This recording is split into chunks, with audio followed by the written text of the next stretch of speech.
The spinning jenny patented by Hargreaves in 1770, the water frame invented by Arkwright the year before, Crompton's mule introduced in 1779, and the self-acting mule, first invented by Kelly in 1792, although none of these by themselves would have revolutionized the industry, had it not been for James Watt's patenting of the steam engine in 1769 and the application of this engine to cotton manufacture 15 years later.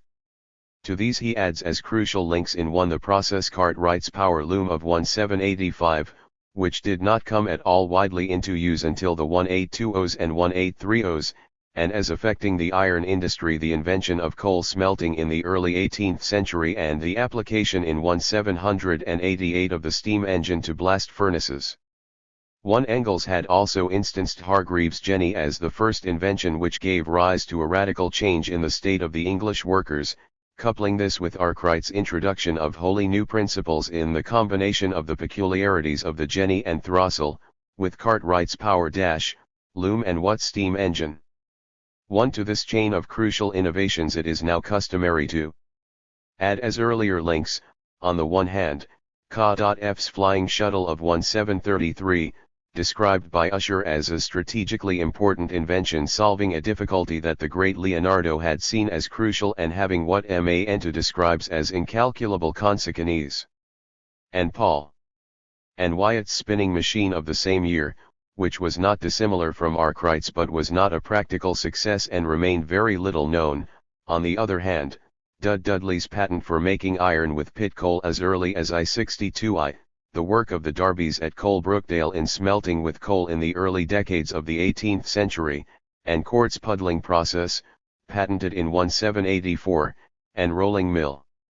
Similarly Watt's steam engine had as its forebears Newcomen's atmospheric engine of 1712, in which the active source of pressure was the atmosphere, but the actual operation turned upon the production of steam, and Savory's engine of 1698, which was based on the principle of a vacuum created by condensing steam. But both of these earlier inventions in their practical use were confined to pumping in mines and waterworks. 1 We have previously mentioned that in certain spheres the changes which we associate with the Industrial Revolution had already appeared as early as the end of the Tudor period. 11 While still exceptional, these cases were by no means unimportant, as the writings of Professor Neff have recently demonstrated.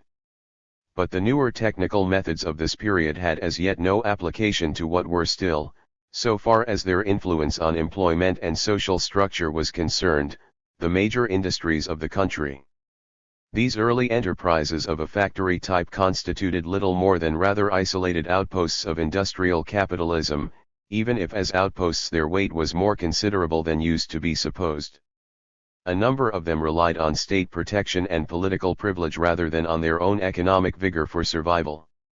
The workshops of a Jack of Newbury or a Stump in the textile trades were scarcely factories in the 19th century machino factory sense, even if they have been so called, rather were they of the type of Marx's manufactories.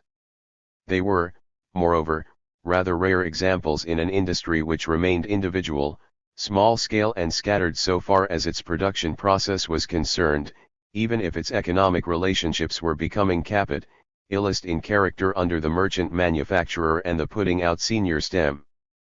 3 Even William Lee's remarkable invention of the stocking frame in 1598 did not lead to factory production, but only to capitalist relations, in the sense of the economic dependence of the producer on the capitalist, on the basis of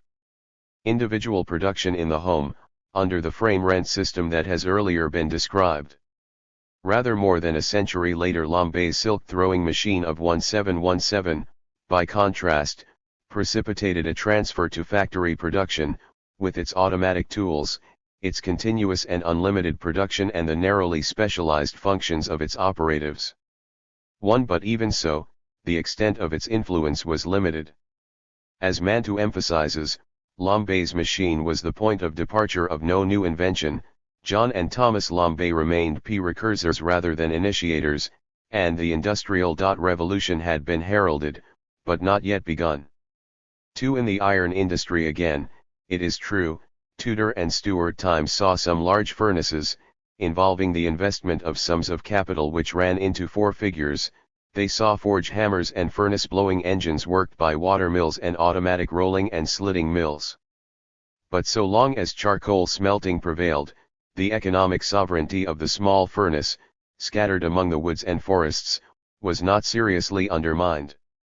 Availability of fuel was a limit on size as well as on location, and until the technical problem of smelting with coal had been solved, a larger and more modern type of iron works could not become an economic proposition, and in turn the expansion of metal production in its various branches was hampered by the scarcity of pig iron. 3. It is now recognized that the speed with which the revolution conquered the main field of industry, once the crucial set of inventions had provided the means of conquest, was less rapid than used to be supposed. In primary iron production, the passing of the old small-scale charcoal furnaces was almost complete by the end of the 18th century, although in I-788 they were still yielding about a fifth of British pig iron, and by the 1820s quartz new methods of puddling and rolling were well established in the English iron districts, and the N-azimuth steam hammer was arriving to complete the process. Whereas in 1715 the coal Brookdale works had been valued at £5,000, by 1812, according to the estimates of Thomas Atwood, a complete set of iron works could not be constructed for less than £50,000, and in 1833 one with a productive capacity of 300 tons of iron a week would cost anything from £50,000 to £1,50,000. But the finishing metal trades were much more backward. The Black Country nail-making industry in the 30s was still in the hands of small masters in small workshops and continued largely to be so even in the 70s, with a nail master owning warehouses from which he distributed rods and orders to domestic nailers, or renting space in shops adjoining his warehouse to nailers who had no forges of their own. Of the Birmingham metal trade generally, in 1845 a contemporary writer remarked that like French agriculture it has got into a state of parcellation. Here in 1856 most master manufacturers employed only 5 or 6 workers, and during the first 60 years of the 19th century in the whole of this district expansion of industry had meant an increase in the number of small manufacturers rather than the concentration of its activities within great factories. 2. In gunmaking, J.E. Wellery, the brass foundry, saddlery and harness trades the 60s still witnessed a remarkable coexistence of highly subdivided processes of reduction with the small production unit of the shop owner, putting out work to domestic craftsmen. Even the coming of steam power failed in many cases to transfer these small industries onto a proper factory basis, factories being divided into a number of separate workshops, through each of which shafting driven by a steam engine was projected, and the workshops being rented out to small masters who needed power for certain of their operations. 3. While the first cutlery factory in Sheffield was started in the 1820s, as late as the 60s most even of the large cutlery men had part of their work done by outworkers, and many of those who worked in the so-called factories were in fact working on their own account, hiring the power which the factory provided and in some cases working for other masters. In view of facts like these, Professor Clapham has even declared that in the England of George IV outwork was still the predominant form of capitalist industry, since although it was losing ground on the one side to great works and factories, it was also gaining on the other at the expense of household production and handicraft. 1. In cotton it was not until the 1830s, more than half a century after the inventions of Arkwright and Crompton, almost a half-century after Cartwright's power loom, that the power loom was in widespread use and the older spinning jenny was definitely in decline.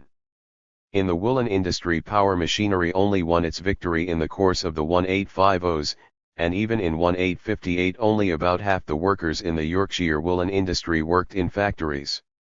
Hosiery in 1851 was still predominantly based on the system of small master craftsmen, some 15,000 of them, with 33,000 journeymen, employed by capitalist hosiers on a putting-out system. The power-driven rotary knitting frame and Brunel circular knitter were then only just beginning to make serious inroads upon the industry.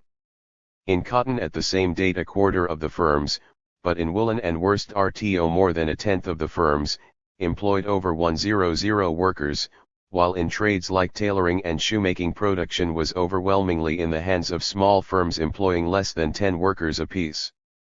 It was not until the last quarter of the century that boot and shoe production, with the introduction from America of the Blake sewer and other automatic machinery such as the closing machine, shifted from the putting out or manufactory system to a factory basis.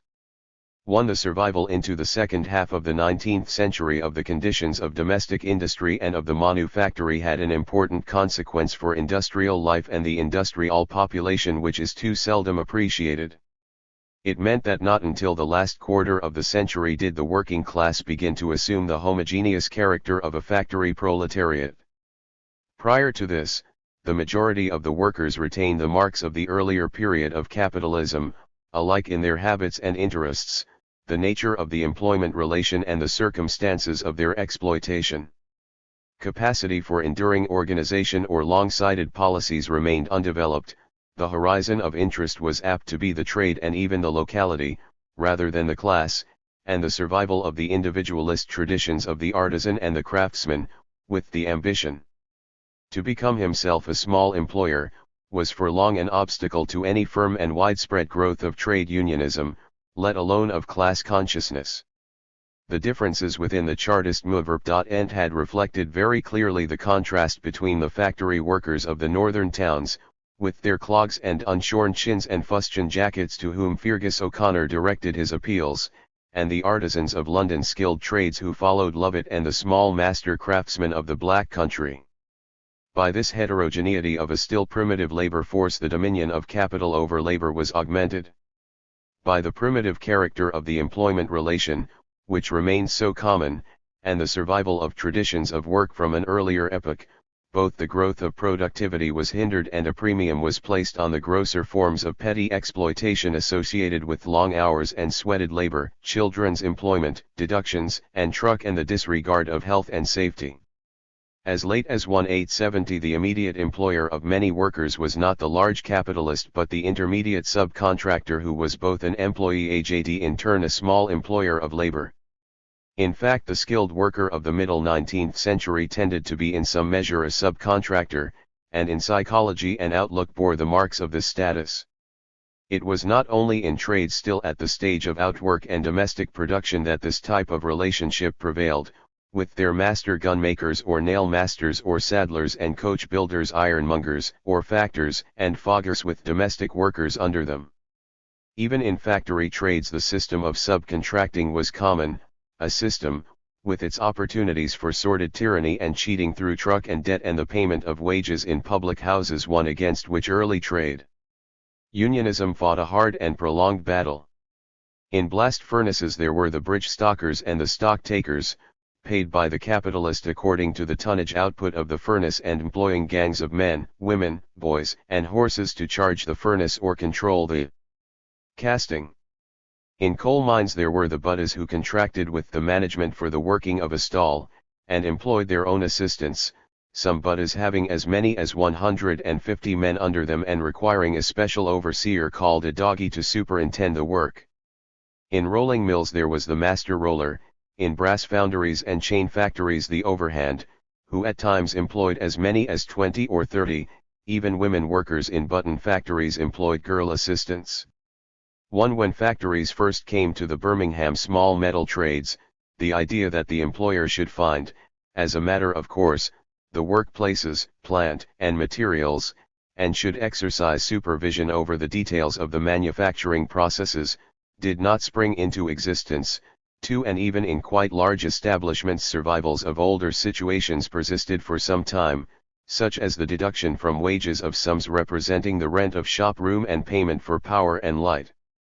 The workers on their side often continued the habits customary in the old domestic workshops, laid away Monday and Tuesday and concentrated the whole week's work into 3 days of the week. Here it needed the arrival of the gas engine, rendering obsolete the old system of hiring steam power to subcontractors, the growth of standardization, and the supersession of wrought iron by basic steel, lending itself to manipulation by presses and machine tools, as the staple material of the metalworking trades to complete the transition to factory industry proper, and to effect an approximation of the type of labor employed in a variety of metal manufactures owing to the similarity of the mechanical methods in use. For many of those who have sought to depict the Industrial Revolution as a continuing series of changes which even outlasted the 19th century, rather than as a once-for-all change, seem to have employed the term as synonymous with a purely technical revolution. In so doing they have lost sight of the special significance of that transformation in the structure of industry and in the social relations of production which was the consequence of technical change at a certain crucial level. If we focus our attention on technical change per se, it is true and important that, once launched on its new career, this change was a continuing process. Indeed, one has to regard this fact that, once the crucial transformation had come, the industrial system embarked on a whole series of revolutions in the technique of production, as an outstanding feature of the epoch of mature capitalism.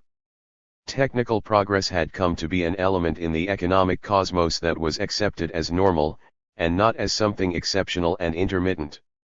With the arrival of steam power, previous boundaries to the complexity and the mass of machinery and to the magnitude of the operations which machinery could perform were swept away.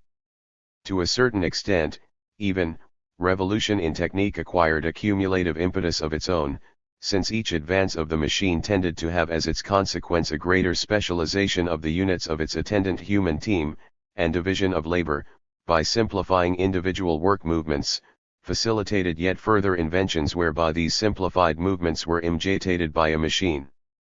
With this cumulative tendency were joined two further ones, towards a growing productivity of labor, and hence, given stability, or at least no comparable rise, of real wages, a growing fund of surplus value from which fresh capital accumulation could be derived, and towards a growing concentration of production and of capital ownership. As is nowadays accepted as a commonplace, it was this latter tendency, child of the growing complexity of technical equipment, which was to prepare the ground for a further crucial change in the structure of capitalist industry, and to beget the large-scale, monopolistic, or semi- or quasi-monopolistic, corporation capitalism of the present age. The genetic history of that crucial series of inventions between the 17th century and the 19th century still contains many dark places. Yet, while we do not know enough about the origins of these inventions to be dogmatic about their causation, we have no right to regard them as fortuitous events, unrelated to the economic situation in which they were planted as some deus ex machina which need have no logical connection with the preceding section of the plot. Indeed, it is now widely recognized that industrial inventions are social products in the sense that, while they have an independent lineage of their own, each inventor inheriting both his problem and some of the aids to its solution from his predecessors, the questions that are posed to the inventor's mind as well as the materials for his projects are shaped by the social and economic circumstances and needs of the time. As Mr. Beals has aptly said, nowadays the inventor is seen as a mouthpiece of the aspirations of the day rather than as the initiator of them. While the inventions of the 18th century doubtless owed part parentage to the scientific ferment of the 17th century, a remarkable feature of them was the extent to which they were the products of practical men, groping empirically and keenly aware of the industrial needs of the time. For example, while it is true that the researches of Boyle and others into the primary laws of pressure in gases provided one of the essential conditions for the invention of the atmospheric and steam engines, the practical problem of smelting with coal, on the other hand, was solved before the chemistry of metallic compounds was properly understood. The problems these men of industry and invention put to themselves were formulated, not a priori, but out of the fullness of their own experience. Moreover, for a successful invention, an invention that will have significance for economic development, the mere solution of a problem in principle is not enough. Examples are plentiful of the gap which is frequently to be observed between discovery of the principle and its translation into actual achievement, as are also examples of the gap that is apt to exist between the completion of a project and the adoption and launching of it as a commercial proposition. We have not only to remember what Usher has called the complexity of the process of achievement, due to the fact that successful invention generally comes only as the climax of a whole series of related discoveries, sometimes independent of one another. At first, and depending for their solution on different hands. 2. We have also to remember that the qualities and experience needed for successful synthesis and application are often those of an industrial organizer rather than of a laboratory worker. Unless the economic milieu is favorable until economic development has reached a certain stage, neither the type of experience and quality of mind nor the means, material or financial, to make the project an economic possibility are likely to be present, while the problem will probably never be formulated in the concrete form which evokes a particular industrial solution. Although Wyatt and Paul both planned and built a spinning machine, it was not until 35 years later that there appeared a similar machine on the same lines which was destined to have an economic future, and this was probably due to the fact that Arkwright possessed the practical business sense which the earlier men had lacked. Even so, Arkwright was seriously handicapped for lack of funds in the early stages, although he was less unfortunate in this respect than Wyatt and Paul had been. Dudley by 1620 seems to have discovered how to smelt iron with coal, if his own account can be relied upon, but it was not until a century later that the Darbys put it to successful use. Brunel's invention in the hosiery trade was made in 1816, but was not introduced effectively until 1847. Moreover, the development of the steam engine waited upon a sufficient qualitative improvement in the technique of iron production to enable boilers and cylinders to be made that were able to withstand high pressures, and the making of machines of sufficient simplicity and accuracy to serve their purpose was limited by the existence of machine tools capable of fashioning metal parts with sufficient precision. 1 At the same time, while the prevailing state of industry restricted the type of discovery that could be made, conditions of industry also prompted and guided the thought and the hands of inventors. The discovery of coal smelting was a direct answer to a problem that had been posed for some time by the growing scarcity of wood fuel. Kay's invention of the flying shuttle came as a solution of the difficulty that previously the width of the material which could be manufactured was limited by the length of a weaver's arms, throwing the shuttle from one hand to the other. In the 176's inventors received the explicit encouragement of the offer of 2 prizes by the Society for the Encouragement of Arts and Manufactures, for the best invention of a machine that will spin 6 threads of wool, flax, cotton, or silk at one time and that will require but one person to work it and to attend it, in order to overcome the lag of spinning capacity behind the needs of weavers and of merchants' orders, especially at the season when the spinners are at harvest work and it is the Industrial Revolution manufacturers, to procure a sufficient number of hands to keep their weavers employed. The inventions which ushered in the modern world were not only closely interlocked with one another in their progress, they were also interlocked with the state of industry and of economic resources, with the nature of its problems and the character of its personnel in the earlier period of capitalism from the soil of which they grew. It is sufficiently obvious that, until these inventions had arrived, the state of industry was not such as to provide an attractive field for capital investment on any very extensive scale. Usury and trade, especially if it was privileged trade, as was generally the case in those days, held the attraction of higher profits even when account was taken of the possibly greater hazards involved. It would, of course, be quite wrong to regard this period of technical innovation as standing entirely alone and as succeeding centuries of completely stationary technique. 1 The later Middle Ages witnessed the fulling mill and the water wheel. The 16th and 17th centuries saw a crop of discoveries which laid a technical foundation for the earliest examples of factory industry, improvements in the vacuum pump, which facilitated deep mining, scientific studies of the flight of projectiles and of the pendulum, and Huygens' study of circular motion, which had its practical application in clock-making and similar mechanisms. Nevertheless, even within the lineage of inventions themselves, the epoch of the steam engine surpassed all these, because the marriage of the steam engine to the new automatic mechanisms opened up a field of investment in the abridgment of human labor which in its extent and richness had seen no parallel, while at the same time the newly won knowledge of the practice and theory of mineral compounds laid a material basis such as had not previously existed for the equipment of industry with a stock of mechanical instruments of growing number, magnitude, and intricacy. As a result of the change, the old mode of production, based on the petty production of the individual craftsman, even if it was often stubborn in survival, was destined to be uprooted. The factory proletariat was swollen from the ranks of that class of small producers who had had this petty production as their livelihood, and the economic gulf between the master class and the employed, between owners and ownerless, was significantly widened by the new economic barrier which the initial outlay now involved in starting a production unit imposed against passage from the latter class into the former. It is small wonder that the economists of the time should have regarded the slowness of capital accumulation, not any boundaries to its field of investment, as the essential limit on economic progress, and should have postulated that, given an adequate supply of capital and a sufficiently all-round development of the various branches of industry, only the interference of governments with trade or inadequacy in the supply of labor could suffice to freeze progress into economic stagnation. Characteristic of the optimism of the time was the retort which Ricardo made when Malthus emphasized the dangers of overproduction and gluts due to deficiency of effective demand. Ricardo's answer was that the situation which Malthus envisaged, where a rapid capital accumulation occasioned a fall in the value of commodities relatively to the value of labor power and a consequent fall of profits, was essentially one in which the specific want would be for population, a want which, as Malthus himself had preached, could never fail to be satisfied if only food supplies were adequate to keep down the death rate.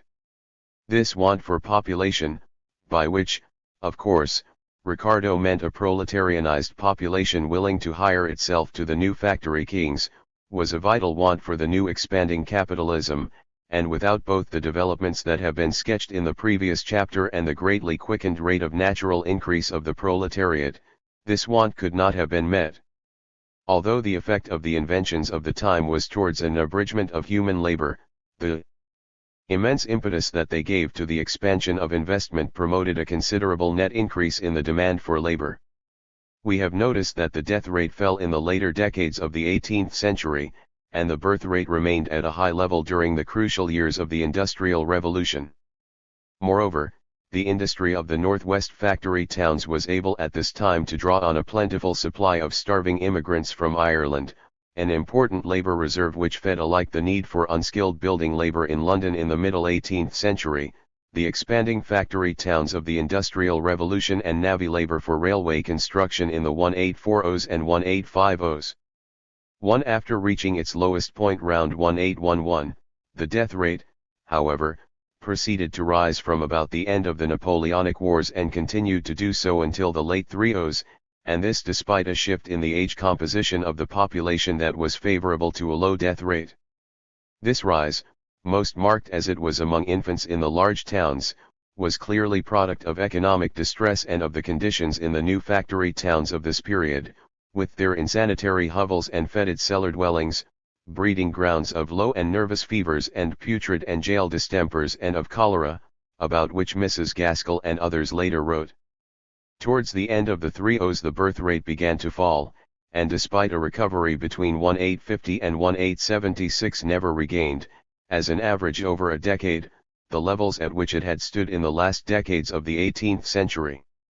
11 By the close of the century, with the prospect of a slackened rate of natural increase, and with the epoch of primitive accumulation long since past, the optimism of classical political economy that the ranks of the proletarian army would always expand in the degree that capital accumulation required was to find itself built on shifting sand. While in the heyday of the Industrial Revolution natural increase of population so powerfully reinforced the proletarian ising of those who had previously enjoyed a meager livelihood on the land or in domestic handicrafts, a mere increase of numbers of itself was not sufficient to the needs of industry. The commodity labor power had not merely to exist, it had to be available in adequate quantities in the places where it was most needed, and here mobility of the laboring population was an essential condition. With starvation as a relentless goad to employment, and with labor unorganized, many of the factors to which comment is so often directed today as retarding mobility had no place, and economists were able to maintain that if only the labor market were unfettered and free from the unwarranted interference of legislators or charity mongers, a rising demand for labor, wheresoever it arose, would generally evoke the supply to satisfy it within a reasonably short interval of time. It has always, of course, to be borne in mind that, when they spoke of plenty in connection with supply, both economists and factory kings had in mind not only quantity but also price, and that they required the supply to be, not merely sufficient to fill a given number of available jobs, but in sufficient superabundance to cause laborers to compete pitilessly against one another for employment so as to restrain the price of this commodity from rising with its increased demand. Once the laws of settlement had been repealed and the older provisions for regulation of wages by the local justices had fallen finally into disuse, such conditions were approximately fulfilled. The very concentration and venom of the attack on the Speen-Hamland system is witness to the fact that this remained, in the period following the Napoleonic Wars, the only serious obstacle to the attainment of that perfectly elastic supply of labor to industry that was so much desired. Apart from this, with the coincidence of enclosures and the ruin of village handicrafts to cause extensive rural overpopulation, England was exceptionally well placed in the possession of that favorable condition of the urban labor market which industrial capitalism required. While the conflict of interest between landed property and industrial capital showed itself in the struggle over the Corn Laws, this expiring act of feudal despotism, as Andrew Ure called them, the law of settlement, called by Adam Smith this ill-contrived law and an evident violation of natural liberty and justice, was early amended to exclude those who were not actually chargeable on the parish, and the Speen-Hamland system remained as the only instance of any serious attempt to maintain a labor reserve in the countryside and to restrain its movement into the towns. In 1834 this system was itself to give place to the New Poor Law, which set the seal on unfettered free trade in the labor market. In other countries such restraints on the movement of labor sometimes proved a quite serious brake on the growth of factory industry. Of this two foreign examples should suffice to stress the contrast. We have earlier cited the case of the Baltic states, where, following the emancipation of serfs, emancipated peasants were precluded from moving away from the locality, in order that they might remain as cheap laborers for the large estates. In other parts of the Russian Empire after 1861 the institution of the village commune, with its collective obligation for taxes and the obstacles in the way of transfer of the holding of a peasant household, obstacles which remained until the Stolypin legislation after 1905, served to retard the flow of labor from village to town and from regions of surplus labor to regions of growing demand for labor in mill or mine. In Prussia, where the landed estates were farmed on a large scale by their owners, complaint of labor shortage tended to be chronic throughout the later 19th century and the early part of the 20th, and repeated efforts were made by the political spokesmen of the Junkers to impose checks upon this land flight of the laborer. A measure of the obstacles in such countries to the movement of the rural labor reserve into the towns is the discrepancy between the price of labor in the rural districts and in the areas of expanding industry.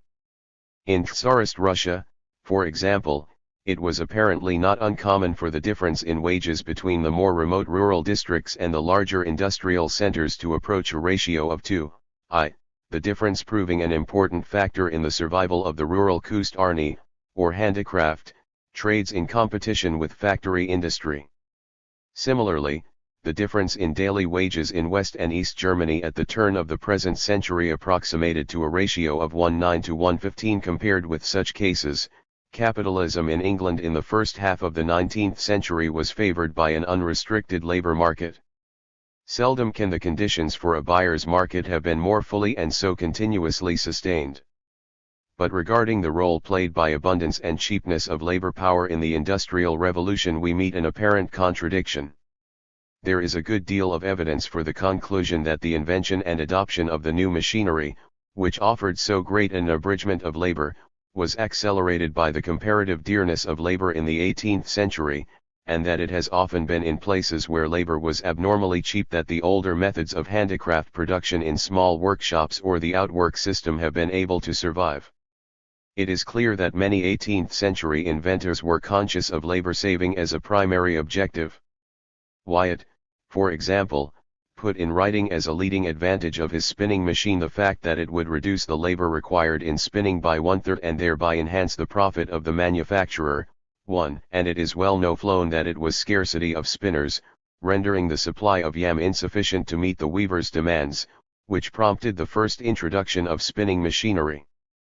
In the year 1800 a meeting of merchants was held in a Lancashire town with the purpose of devising improvements in the power loom in view of the shortage of weavers, and a contemporary pamphleteer, in 1780, gave it as his opinion that Nottingham, Leicester, Birmingham, Sheffield, etc., must long ago have given up all hopes of foreign commerce if they had not been constantly counteracting the advancing price of manual labor by adopting every ingenious improvement the human mind could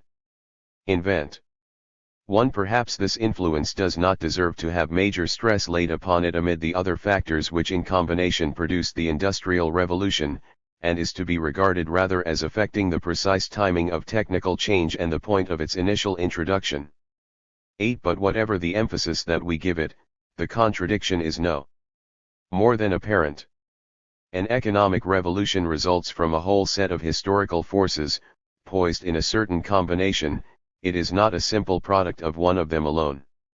The presence of some mineral element, to use an analogy, in minimum quantities may be necessary to the production of the distinctive qualities of a certain metallic alloy, yet at the same time the presence of it in excess of some crucial proportion may radically alter the qualities of the compound.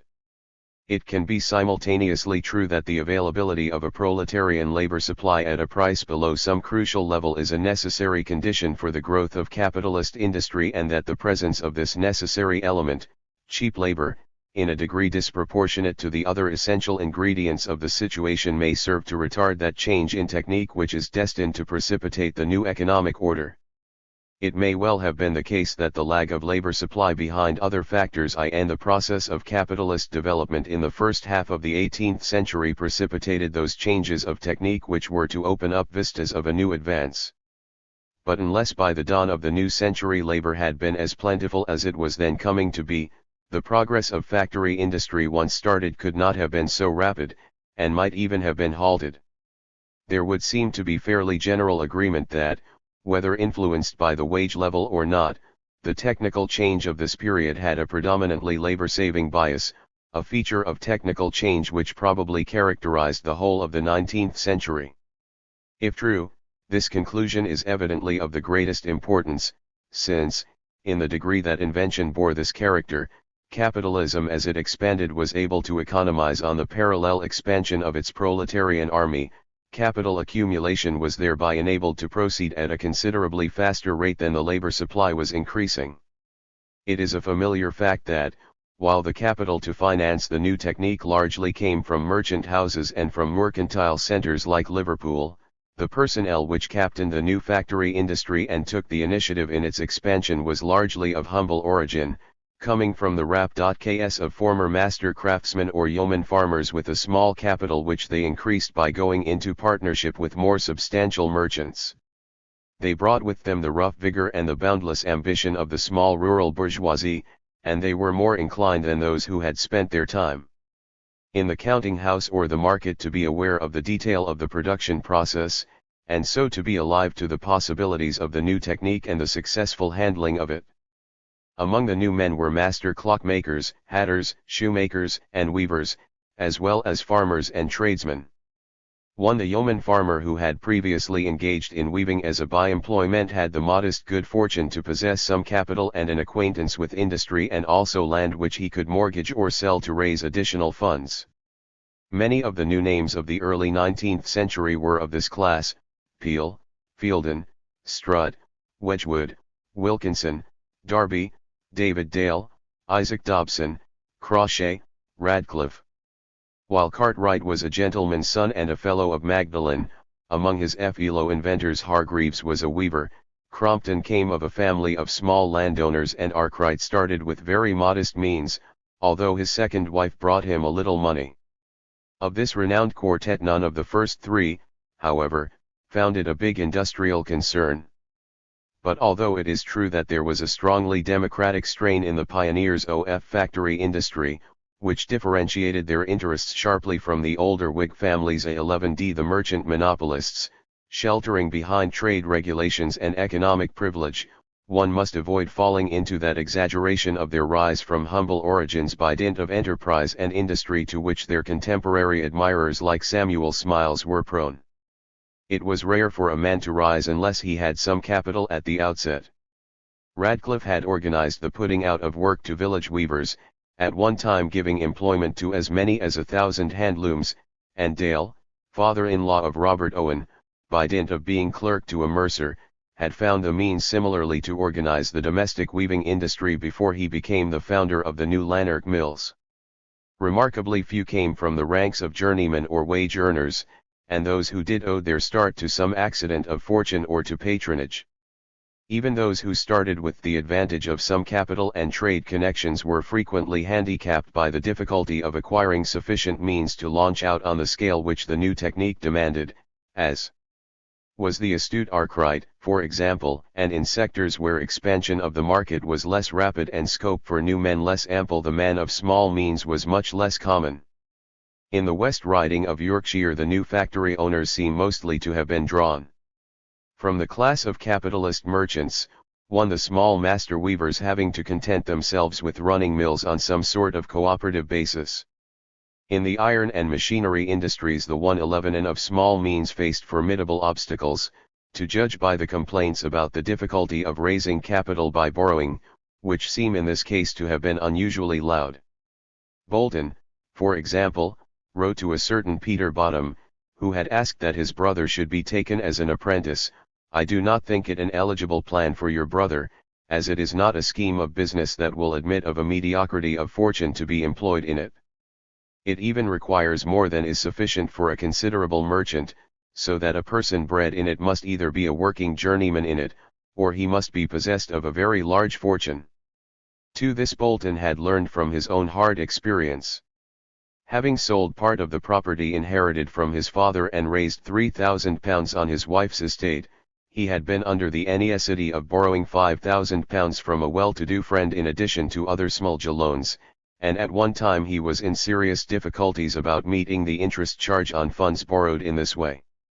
3 of the 28 of whom precise details are given among the successful men of invention and industry immortalized by Samuel Smiles, 14 came from small property owners or yeoman farmers, master weavers, shoemakers, schoolmasters, and the like, 6 came from quite prosperous middle-class circumstances, and only 8 seem to have had any trace of working-class origin.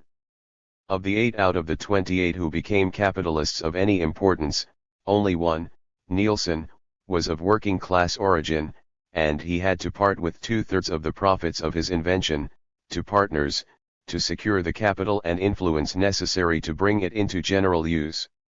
5 The other 7 were men who belonged to the lower middle or middle class. Of the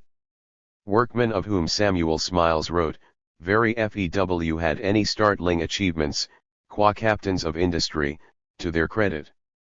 Henry Court died in poverty, and his invention was adopted by Richard Crochet, thereby demonstrating, as Smiles ingenuously adds, that as respecting mere money-making, shrewdness is more potent than invention, and business faculty than manufacturing skill. One Joseph Clement by dint of hard work and saving secured employment in London, received promotion to the post of superintendent, and died as master of a small workshop employing 30 men. Fox was the son of a butler who had the good fortune to interest his father's employer in his inventions and so to secure the capital with which to start a small business. Murray, a blacksmith's apprentice, was promoted to be senior mechanic of a Leeds engineering firm as a recompense for improvements he had made, and later went into partnership in a small machine factory in the town. Richard Robert became the mechanical partner in a firm of which a certain Mr. Sharp provided the capital. And Koenig, son of a German peasant, borrowed money to start a printing business in England, but failed and died poor. The most colorful story of the series is that of Bianconi, who well illustrates the mixture of luck and sharp practice and the astute employment of windfall gains which contributed to the successful rise of a capitalist of the time from humble origins. Apprenticed to an itinerant print seller bound for Ireland, and then setting up in business on his own with some money that his peasant family in Lombardy had left him, Bianconi astutely used such spare means as he had to buy up guineas from villagers at a time when gold was at a premium. Trading on the ignorance of country folk about tendencies in the gold market proved to be a lucrative pursuit, and with the gains acquired in speculating in guineas he started a two-wheeled car service in the neighborhood of Waterford to attract the custom of villagers who could not afford to travel by coach. Finally he made a minor fortune at an election in Waterford by hiring his cars to one of the parties and then transferring them to the rival party halfway through the election, thereby contributing to a sudden turn of fortune for the latter, and winning for himself a gift of £1,000 from the victorious candidate whom his abrupt volte-face had aided. Thenceforth, being no longer short of capital, he could command the market both for horses and fodder, and he died a prosperous and respected figure. 1. Of the capital for the cotton industry the major part seems to have come from already established merchants. Arkwright raised capital for his invention at first by borrowing from a local Nottingham bank, and later by loans from to rich merchant manufacturers in the hosiery trade. Radcliffe, one of the most prominent of the NEY captains of industry, only managed to make a firm start when he had gone into partnership with a Scottish merchant, trading with Frankfurt and Leipzig, and even he came to grief in his later years and was dependent on the capital of others. One Quite widely the merchant who imported cotton enabled the young manufacturer to set up for himself by giving him 3 months' credit, while the exporting merchant rendered similar assistance by paying for the manufacturer's output week by week. It was in this way, by a fluid flow of capital inward from commerce, that most of the early industrial enterprises of Lancashire got started and the immense expansion of the cotton industry was rendered possible. Sometimes merchant capitalists themselves set up as industrialists in Lancashire as in Yorkshire. Nathan Rothschild, trading between Manchester, Frankfurt, and the East, with a capital of £20,000 derived from his father, engaged in manufacturing and in dyeing as well as in the supply of raw materials to other manufacturers, and, having trebled his capital in less than 10 years, transferred his attentions to the London money market. With gains such as these before them, it is hardly surprising that neither industrialists nor economists of the time were much troubled by the fear that industrial investment might outrun the expansion of the investment field. 2. If we revert to the character and consequences of technical change in the 19th century, a crucial question presents itself for answer: how, if at all, can technical change per se be said to occasion a deepening of the investment field, in the sense of providing opportunity for investment of capital at an enhanced rate of profit? The fact that it can properly be said to do so has often been disputed, and in probing this question we immediately reach the core of the problem of the momentum of capitalist progress, about which the economists of the last century for the most part held such optimistic opinions. To some it might seem that there could be no sufficient reason for expecting technical change, however labor-saving its character, to enhance the profitability of investment. While technical change, which increases the productivity of labor, will, in Ricardian language, augment riches, or the total of utilities, it will not necessarily enhance the values created, since the labor required to produce the larger aggregate of commodities will now be no greater than what was previously required to produce a smaller aggregate. In other words, the effect of the improvement will be to lower costs, and hence prices, and while the quantity of output will be increased, its price per unit, and the profit to be earned per unit of output, will be equivalently smaller. To many this denial that improvements in the productivity of labor will necessarily increase the rate of profit has appeared as one of the most perverse corollaries of Ricardian doctrine. But the argument, so far as it goes, is a valid one, and it seems to have been the ground for the notion implicit in classical thought that technical change per se need be assigned no place among the factors and governing profit on capital. According to this view, as we have seen, the field for capital investment was defined essentially by the labor supply, and this in turn by the conditions of food supply to provide subsistence for the army of laborers. Obsessed as were the classical school with the threat of diminishing returns on land, in the absence of free import, they tended to focus attention on the limiting influence of this factor to the exclusion of any other, on the danger of a rising cost of subsistence as the population grew, bringing a rise in the cost of labor power and a fall in profit as its relentless consequence. It is in the setting of this discussion that we have to view Marx's famous demonstration that there was a purely technical reason for a fall in the rate of profit, and hence a self-defeating tendency inherent in the process of capital accumulation itself. This was the simple fact, previously noticed by some economists, for example, Senior and Longfield, but assigned by them no central importance and scarcely woven by them into the general corpus of doctrine, that the tendency of technical change was to realize the ratio of stored up to living labor, of capital equipment, measured in value terms, to labor of current production. With a given rate of surplus value, or ratio of product value to the value, expressed in wages, of the labor power directly engaged in the creation of that product, the tendency would be for the profit rate on the total capital, what was advanced to pay the wages of these direct workers and that embodied in the capital equipment, to fall. But at the same time as he enunciated this principle, Marx emphasized the possibility of another and quite opposite effect of technical improvement. Technical improvement, if it affected the production of the workers' subsistence as well as other lines of production, if it cheapened wage goods as well as non-wage goods, would tend to cheapen, not only the products of industry, but labor power itself. It was true that, with a given labor force at his disposal, a capitalist might find himself in possession of a product of the same total value after the improvement as before, since each unit of product had been cheapened by the change. But if money wages had at the same time fallen because the workers' food had been cheapened, labor power would absorb a smaller proportion of that produced value, and both the proportion and the quantity available to the capitalist would consequently rise. In order to effect a fall in the value of labor power, said Marx, the increase in the productiveness of labor must seize upon those branches of industry whose products determine the value of labor power, and consequently either belong to the class of customary means of subsistence or are capable of supplying the place of those means. But an increase in the productiveness of labor in those branches of industry which supply neither the necessaries of life, nor the means of production for such necessaries, leaves the value of labor power undisturbed. Elsewhere he says, the value of commodities is in inverse ratio to the productiveness of labor. Relative surplus value is, on the contrary, directly proportional to that productiveness. Hence there is immanent in capital an inclination and constant tendency to heighten the productiveness of labor, in order to cheapen commodities, and by such cheapening to cheapen the laborer himself. 1. It is, therefore, in this case, where technical change effects a universal cheapening of commodities, that one can properly speak of an intensification of the investment field in consequence of mechanical improvement. But unless it has the effect of cheapening labor power relatively to the total value of its product, there will be no such consequence. Two observations are clearly relevant here.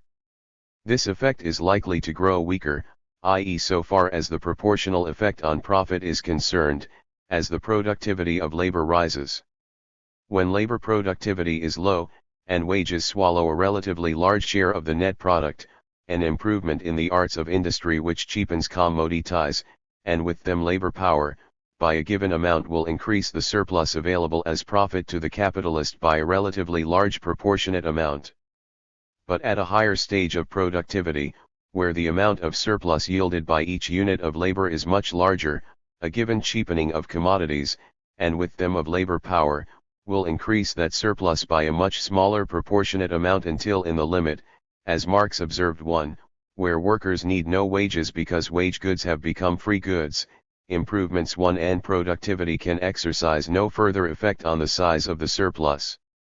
Hence, one would expect this influence to operate less strongly, i.e. the possibility of what we have termed an intensification of the investment field to be less at an advanced stage of industrial capitalism than at an earlier and more primitive stage when the productivity of labor, is smaller. Secondly, there is no Lassaline iron law by which a cheapening of the things which enter into the worker's subsistence necessarily and always results in an equivalent fall in the cost of labor power to an employer. Whether it does so or not will evidently depend on the state of the labor market at any given time and place. The situation most favorable to the operation of SU_CH a tendency will naturally be one in which the supply of labor is very elastic, where a large surplus of labor exists or is in process of being created. In the first half of the 19th century, with its unorganized labor market and workers at a continual bargaining disadvantage in face of an employer, it was no doubt a reasonable assumption to make that this would be the case, at any rate so long as the supply of labor outran the demand, a demand which in a labor-saving age progresses at a slower rate than capital accumulates, and a reserve army of labor continued to be recruited to exert a continuous downward pressure on the price of labor. But in the degree that these conditions change, in particular as labor becomes organized for collective bargaining, the net consequence of technical improvement may be altogether different. A cheapening of wage goods may result in no equivalent cheapening of labor power, and a part or even a large part of the consequence may be, not to increase the profitability of capital, but to cause real wages to rise. In the last half-century or three-quarters of a century in advanced industrial countries like Britain and USA, the process that we have termed an intensification of the investment field, consequent on technical change which enhances the productivity of labor, may have been of very little account. At least it must have played a very much humbler role than it did in the heyday of capitalism during the first half of the 19th century. Although it might seem to be elementary to distinguish investment from the object of investment, discussion of this type of question has often been clouded by a failure to separate the effects of technical improvement as such from the effects of simple capital accumulation, i.e. the effect of a change in technical knowledge, with capital in some sense given as to quantity, and the effect of increased capital accumulation in a given state of technique. True, it may seldom or never be possible in practice to separate the two types of change. Yet a failure to make the distinction for purposes of analysis can evidently result in gross confusion of thought. There is the further difficulty that even the assumption of a given state of technique is not free from ambiguity. It may refer either to a constant state of technical knowledge, with its application subject to variation, or to a constant state of the technical methods actually in use. If technique is assumed to be constant in the latter sense, then it follows that increased capital accumulation has no option but to take the form of a simple multiplication of plants and of machines of a given type, a process which is sometimes referred to nowadays as a widening of capital, and which Marx called an increase of capital with a constant technical composition of capital. As machines are multiplied, so is the need for labor to man them, and unless the labor supply can expand concurrently with the expansion of capital, this widening process must at some stage be brought to a halt. A point will be reached where new plants have insufficient labor to staff them, and the effect of further investment will be simply to bid up the price of labor until profit disappears and a crisis intervenes. Here we seem to have something like the classical picture. The progress of industry is essentially limited by the rate of expansion of the proletarian army. Conversely, unemployment, short of market difficulties, such as might be precipitated by a sudden interruption of the investment process, a matter we shall come to in due course, could be regarded as symptom of an absolute shortage of capital. But, even if we leave the problem of market demand on one side for the moment, it can reasonably be doubted whether this is a very realistic picture of the situation, at any rate in a mature capitalist country like 19th century England, and it is questionable whether we can find much in the economic crises of the 19th century to correspond to it at all precisely. In the depression of the 1870s, as we shall see, there are signs that something like this may have characterized the investment situation, but on other occasions in the 19th century and subsequently anything corresponding to it at all closely is harder to discern. Perhaps it more often applies than present-day economists, with their bias towards continuous variation, are apt to imagine. But it has commonly been argued that the entrepreneur is generally faced at any particular time, not with a unique technical form in which it is practicable to invest, but with a choice between several technical forms. In other words, he is confronted with some range of technical alternatives, the actual choice between which will be determined by calculation of the prospective rates of profit to be derived from investing in each of them in the given situation. It may well be that the practicable alternatives that confront him are generally much smaller in number than economists have tended to suppose, and his choice more limited. It may be that at times when technical change is proceeding by what, economically speaking, are considerable leaps, and every innovation is a substantial landmark, the difference in physical productivity of different methods is so great as in practice to leave the entrepreneur little or no choice, in which case the method that industry adopts at any one time will be simply determined by the step that history has reached on the ladder of invention. But in periods when change proceeds more gradually by minor improvements and modifications of a machine process, the general structure and basic principles of which have been established for some time, the range of practicable choice for the entrepreneur will be widened. Even when the Industrial Revolution was in full cry at the end of the 18th century, the spinner could use either the jenny or the mule, or in the early 19th century either the water loom or the steam power loom, and it can be argued that the difference in physical productivity of the alternatives, though considerable, was perhaps not so great that a difference between cheap labor and dear labor could have failed to affect the choice. If this be the case, it follows that it is less unrealistic to picture capital investment proceeding in face of a constant state of technical knowledge, i.e. of a given range of alternative methods, than with a given technical method in use in each industry. In such a situation, capital investment would at first move in the direction of widening, of multiplying the number of plants of a type which in existing conditions proves to be the most profitable. It will continue to do so, as the line of least resistance, so long as there is a sufficient surplus of labor, or a sufficiently rapid expansion of labor, to permit the building of new plants and the hiring of labor for manning them to proceed pari passu. But as soon as labor becomes scarce, as soon as the surplus is exhausted, or its rate of increase falls behind the increase of capital and there are signs of this scarcity exerting an upward pressure on its price, there will be a tendency, it has been argued, for the entrepreneur to take an alternative road, to choose another among the range of technical alternatives in front of him. It will follow that this shift in the direction of his choice is likely to be towards a technical method that is more labor-saving than the one in use before, a method which was in the old situation less profitable, but which now, when labor to operate it is dearer, has become the preferable alternative. This shift of direction has been called, by contrast with widening of capital, a shift towards deepening capital, and the change of technical method involved has been described as being induced by the growth of capital-seeking investment and by a change in the cost of labor, rather than autonomous in the sense of being the result of an addition to our existing fund of knowledge. 1. It can be shown that in this new position the rate of profit will probably be smaller than it was originally, before the widening had proceeded so far or so fast as to cause wages to rise. But while movement along the line of deepening will reach a position that is more profitable than if the widening has been proceeded with, and in this sense represents a partial evasion of the squeeze exerted by dearer labor, both positions will tend to be positions of lower profitability than the original one, i.e. before the investment process had gone so far and labor had become scarce. This is, therefore, the situation par excellence where Marx's tendency of the rate of profit to fall overpowers the counteracting influence of a rise in relative surplus value, and in so far as the actual dynamic of events approximates to this abstract model, the process of capital investment can be expected progressively to exhaust its opportunities, except in so far as possibilities of intensifying the investment field, in the way that we recently discussed,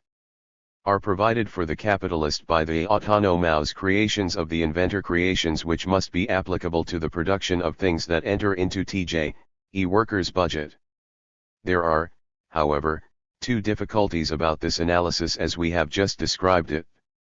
In the first place, the validity of the argument that a general rise in wages will prompt the general adoption of more labor-saving methods rests on a special, and commonly unnoticed, assumption, namely, that not only do wages rise but also the rate of interest chargeable on borrowed capital at the same time falls.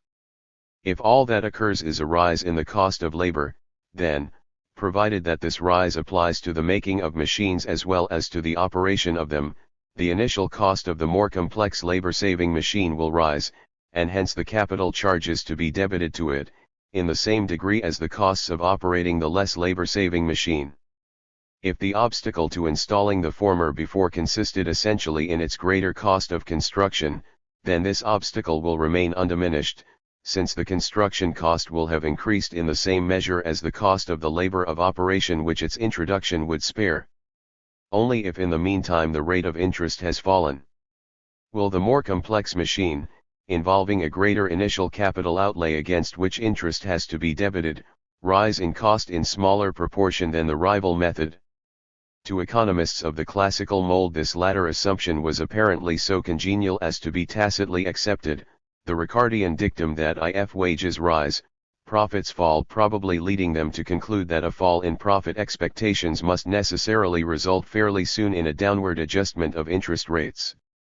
Modern doctrine, however, has been inclined to challenge this necessity, and to raise the doubt as to whether in such circumstances there is any reason to expect interest rates to fall. If this be the case, then this way of escape from such a situation into more labor-saving methods is barred to capitalism, and if the investment process and its hunger for labor outruns the resources of the industrial reserve army, thereby precipitating a fall of profit, the only result can be an economic crisis and a paralysis of the investment process, until some quite new invention appears to augment the productivity of labor, and to create new openings for the profitable investment of capital. The chance that periods of more or less chronic stagnation may set in is accordingly strengthened. The second difficulty concerns the line drawn between technical change, induced by an increase in invested capital, and an autonomous change in technical knowledge, which alters the whole range of technical choices available. Is it really possible, even for purposes of analysis, to draw a line between the two? When conditions change, the entrepreneur will not simply take a blueprint of a new machine from his drawer, where it had previously rested awaiting a situation favorable to its economical use. He will more probably set his mechanics to work, or nowadays his research and designs department, to explore the possibility of some new model, or some appropriate modification of existing models, which would permit the requisite economizing of labor at the smallest additional cost. Indeed, it is probable, as we have seen, that a number of the early epoch-making inventions were made under some such impetus as this. In the actual process of historical change with which we are confronted, neither is invention an autonomous process, unyoked to the progress of capital investment, nor is the process of capital investment separable from its effects on the growth of invention, which in turn reacts on the investment process through its influence on profitability. The distinction we have cited is useful in unraveling the parts played by two elements in a conjointment process so far as they can be separated without too serious a distortion of reality. But it must not lead us into thinking that in actuality the two are anything but interdependent and that their consequences can generally be treated as anything but a joint product. This means that it is less easy than has sometimes been supposed to postulate a priori what will be the long-term effect either of technical change or of capital accumulation. So much will depend on the precise composition of the elements of the conjointment process, and only the empirical study of actual situations can throw light on what this is. As an initial simplification, enabling us to hold certain essentials of the actual process in thought, the kind of distinction of which we have been speaking no doubt has importance. But all that seems possible to say, at this level of analysis, is that the expansion of capitalism will be constantly conditioned by a conflict and interaction between expansion of capital-seeking investment, on the one hand, and the conditions of its profitable employment on the other, that the latter will come upon the character of technical change, the rate of increase of the proletarian army and upon the supply of natural resources, or on import possibilities, to afford food for workers and raw materials for the industrial process, each of which will to some extent react upon the others in the manner we have described, and that there are reasons, which we have mentioned, to expect the possibilities of expanding the opportunities for profitable investment to get narrower as capital accumulation proceeds. In this initial simplification of the factors on which change depends, no mention has been made of markets. Yet to plain common sense it would appear that the expansion of markets must be, in several senses, a crucial limit upon the rate at which capitalism can expand. Even Adam Smith, father of the classical school, gave central importance to the size of the market as the factor controlling the extent of the division of labor, and hence, by implication, the development of machinery. But is there not a different and more direct sense in which the field of investment for capital is limited by the extent of the market, namely that the profit to be earned on a given quantity of invested capital depends on whether the demand for the products of industry is great or small? As soon as we admit this consideration, it becomes evident that there is a further sense in which technical change may widen the field of investment for capital, a sense quite distinct from, if apt to be confused with, what we have talked of above. This is the sense in which the invention of power looms created a new field for investment of capital in expanding the manufacture of steam engines, or in more modern times the invention of the aeroplane created a new field for investment in aeroplane factories. It is self-evident that, if markets were to expand pari passu with the growth in the stock of invested capital, they could exert no limiting influence on the development of capitalism, although, of course, the configuration of demand would influence the way in which a given total of capital was distributed, and hence the relative growth of different industries. Again, the economists of the Ricardian school were able to eliminate this factor from their reckoning by virtue of a particular assumption. Thereby, indeed, they were enabled to regard consumption as itself always dependent on production, instead of the other way round. This was the implicit assumption, or something equivalent thereto, that all income received, whether by laborer, capitalist, or landlord, was spent in some form within each unit period of time, so that, even with a growing income stream, income and expenditure, receipt of money and its outflow, kept more or less in step, with only a negligible time lag. Spending in this context referred to direct expenditure on consumption goods, sometimes called unproductive consumption, and also to what was customarily called productive consumption too. Expenditure by capitalist entrepreneurs in the hire of additional labor and in the purchase of new capital goods. In such circumstances the demand alike for consumption goods and for capital goods would advance in step with any increase in industrial equipment, and any problem of demand that could exist must be, not one of any absolute deficiency of demand, but only of the proper balance or proportion in which the new industrial equipment was distributed between these two main categories of industry, or between their various constituent branches. The introduction of this assumption into the structure of Ricardian doctrine was one of those ingenious simplifying devices which often fetter subsequent thought as much as they serve as crutches to the first limping stages of analysis. But it was not quite the trickster's sleight of hand that to unsophisticated common sense it often appears to have been. It had at least a certain amount of justification in the circumstances of its time. True, when we look at the real world, either then or now, we can find abundant reasons why this crucial condition may not hold. The capitalist system includes no mechanism by which people's decisions to save a part of their income, in the sense of refraining in a unit period of time from spending all their income on consumption, and hence increasing, or rather trying to increase, their holding of money, is coordinated with the decisions that entrepreneurs are simultaneously making to enlarge their plants and build up their stocks of raw materials or goods in process with the object of expansion.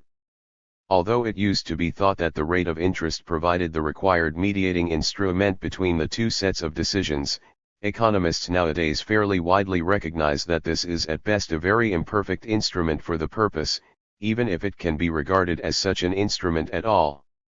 Another way of stating the problem, which is fashionable today, is that there is no mechanism whereby investment, and thereby the income and consumption of those given employment by this investment, is maintained at a level sufficient to create a demand that will maintain the working of existing industrial equipment at full capacity. Hence, from time to time and possibly most of the time, there may well be in fact, probably will be a lag of demand behind the growth of productive equipment. Thereby this equipment is precluded from being fully utilized, and from realizing the profit that the situation could otherwise have yielded. As we shall see, there are reasons for thinking that in the modern age such a condition of excess productive capacity has become more or less chronic. Yet in the first half of the 19th century the situation was very different, and there were a number of circumstances which explain, once again, the bias of the classical mind towards an optimistic view. This period happened to be one that was exceptionally rich in influences which were buoyant towards the demand both for consumption and for capital goods. The situation at the time was such that the intervention of factors continually tending to expand the market came to be regarded as normal, and as permanent features of the new age which had dawned with the coming of laissez-faire. Chief of these buoyancy factors was the rapidity of technical innovation itself, which was creating, not only a whole new race of mechanisms of which the like had not been seen before, but a whole new industry, or set of industries, of machine making to beget and to service these new mechanical creatures. Reinforcing this was the exceptional situation of the export trade of Britain at the time and also the effects on demand of a population, moreover an increasingly urbanized population, that was multiplying at an unexampled speed. In the century or two prior to the Industrial Revolution the demand for capital goods was small, both relatively and absolutely, and the dimensions of anything that could be called a capital goods industry were correspondingly slender. Investment activity, as we have seen, was largely confined to ordinary building, which only assumed any considerable volume at special periods such as the rebuilding of London after the fire, and shipbuilding. Normal building activities consisted of current repairs. Thatching, for example, must have constituted a significant, though small, local industry of the countryside and the building of cottages to house the increase of the population.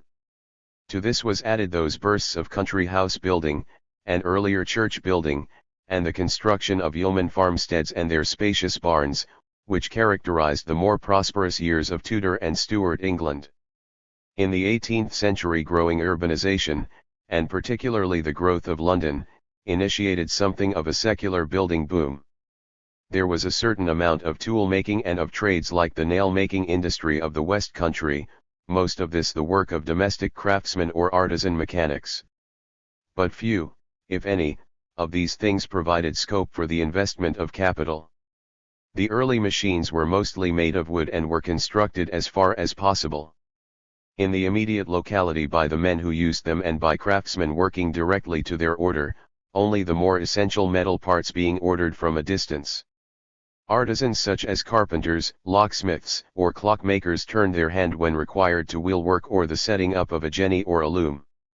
As machinery grew more complicated and the early factories arrived, that versatile artisan, the millwright, acquired a position of key importance, a trade which, according to a contemporary account, as a branch of carpentry, with some assistance from the smith, but rather heavier work, yet very ingenious. One iron making itself was very limited in scale. In 1737 there were some 59 iron furnaces scattered over 18 counties producing some 17,000 tons annually too, and a large part of its market consisted of demand for ordnance. Indeed, wood was the raw material of all industry to an extent which it is difficult for us now to conceive. 3 conveyances and containers were made of wood, and also ships and bridges, and the carriages of cannons and a large part of every house, and woodworking was in major part the preserved of the old type of artisan working with the simplest of traditional tools. The home market for manufactured articles of general consumption, as again we have earlier remarked, was a narrow one, and the export market, so important for the woolen industry, remained cramped and restricted under the conditions of the mercantile system. In I-700 the tonnage of outgoing vessels at English ports amounted to no more than 317,000 registered tons, or between I and 2% of the present-day traffic in the port of Liverpool alone. With the approach of the Industrial Revolution, this situation became radically transformed. By the middle of the 18th century the recorded tonnage of outgoing vessels was about double what it had been at the beginning of the century. Thereafter, the export trade showed a quite remarkable increase, and so far as the textile trades were concerned, there is every sign that the rise of export demand went ahead of productive capacity and was a principal spur to technical change in the latter half of the century. By 1785 recorded export tonnage had passed the million mark, and in the 2 decades at the end of the century the figure was nearly trebled. Valued in pounds. 95. Sterling. Exports at the end of the century were 3 times what they had been in the middle and 5 times what they had been at the beginning. One of the total export values in 1800, the combined exports of wool and cotton constituted nearly 30%. By 1850, all textile yarns and fabrics combined constituted 60% of a total of export values, which had doubled over the half-century. As the early machinery became harnessed to steam power, and productive equipment grew in mass and in the amount and complexity of its metal parts, not only was there a need for the erection of special buildings to house them, and sometimes of dwellings for workers in the neighborhood of the new plants, but the demand arose for specialized machine-making firms. Prior to 1800, the only firm of this kind was the Soho enterprise of Bolton and Watt, which by that date had made nearly 300 engines in all, more than a third of these being for textile factories and between a fifth and a sixth of them for MMMG. But it was not until the 1820s that professional machine-making firms began to appear in any number, either in London or in Lancashire.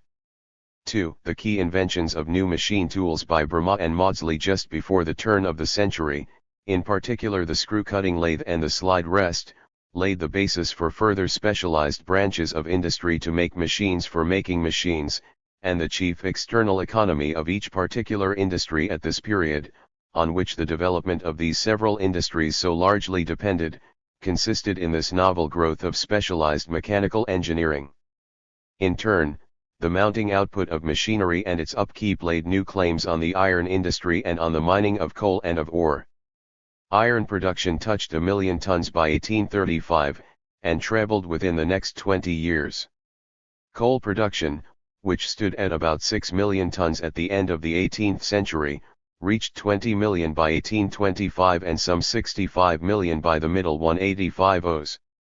3. As regards the home demand for consumption goods, this also was inevitably enlarged by the growth of population and its increasing urbanization, even if this growth was precluded from being as spectacular as one might have expected by reason of the wretched conditions and the meager earnings of the mass of the population. But if the factory proletariat had few pence to spare beyond the barest needs of subsistence, there was an inevitable modicum of things which they now had to buy in the market, whereas previously such things could to a large extent be made at home. Not only did homespun decline in favor of the factory product, but the mere increase in numbers brought an increase in the shawls and clogs which each family needed to have. There can be little doubt that in the period following the Napoleonic Wars the combined influence of these factors was expansionist in a quite unparalleled degree. But in the 40s and 50s of the century there arrived on the scene a novel activity which, in its absorption of capital and of capital goods, surpassed in importance any previous type of investment expenditure. Even when we label these decades of the mid-19th century the railway age, we often fail to appreciate to the full the unique strategic importance which railway building occupied in the economic development of this period.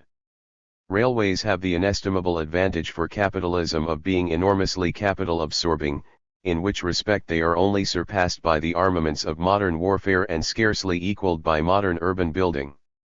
This is not to say that they were the only source of demand for iron at this period. Other grandiose projects of the time were children of the Iron Age, such as pier building on cast iron piles, an example of which in the early 40s was Southend Pier, which we find described in a contemporary account as of extraordinary length, stretching out as it does over the shallow bay a distance of 1.5 miles. But the 2,000 miles of railway line opened in the United Kingdom in 1847-8 must have absorbed nearly 500,000 tons of iron for rails and chairs alone, or 1/4 of the iron output of that date, while according to Tuck, railway building gave employment to 500,000 labourers in the year 1846. 2. By 1860 some 10,000 miles of railway had been laid in Great Britain and Northern Ireland, a figure which was to increase by half again between 1860 and 1870. Railway building at home was by no means the whole of the story of the importance of railways for investment and for heavy industry in Britain. Although we generally have in mind the SOS and the decade prior to 1914 when we speak of capital export, It must not be forgotten that foreign investment played a far from negligible role in the middle of the 19th century. Foreign investment at this time chiefly took the form of lending to governments, and not of direct investment as was later to be the case. But this foreign investment was ultimately directed to railway construction in a very large measure, and served the double function of providing a profitable outlet for capital and also stimulating the export of British capital goods.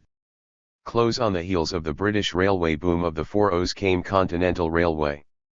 building, and following this there yawned the even larger maw of American railroad construction. Between 1850 and 1875 there was an average annual export of capital from this country of £15 million, in addition to the reinvestment of the net earnings on past investments, which by the 1870s had attained a level of £50 million. The SOs witnessed a considerable rise in the export of capital goods, iron and steel exports doubling in value in the first 3 years of this decade and in the early 70s reaching a level 5 times that of 1850. Between 1856 and 1865 £35 million of railway iron was shipped abroad, and between 1865 and 1875 £83 million,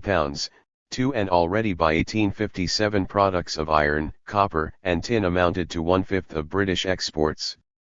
Between 1857 and 1865 there was some shift of British capital towards Indian railways and public works, and the iron for Indian railways was almost exclusively supplied from British orders. Railway building in Russia and in America continued, however, to create a strong demand for British railway iron in the 60s, and although German railway building was more or less at an end by 1875, Russian railway building only reached its peak in the GOs, when some 16,000 miles of road were constructed, while American building proceeded spasmodically into the last quarter of the century, and in 1887, in a revived burst of activity, 13,000 miles of track were built in the United States.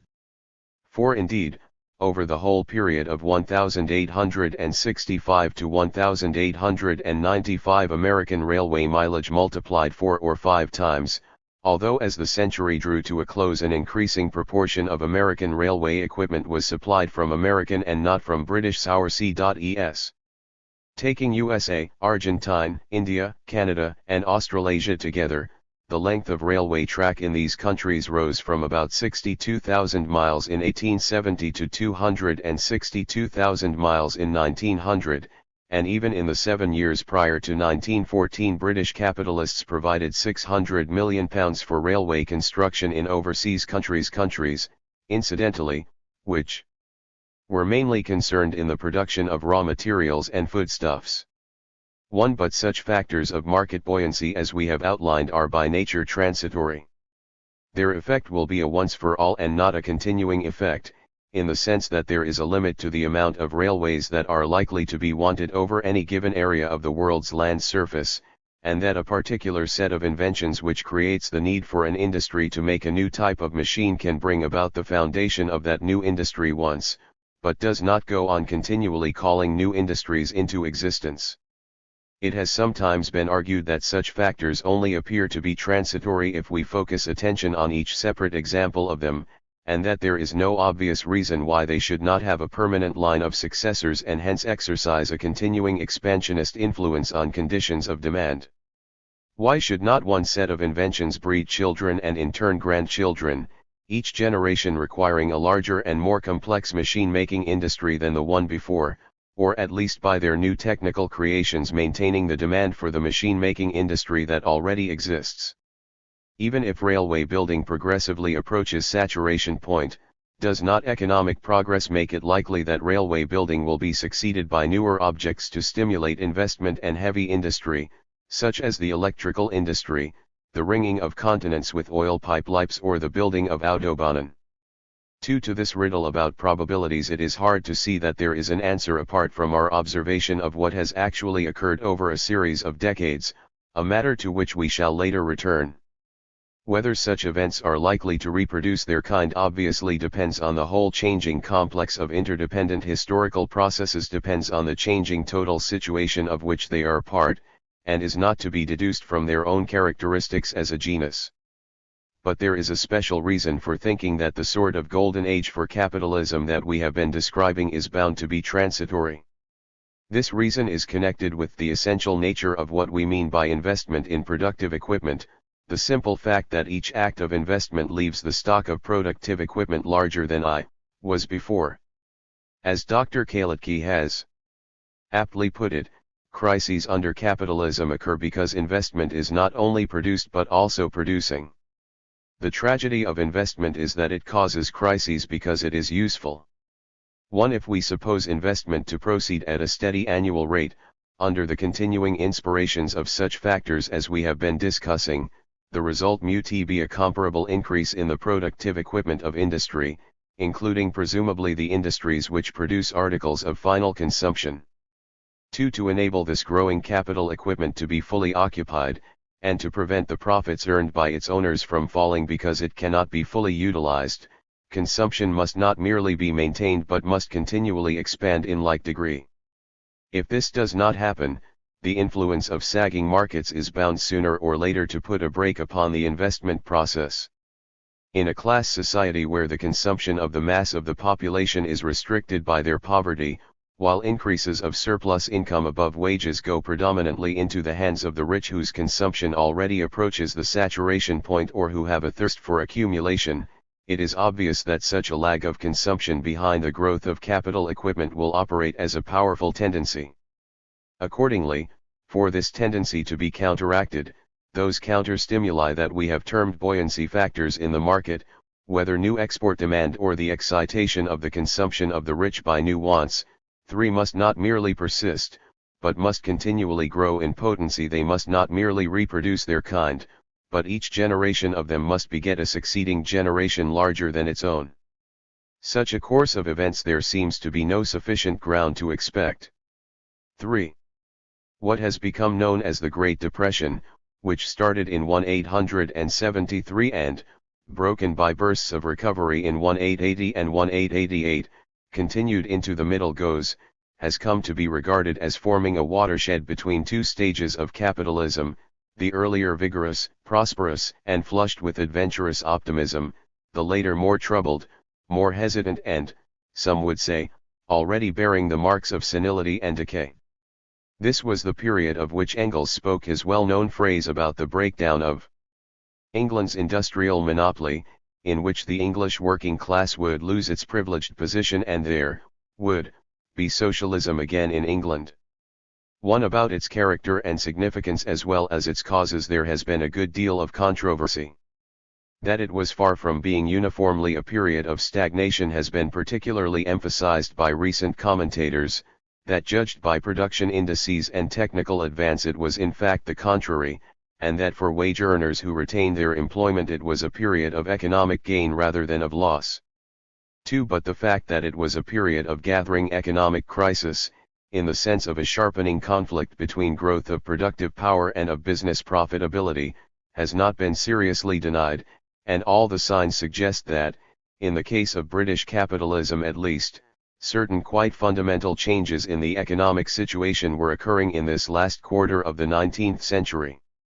In our estimate of its significance much necessarily depends upon our diagnosis, and while certain superficial features of the Great Depression, and of the sequence of events associated with its onset, are clear enough, there are a number of more fundamental questions about it to which the answers remain obscure. A question on which a great deal evidently turns is one concerning the relative weight in its causation of the various factors limiting the investment field which we have been discussing above. What occurred cannot, of course, be attributed exclusively to any one of them alone, and must be regarded as the work of all of them in combination. The investment field, as we have seen, is a thing of several dimensions, and if one speaks of it as cramped or inelastic, this inelasticity must refer to all its dimensions and not only to one. Nevertheless, it may be appropriate to speak of some one limit as the crucial one, in the sense that no practicable expansion in other directions could compensate for its narrowness, and it is of some significance to determine, if this can be done, the relative importance of various factors as immediate causes of the depression. For example, how far, if at all, Could the economic malaise of the 7-0s be attributed to a partial saturation of investment opportunities in the first of the senses in which we have discussed it, to a fall in the rate of profit due to the rapidity of capital accumulation as such, which had gone ahead of the possibilities of augmenting the mass of surplus value capable of being extracted from the process of production, even if the demand for commodities had expanded pari passu with production, and no serious limitation of markets had emerged? One, or how far was it due to the failure of effective demand to keep pace with the expansion of production, to a waning influence of those buoyancy factors of which we have spoken, and in particular to the failure of consumption to expand pari passu with the expansion of productive power directed towards the output of consumption goods? There is probably some evidence of the existence of the first type of situation in the fact that the real wages of labor were rising in the middle decades of the century, since this could be taken as a prima facie indication of the fact that demand for labor was beginning to outrun the expansion of the proletarian army, and that the situation which the Ricardians had feared was coming to pass. According to Professor Bowley's estimates, money wages rose from 58 in 1860, 1914 equals 100, to bow by 1874. And real wages from 5 to 70. One, most significant for investment, building labor costs are estimated to have risen between 1860 and 1875 by nearly 50% and much faster than the cost of prime materials. 2. To this rise of wages the growing organization of skilled labor as a result of the national amalgamated unions of the 5-0s and 6-0s no doubt contributed. The 1860s were a period of abnormally rapid capital investment and of very great expansion of the productive equipment of industry. For example, between 1866 and 1872 the world output of pig iron had increased from 89 million tons to 144 million, of which increase Great Britain had been responsible for 2/5. In the Cleveland district about 30 new blast furnaces had been built between 1869 and 1874 alone, increasing the productive power of this area by 50%. In the Hermitite area of Cumberland and North Lancashire there was an expansion of about 25% in the early years of the 7-0s, and Lincolnshire in 4 years increased its furnaces for utilizing phosphoric ores from 7 to 2:1. 3. Altogether the capital invested in iron works is estimated to have trebled, and in mines to have doubled between 1867 and 1875. Moreover, in the 2 years which immediately preceded the crisis there was a particularly sharp rise of wages, 5, and the unemployment figure, according to the incomplete data of the time, in 1873 was down to scarcely more than I%. Interest rates throughout the 7-0s were exceptionally low. Discount rates, IQ particular, in the winter of 1871 were, according to The Economist, far below the level at which they could have been expected to stand in view of the expansion of trade, a phenomenon which Alfred Marshall attributed to the fact that the amount of capital-seeking investment has been increasing so fast that, in spite of a great widening of the field of investment, it has forced down the rate of discount. 2. Technical change had been rapid, absorbing a larger quantity of capital to set a given amount of labor in motion, but despite this, the absorption of labor into production, about the size of which no reliable statistics are available, have proceeded at a very considerable rate. There is a great deal to be said for the view, expressed by some contemporary writers on the Depression, that the fall of prices in the 7-0s and BOs, on the contrary to being occasioned by monetary influences connected with the supply of gold, as economists have so widely held, 3. was the natural consequence of the fall in costs which the technical changes of the past FEW years had brought about. D.A. Wells, writing in the late BOs and speaking both of USA and of Britain, estimated that the saving in time and effort involved in production in recent years had amounted to as much as 70 or 80%. In a few industries, in not a FEW to more than 50% and between 1/3 and 2/5 as a minimum average for production as a whole. It is possible that over manufacturing industry in general in this country the real cost in labor of producing commodities fell by 40% between 1850 and 1880. At any rate, there seems to be sufficient evidence that this fall of prices was not of itself a sign of sagging demand. On the other hand, if the fall in price was wholly to be interpreted in terms of technical improvement and fall in costs, the ensuing fall in profit and mood of depression remain unexplained. In this connection, it is important to bear in mind again the distinction between the two directions along which an increase in the stock of invested capital may proceed, and their distinct effects. In the first place, the increase may take the form of financing technical innovation which raises the ratio of stored up to living labor and enhances the productivity of labor. Let us assume that in this case selling prices have fallen in the same degree as the fall in real cost measured in terms of labor. Then the rate of profit would decline as a net result of the change, unless the price of labor power had also fallen by enough to augment the surplus available as profit in a degree sufficient to offset the rise in what Marx termed the organic composition of capital, i.e. the rise in the ratio of machinery, etc., to direct labor occasioned by the progress in technique. 1. In the second place, the increase of capital could take the form simply of a multiplication of plants and equipment of production, expanding the employment of labor and hence output without necessarily lowering costs. In this case, a decline of profitability would result if, but only if, the expansion either of the market or of the labor supply failed to keep pace with the expansion of productive capacity, and a fall in selling prices would in this case be presumptive evidence that productive capacity had in fact outrun the growth of demand. What makes our present task specially difficult is that investment during this period obviously took both these forms, in proportions that can hardly be calculated. If the productivity of labor had been augmented during this period in such a striking degree, one would expect to find that there had been at least some compensating increase in Marx's relative surplus value.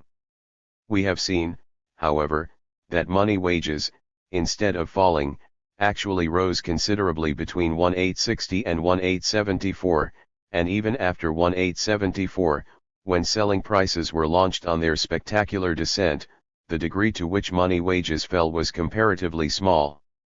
There does not therefore seem much evidence that this compensating factor had any considerable importance prior to 1873, or even subsequently. It is true that between the 70s and the GOs there occurred a considerable cheapening of foodstuffs relatively to manufactures, as a result of the opening up of the interior of America by railroads and the rapid improvement of ocean transport. But this cheapening of foodstuffs operated in a situation where labor was strong enough to resist the sweeping reductions in money wages which earlier in the century would probably in like circumstances have occurred, and the result was chiefly to enhance real wages, while effecting a cheapening of labor power to employers only in minor degree. Among the proximate causes of the crisis of 1873, events in the foreign investment market are usually assigned a leading place, and it has to be remembered that prior to that date foreign investment provided an important safety valve against any tendency of the process of accumulation to outdistance the possibilities of profitable employment at home. This foreign investment was modest compared with the dimensions which it later assumed, and was by no means an unfailing device, as events were to show. But it was far from being a negligible factor. The immediate onset of the crisis was associated with an abrupt closing of the safety valve. Between 1867 and 1873 there had been a series of loans to Egypt, to Russia, to Hungary, to Peru, to Chile, to Brazil, together with a number of special railway loans, in addition to numerous distinctly shady ventures. Of the $2 million of American railway capital floated between 1867 and 1873, British capitalists subscribed a very substantial part. He favourite business for many years before 1873, said Sir Robert Giffin, had become that of foreign investment. 1. The bankruptcy of Spain and the non-payment of interest on the Turkish debt were douches of cold water to the prevailing investment mood, and financial difficulties in countries more or less remed by the capital of England and other old countries, as Giffin put it, such as Austria and later South America, almost a domain of England, 2. And Russia, caused an abrupt paralysis of the market for foreign loans. After an initial check to investment, the result was to encourage increased investment in the home market instead. This fact served to explain one of the most curious features of the depression, the extent to which production and productive capacity continued to increase at a pace only slightly moderated as compared with the decade before I-870. This expansion of productive capacity was specially marked in the capital goods industries during the middle 70s. The number of blast furnaces continued to grow, and capital goods production as a whole rose from an index figure of 553 in 1873 to 616 in 1877. At the end of 1877 home investment also collapsed, as foreign investment had done some years before. But despite this, the index of capital goods production was only 8 points lower in 1879 than it had been in 1877, and despite an unemployment figure of over 10%, the production index had only fallen between I-873 and 1879 from 62 to 60. A revival of home investment contributed to the short-lived recovery of 1880-3. But the continuing increase of productive capacity in this period, piled upon the expansion before 1873, served to exert a further downward pressure on prices and on profit margins in the middle bows, and as Goskin remarked in 1885, capitalists find it exceedingly difficult to find a good return for their capital. Over a decade the price of iron fell by 60% or even more, and the price of coal by over 40%. Steel, which sold for £1.2 in 1874, was selling for only £4.5 in 1884. Much of this fall, as we have seen, was to be explained as a result of economies of cost due to technical improvement. It has been estimated that the amount of labor in a ton of rails was only a half what it had been in the middle of the century. The cheapening of steel was partly due to the economies of the new basic process, which British industry, however, had been slow to introduce and was inclined to neglect. Bessemer steel in England in 1886 could be manufactured and sold at only a quarter of the price per ton that had prevailed in 1873, and only half as much coal was required to make a ton of steel rails as had been needed in 1868. Economies of production in consumers' goods were on the whole much less striking, but were nevertheless appreciable. For example, real costs in the cotton industry in the decade of the 70s probably fell at an average rate of 0.5 per cent per annum. More remarkable is the fact that nearly 400 new cotton companies were floated between 1873 and 1883. To a small, but only minor, extent can the price changes be attributed to a fall in money wages, which fell by rather less than 10% between their peak in 1874 and 1880, after which they remained more or less stationary, or even rose slightly. But it seems clear that the fall in price, consequent on the increased productive capacity, must in most directions have exceeded what could be explained in terms of cost reduction alone. According to Sir Lothian Bell's evidence before the Royal Commission on the Depression of Trade and Industry, the production of pig iron in the world at large had swollen by the impressive figure of 82% between 1870 and 1884, and British production alone by 31%, which had contributed to a very considerable decline in price, exceeding any compensating decline in costs, with the consequence, the witness added, no doubt with the exaggeration to which industrialists are prone on such occasions, that workmen were getting all the profit and iron manufacturers none. The Commission in their final report found that similar conditions prevailed in coal, while in textiles profits have been much reduced in face of production which had been maintained or increased. The general conclusion they reached regarding industry and trade as a whole was expressed as follows: we think that overproduction has been one of the most prominent features of the course of trade during recent years, and that the depression under which we are now suffering may be partially explained by this fact. The remarkable feature of the present situation, and that which in our opinion distinguishes it from all previous periods of depression, is the length of time during which this overproduction has continued. We are satisfied that in recent years, and more particularly in the years during which the depression of trade has prevailed, the production of commodities generally and the accumulation of capital in this country have been proceeding at a rate more rapid than the increase of population. 3. A recent commentator has given this interpretation to the overproduction aspect of the Great Depression: output was expanding, the supply of men was limited, capital was not sufficiently a substitute for labor.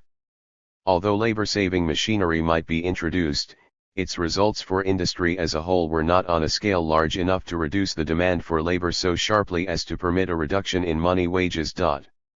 When we turn to consider the influence of the market factor, evidence of its contribution is rather clearer, and indications are fairly plentiful that those buoyancy factors which had sustained demand earlier in the century were slackening, or at least were failing to grow in influence as the immense expansion of productive capacity demanded if it was to be fully utilized.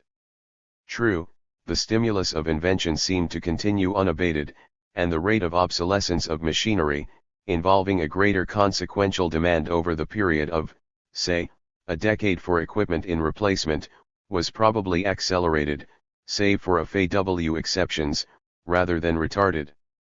To this the Bessemer process in steel, the turbine, and improved marine engines, hydraulic machinery and machine tools, the latter largely as the result of improved precision gauges and the spread of the custom of working to gauge, the introduction of steel rollers in flour making, of the Siemens tank furnace in glass making, of sewing machines and the rotary press are all witnesses.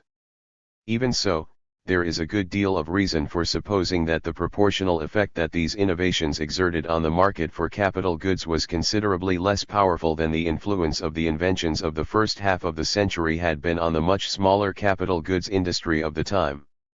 Railway building, which had constituted such a powerful stimulus in the middle of the century, was tapering off, at least, even though one cannot say, in face of the revival of railway construction in the later bows and its spread to Africa and Asia, that it had yet reached saturation. Over the 7 years prior to the crisis, the total length of railways in USA had been doubled, and during the last 4 years of these 7 America had built some 25000 miles.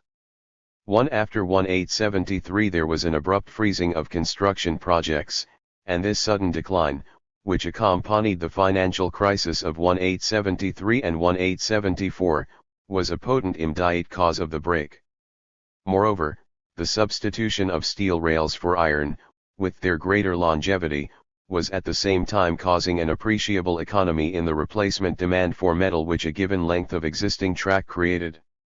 Of particular importance for British industry was the sharp contraction of the export demand, which was only partly a consequence of the decline of foreign investment and of the cessation of railway construction orders. In the years immediately preceding quantity and even more in value. Between 1867 and 1873 our foreign trade had risen by more than a third, and by 1873 total exports were 80% larger than they had been in 1860. The increase in export of iron and steel was even more remarkable, a growth of 66% between 1868 and 1872 alone. Then came the turn of the tide, unexpected and alarming. By 1876 exports of British produce had shrunk, in value, by 25% compared with the peak of 1872. Exports to USA alone were halved, and exports of iron and steel receded by 1/3 in tonnage and by more than 40% in values. The collapse of the rail iron market was specially severe.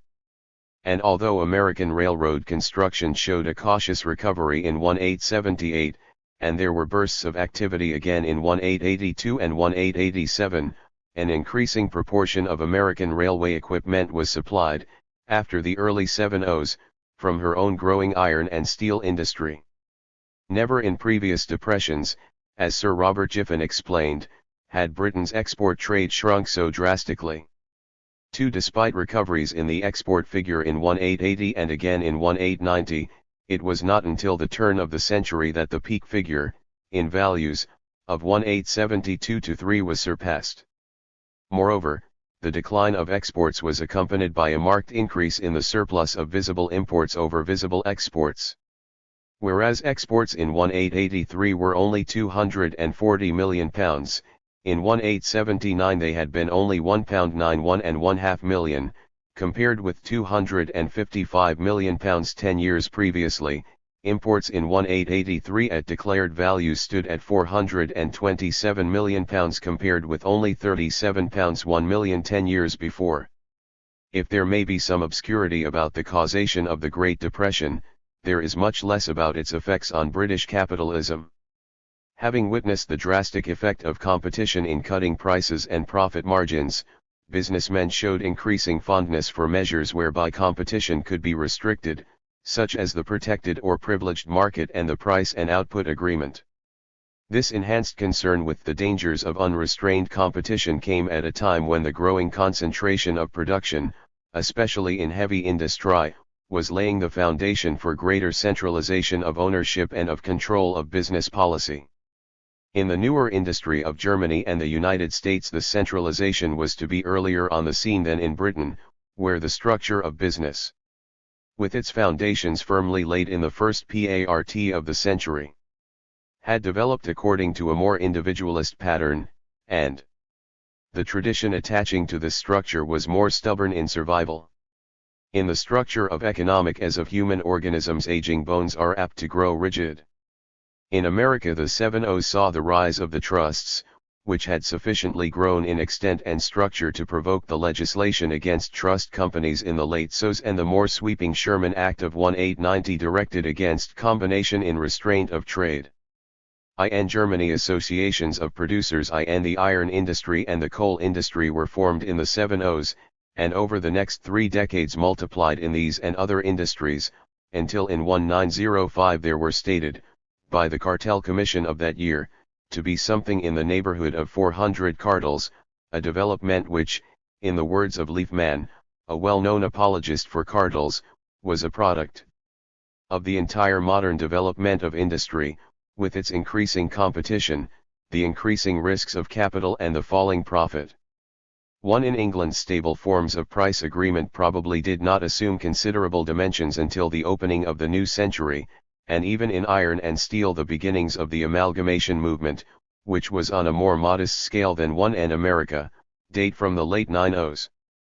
2. But it is significant that the International Rail Makers Agreement, for partitioning the export market, in which British producers participated, and the start of the fair trade agitation, with its plea for restricting the intrusion of dumped foreign products into the home market, both date from the Bows. The depression of the last quarter of the century in England was relatively little marked by the extensive excess capacity which was to become so prominent a feature of the Second Great Depression of the interwar period. It was essentially a depression of cutthroat competition and cut prices of the classic textbook type. A leading difference between the events of the earlier and the later period, which in so many other respects provoke comparison, is that in the interval the monopolistic policy of meeting a shrinkage of demand by output restriction and price maintenance had come to prevail. We have earlier quoted Professor Heckscher's characterization of the mercantilist epoch of earlier centuries as obsessed by the fear of goods. The new period that was now dawning, and which already in the Bows was being spoken of as one of neo-mercantilism, was to be increasingly obsessed with a similar fear, a fear which from one of goods was to become a fear of productive capacity. The last 2 decades of the 19th century were also marked by another preoccupation which recalled the mercantilism of earlier centuries, a preoccupation with privileged spheres of foreign trade. Closely joined with this went an interest in privileged spheres of foreign investment. This concern with foreign investment was a distinctive mark of the new period, having no close likeness in its prototype. The difference marked the contrast between an age of undeveloped capital accumulation and the latter days of industrial capitalism. Of this mature capitalism, impelled by the need to find new extensions of the investment field, export of capital and of capital goods constituted a leading feature. In the Bows there awakened a newfound sense of the economic value of colonies, an awakening which occurred with remarkable simultaneity among the 3 leading industrial powers of Europe. During that decade, as Mr. Leonard Wolfe has pointed out, 5 million square miles of African territory, containing a population of over 60 millions, were seized by and subjected to European states. In Asia during the same 10 years Britain annexed Burma and subjugated to her control the Malay Peninsula and Baluchistan, while France took the first steps towards subjugating or breaking up China by seizing Annam and Tonkin. At the same time there took place a scramble for the islands of the Pacific between the three great powers. One business interests in centers like Birmingham and Sheffield began to raise the demand that to make good the loss of the American market we ought to have the colonial market, and Joseph Chamberlain was to call on the government to give protection to markets at home while taking steps to create new markets abroad, and T.O. raise his glass in simultaneous toast of commerce and empire, because, gentlemen, the empire, to parody a celebrated expression, is commerce. 2. In similar vein, writers in Germany at the turn of the century were talking of the participation of Germany in the policy of expansion out of Europe, at first modestly, of late with growing decision, as being compelled by the enormous increase of its industrial production and its trade, and of German activities in the Near East as doing what we are doing in other parts of the world, seeking new markets for our exports and new spheres of investment for our capital. 1. Mr. Rostow has summed up the effect on capitalists of their experience in the Great Depression as follows: they began to search for an escape from narrower profit margins in the insured foreign markets of positive imperialism, in tariffs, monopolies, employers' associations. 2. The extension of the investment field and the search for the stimuli of new markets to keep productive equipment working to capacity, the race to partition the undeveloped parts of the globe into exclusive territories and privileged markets, were quickly to become the orders of the day. Price agreements, it is true, were no new thing. They had been common among iron masters quite early in the century, and export of capital was no sudden novelty. But this new preoccupation represented a very different focus of interest and yielded a very different design of economic strategy from that which had held the minds of the industrial pioneers of Ricardo's day. The Great Depression, whose course we have traced in England, by no means confined its attentions to this country. Its incidence was heavy alike in Germany, in Russia, and in USA. Although France, less deeply industrialized, felt its effects more lightly and pursued a smoother course. In fact, in Germany the initial shock was more violent than it was here, and between 1873 and 1877 German iron consumption fell by as much as 50%.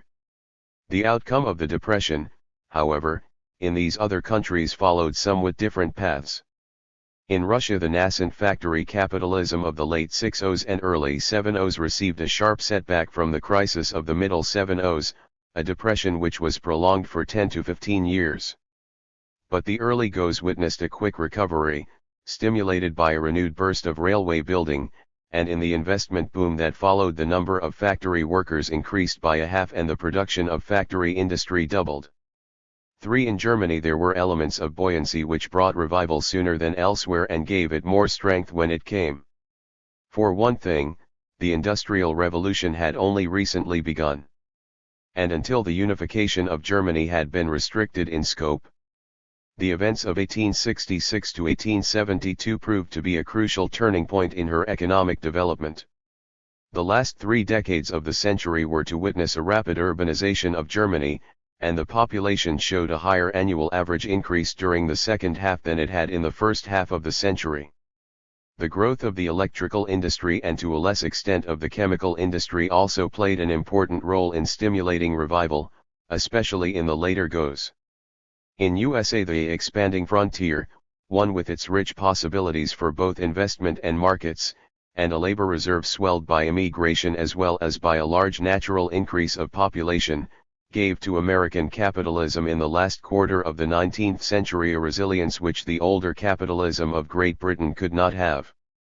The spirit of business optimism, confident that no straitness of markets or of labor supply would rob the pioneer of his gains, continued for some decades to feed on its own achievements in the sphere of technique and industrial organization. Railway building, as we have seen, continued on the American continent to absorb both capital and the products of her growing heavy industry until the final years of the century, and her population, swollen by nearly 20 million immigrants from Europe, was almost trebled between 1860 and 1900.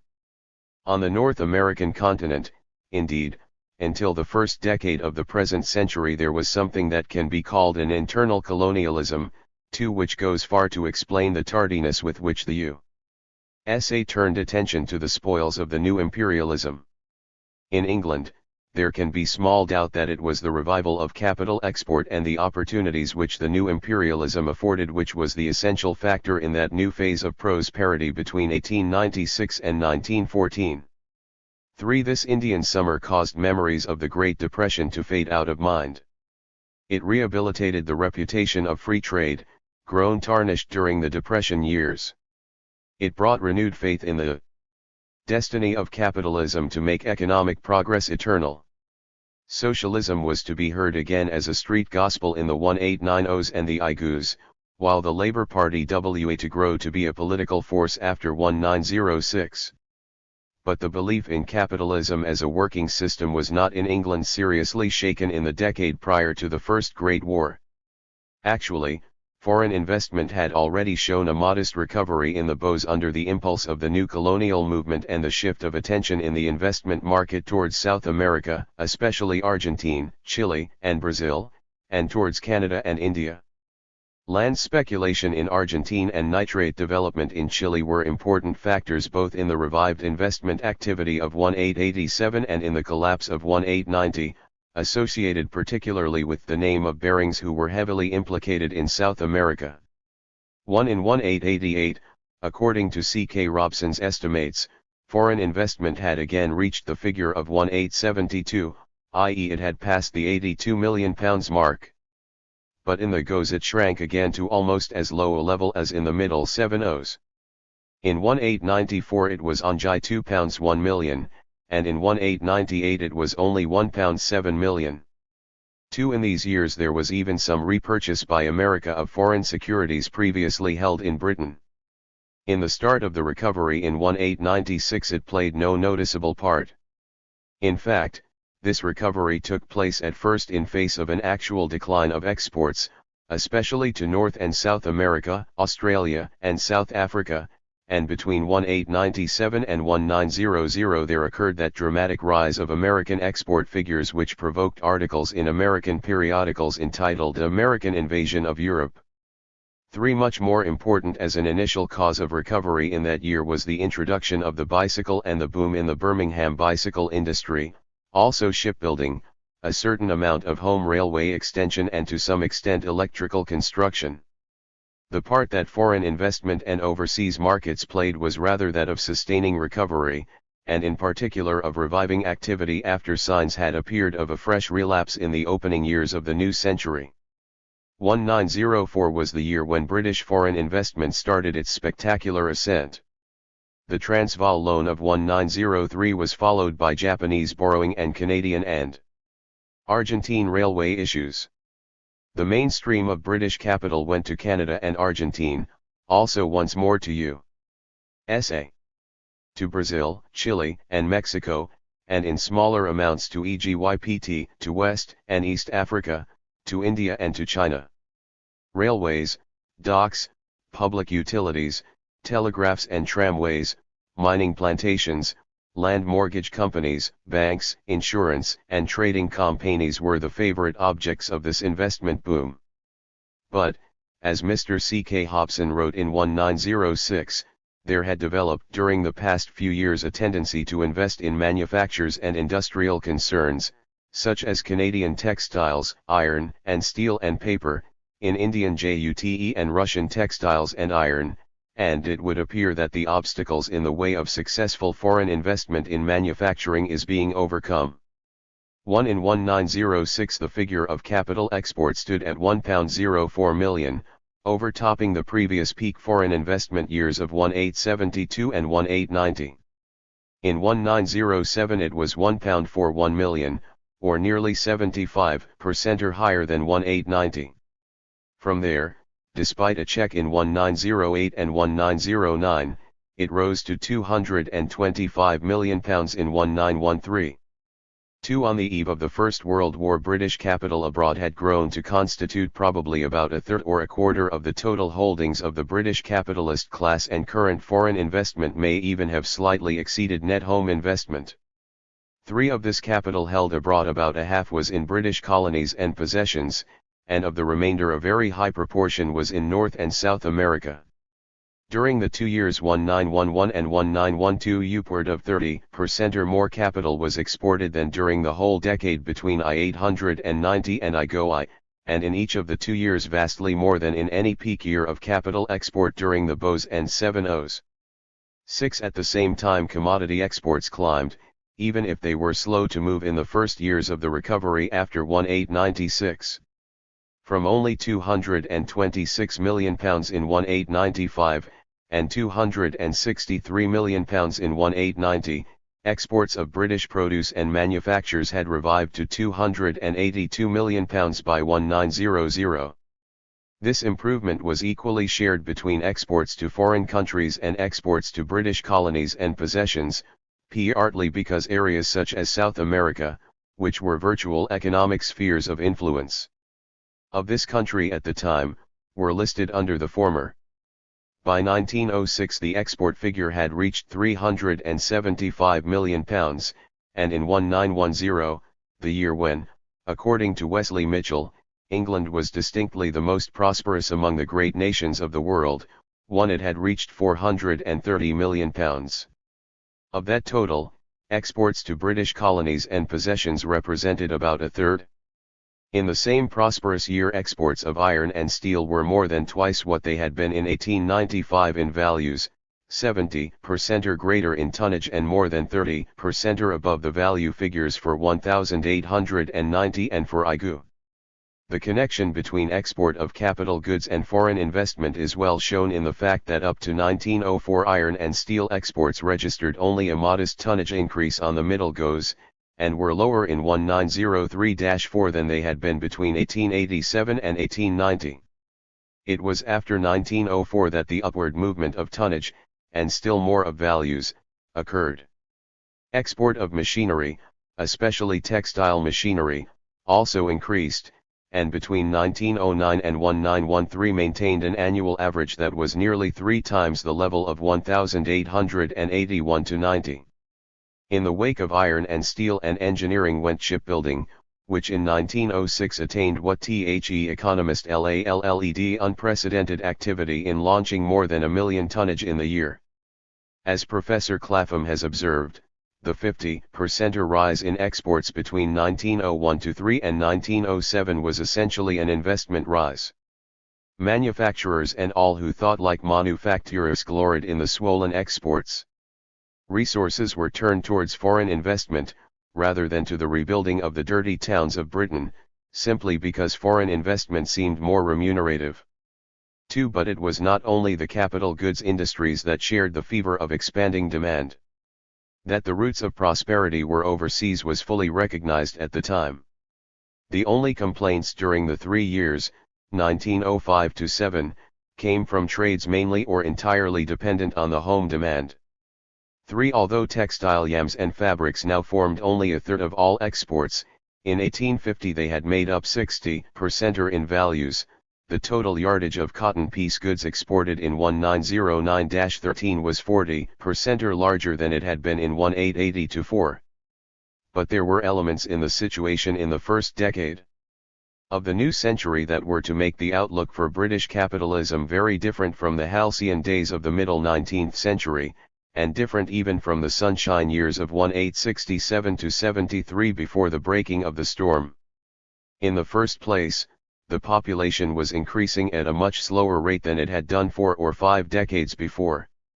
Between the first 5 years of the century and the 4 years preceding the First World War, the population of England and Wales and Scotland grew by scarcely more than 9% or as compared with the decennial increase of between 1-2 and 1-3% or in the middle of the 19th century.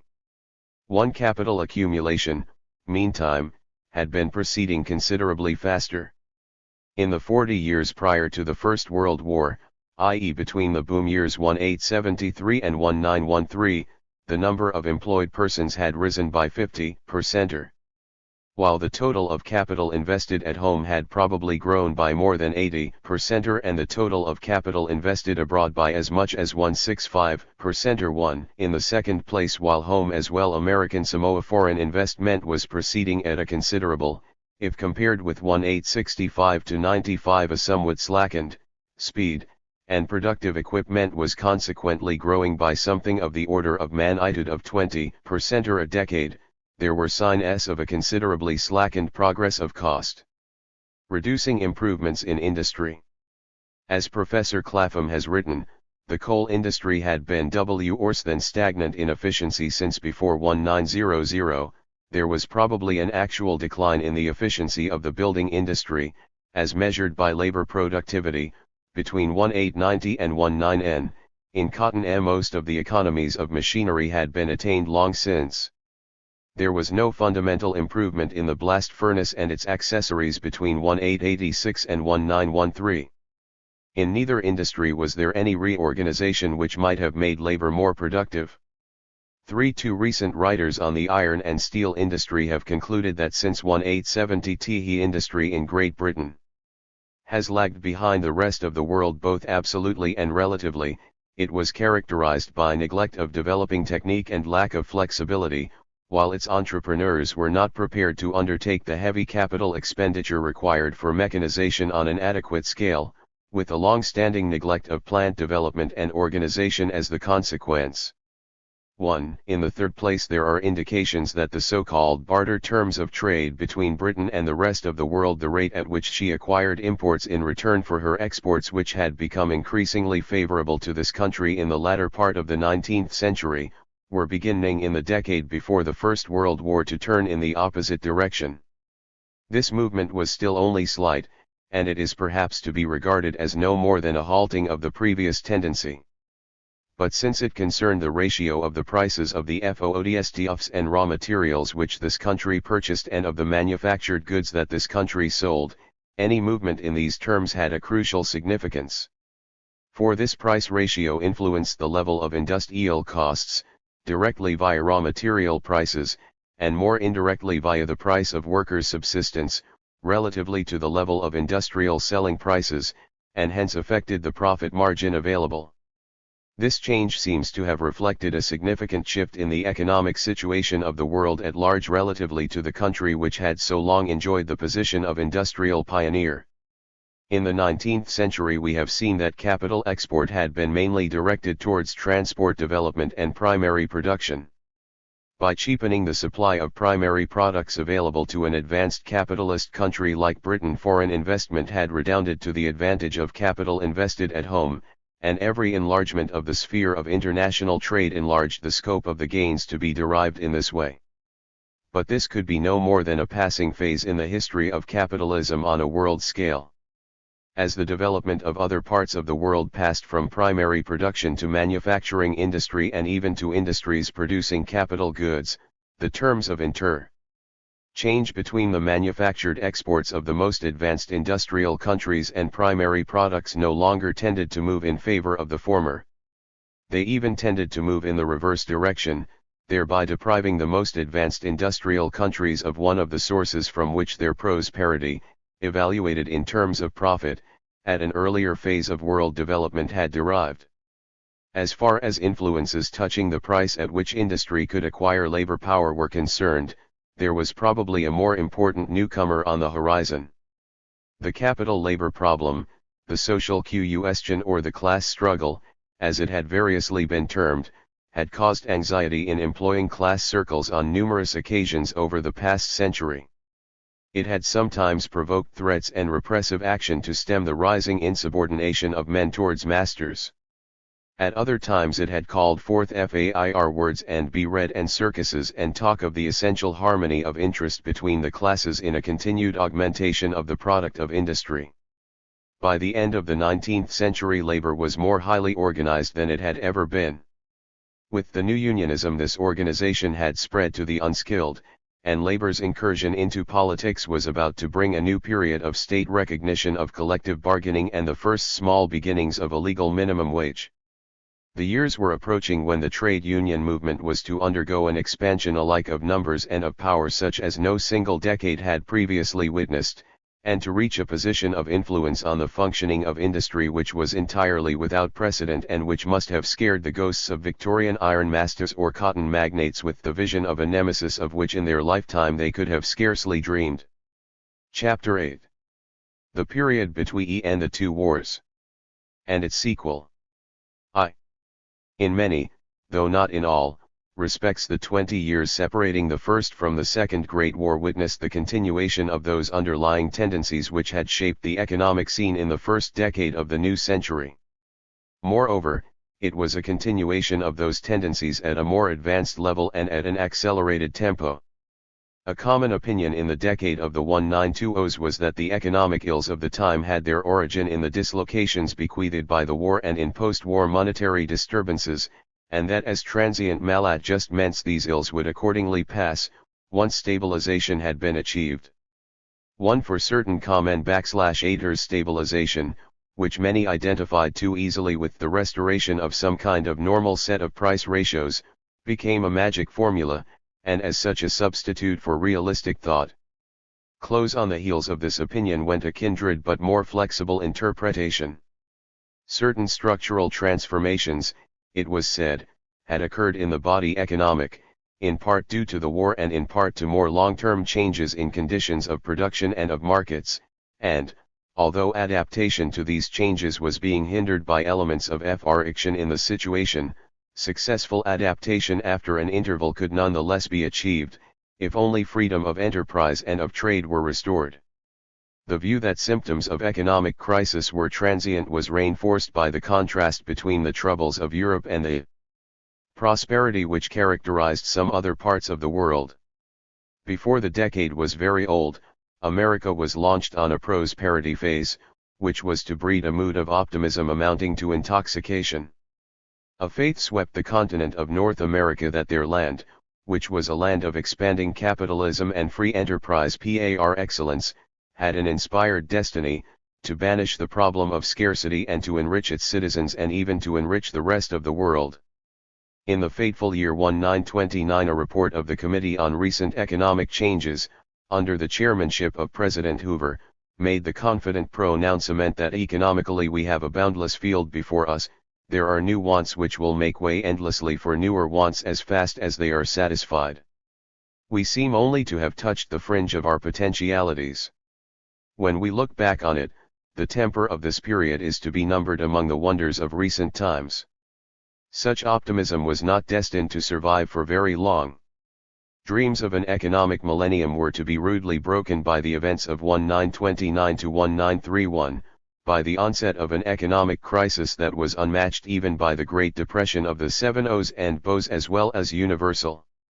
The stark facts of these grim years, with their sudden bankruptcies, their derelict plants and their bread lines, forced upon sobered minds the conclusion that something much more fundamental than sluggish adaptability or disordered price ratios must be wrong with the economic system, and that capitalist society had become afflicted with what had every appearance of being a chronic malady, in danger of becoming fatal. In its larger outline the visage of this period between wars confronts us with no difficult problem of recognition. The main features fit only too simply into a picture that we have come to associate with a monopolistic age, and the essential character of the period is so clearly written on its face as scarcely to need analysis. The very contrasts which these decades showed to the previous Great Depression of the last century afford convincing testimony: price rigidities over a large range of major industries and the maintenance of profit margins instead of price collapses, restriction of production rather than cost reduction as the favorite remedy of industrialists and statesmen, mounting and universal excess capacity and unemployment of unprecedented stubbornness and dimensions. Evidence of that neo-mercantilist fear of productive capacity, of which we have spoken, is certainly not lacking. It was apparent alike in tariff policies, in the widespread extension of cartel quotas and restriction schemes, in the growing vogue of large-scale advertising campaigns, concerted trade propaganda and privileged markets, and in the almost universal worship of export surpluses. It colored the economic policies of governments. It dogged every proposal for industrial reorganization and every project of economic reconstruction.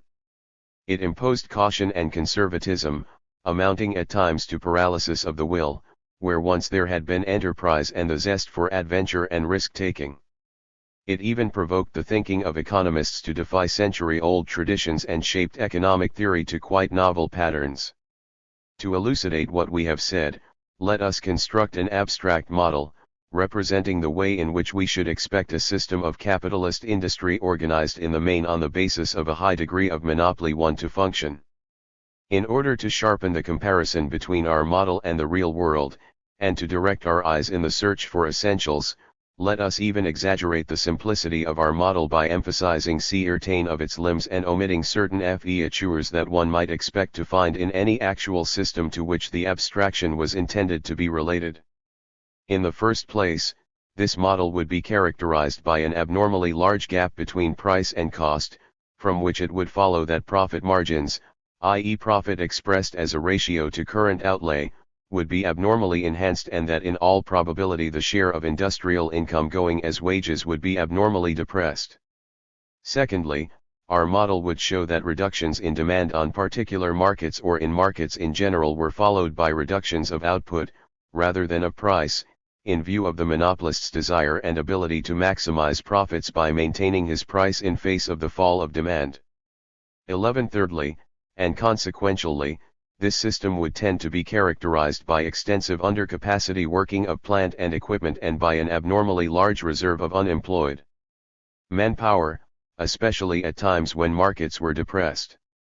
Insofar as the prevalence of restrictive practices operates in conjunction with latka indivisible units of fixed equipment, such a condition of excess topicity is likely to become permanent one as is also the existence of an inflated labor reserve. In other words, in such an epoch the FEAR of productive capacity will result in a portion of the existing productive power being kept out of action or underutilized, while the industrial reserve army will be recruited by deliberate restriction of production. Fourthly, there would tend presumably to be a decline in the rate of new investment, owing to the reluctance of the monopolies already entrenched in a certain sphere to expand productive capacity and because of the obstruction placed in the way of new firms entering these sacred preserves.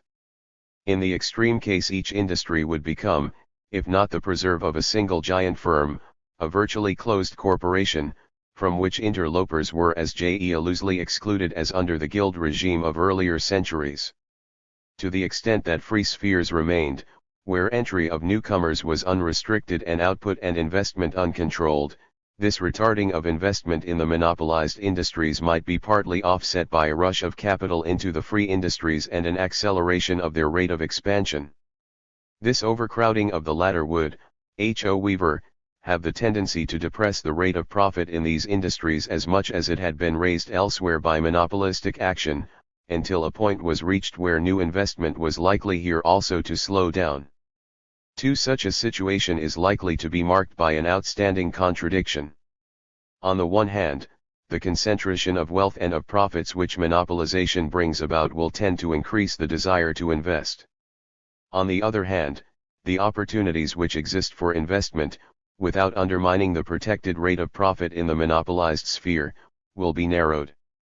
The outcome of this contradiction is likely to be an intensified search for outside investment outlets, an intensified drive to penetrate or to annex spheres which stand to the metropolis of monopoly industry as colonial spheres. 3. Fifthly, this declining rate of investment at home, unless it were compensated by a larger export of capital for colonial development, would result in a narrowing of the market for the products of heavy industry, while the existence of mass unemployment and the shift from wages to profit of which we have spoken would depress consumption and the market for consumption goods. One would accordingly expect an epoch of monopoly capitalism to be characterized by an abnormal sagging of markets and a chronic deficiency of demand, a factor in the situation which would not only make for a deepening of slumps and a curtailment of periods of recovery, but would aggravate the long-term problem of chronic excess capacity and unemployment. Moreover, of the two main groups of industry it seems probable that heavy industry would find its markets the more shrunken, so that such an epoch is likely to be remarkable for a special crisis of heavy industry, and for the emergence of a business strategy which lays special stress on the creation of new and privileged markets for capital goods and even on the throttling of rival industries in other countries and the annexing of their territory. Finally, one would expect to find a tendency towards an ossification of industrial structure, both in industries dominated by the more solid forms of monopolistic organization and in those characterized by a looser cartel form of control, which has the effect of freezing the existing pattern of each industry by the allotment of output quotas to the various firms. This is not to say that monopolistic organization is altogether bereft of progressive elements. It may be in a better position to organize research and to take a broader and a longer view than the smaller firm, and be capable of concentrating production on the most efficient plants, which is unlikely to occur in a halfway state of imperfect competition. Schumpeter has even argued that a large monopolistic organization is likely to attain an unusual standard of constructive initiative, because it can marshal sufficient resources to plan business strategy on an ambitious scale, and is strong enough both to shoulder risks and to face up to uncertainties which would baffle a weaker entrepreneur, an argument which seems to ignore the extent to which monopolies spend time and energy in entrenching an established position against the encroachments of rival innovations and in resisting the intrusion of enterprising newcomers onto the field, to ignore the fact that consideration of the unfavorable effect of new methods on the value of capital sunk in older methods will, during the length of life of the old plant, exercise an influence, and a retarding influence, under monopoly, which it could not do under conditions of atomistic competition. It is, doubtless, true that the most important considerations affecting any judgment of monopoly are its effects on economic development, and not its effects on economic equilibrium, with which economic analysis hitherto has been chiefly concerned.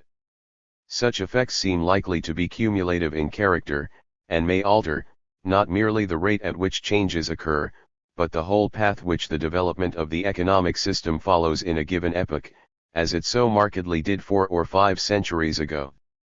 What seems to be decisive here is that in such a regime the focus of interest is so largely shifted from considerations of production and productive costs to considerations of financial and commercial supremacy, for example, to the pyramiding of holding companies or the establishment of tying contracts or of an intimate liaison with banks, rather than to the promotion of standardization or finding the optimum location for an industry.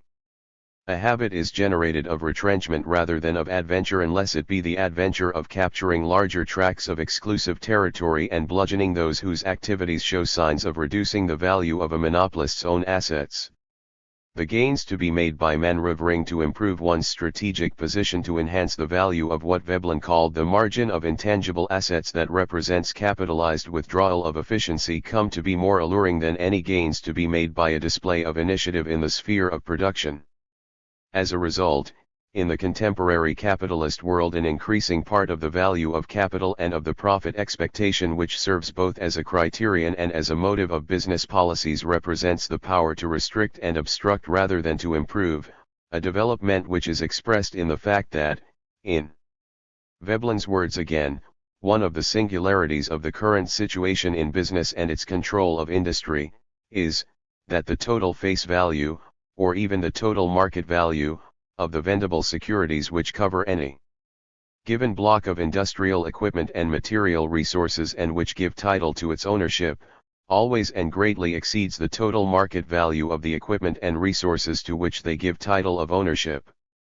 In other words, the industrial system becomes increasingly weighed down by a mass of unproductive costs, inflated by the internecine warfare of that new economic baronage, as a contributor to THETIMS recently named it, battling for position and for supremacy in an age of monopolistic competition.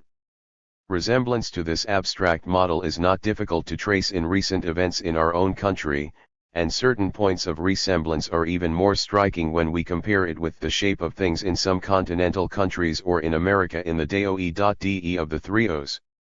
Comprehensive surveys of excess capacity are unfortunately lacking for this country. But for America we have the much quoted estimate of the Brookings Institute that in 1929, at the peak of that country's prosperity wave, excess capacity of plant and equipment amounted to the considerable figure of 20%. to a margin of wasted productive power which had grown by the year of deepest depression to 50%. Such evidence as we have in this country about the condition of our basic industries, and the plenitude of modern machine-wrecking schemes for destroying excess capacity, like the Shipbuilding Securities Limited Scheme or the Cotton Spindles Act, not to mention the agricultural schemes for limiting the area of cultivation, which are perhaps in a special position, indicate that a problem of comparable dimensions characterized the position here as well, even if a figure of 50% or excess capacity might exaggerate the decline in activity in the early 30s in this country. Unemployment in Britain during the 20s stood at an average level of 1–2% or rose in the early 30s to a quite unprecedented figure which approached 3 million, and on the average of the years 1930–5 stood at a percentage figure of 185% of all insured workers, Oregon some 4 times the pre-1914 average and nearly twice the peak of recorded unemployment for any year of the 4 decades prior to 1914. For America in the Great Slump of 1929–33 estimates have been made which range up to 13,000,001 and even higher, and for the leading industrial countries as a whole a total figure in the neighborhood of 25 or even 30 million has been cited. While in Britain the absorption of labor into employment continued over at least the last 3/4 of the 2 decades at an average rate of about 1.5% per annum, this growth over the 15 years which separated 1923 and 1938 left the unemployed reserve army as large at the end of this period as it had been at its beginning, and this despite the rearmament activity of the later 30s and despite a much slower natural rate of population increase than had prevailed in the century before 1914. If we compare the employment peak after the First World War with the position in the summer of 1939, we find that total employment, in the insured trades, increased over the period by about 20%, but the number of workers seeking employment grew by about 28%. In manufacturing industries alone the increase of employment over the period was much smaller, while in extractive industries employment had shrunk by nearly a third. Of the price rigidities occasioned by business policies of price maintenance and restriction there have been a number of studies in the pre-war decade, most notably in America.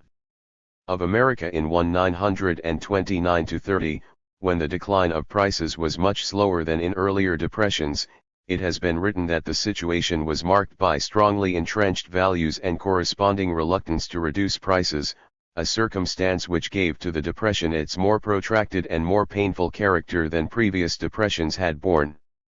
To the final report and recommendations of the temporary National Economic Committee cited evidence which for many of our basic industries showed definite curtailment of production by monopoly concerns or dominant industrial groups in order to maintain prices and ensure profits, and one of the monographs written for the same committee concerning price behavior pointed out that within very broad limits there was a tendency for production to fall less where prices fell more during the 1929–33 recession. Conversely, where prices were maintained, production fell much more sharply.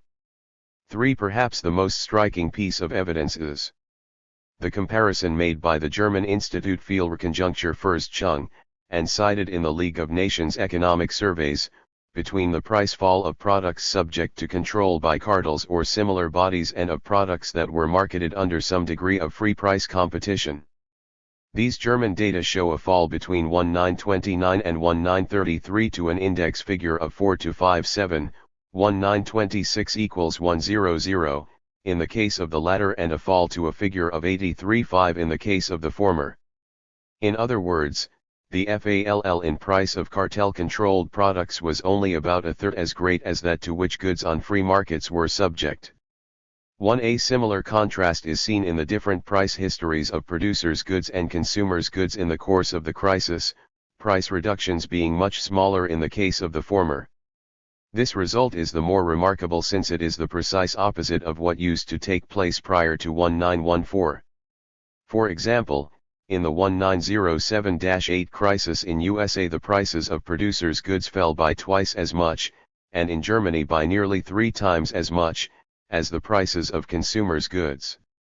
Although net investment declined very sharply after 1929, there is little evidence that the total demand for producers' goods, including replacement and repair as well as new construction, declined so much more drastically than consumption as to be capable of explaining the difference in price reduction in the two cases, and even if this had been the case, there is not much reason to have expected it to exert any appreciable influence on the trend of prices. 2. Without much doubt, the difference is attributable to the greater degree of monopolistic organization in heavy industry, to the strong resistance from the powerfully organized capital equipment industries, many of which are cartelized and, in the process of organization, have been loaded with excessive capital obligations. 8. Again, the fall in wholesale prices of agricultural products on world markets was greater than those of manufactured goods. In USA, for example, raw materials fell by 49% and in Germany by 35% between 1929 and 1933 and manufactures by 31 and 29% respectively. 1. But in the case of agriculture certain special factors affecting production and supply were present to explain the collapse of price.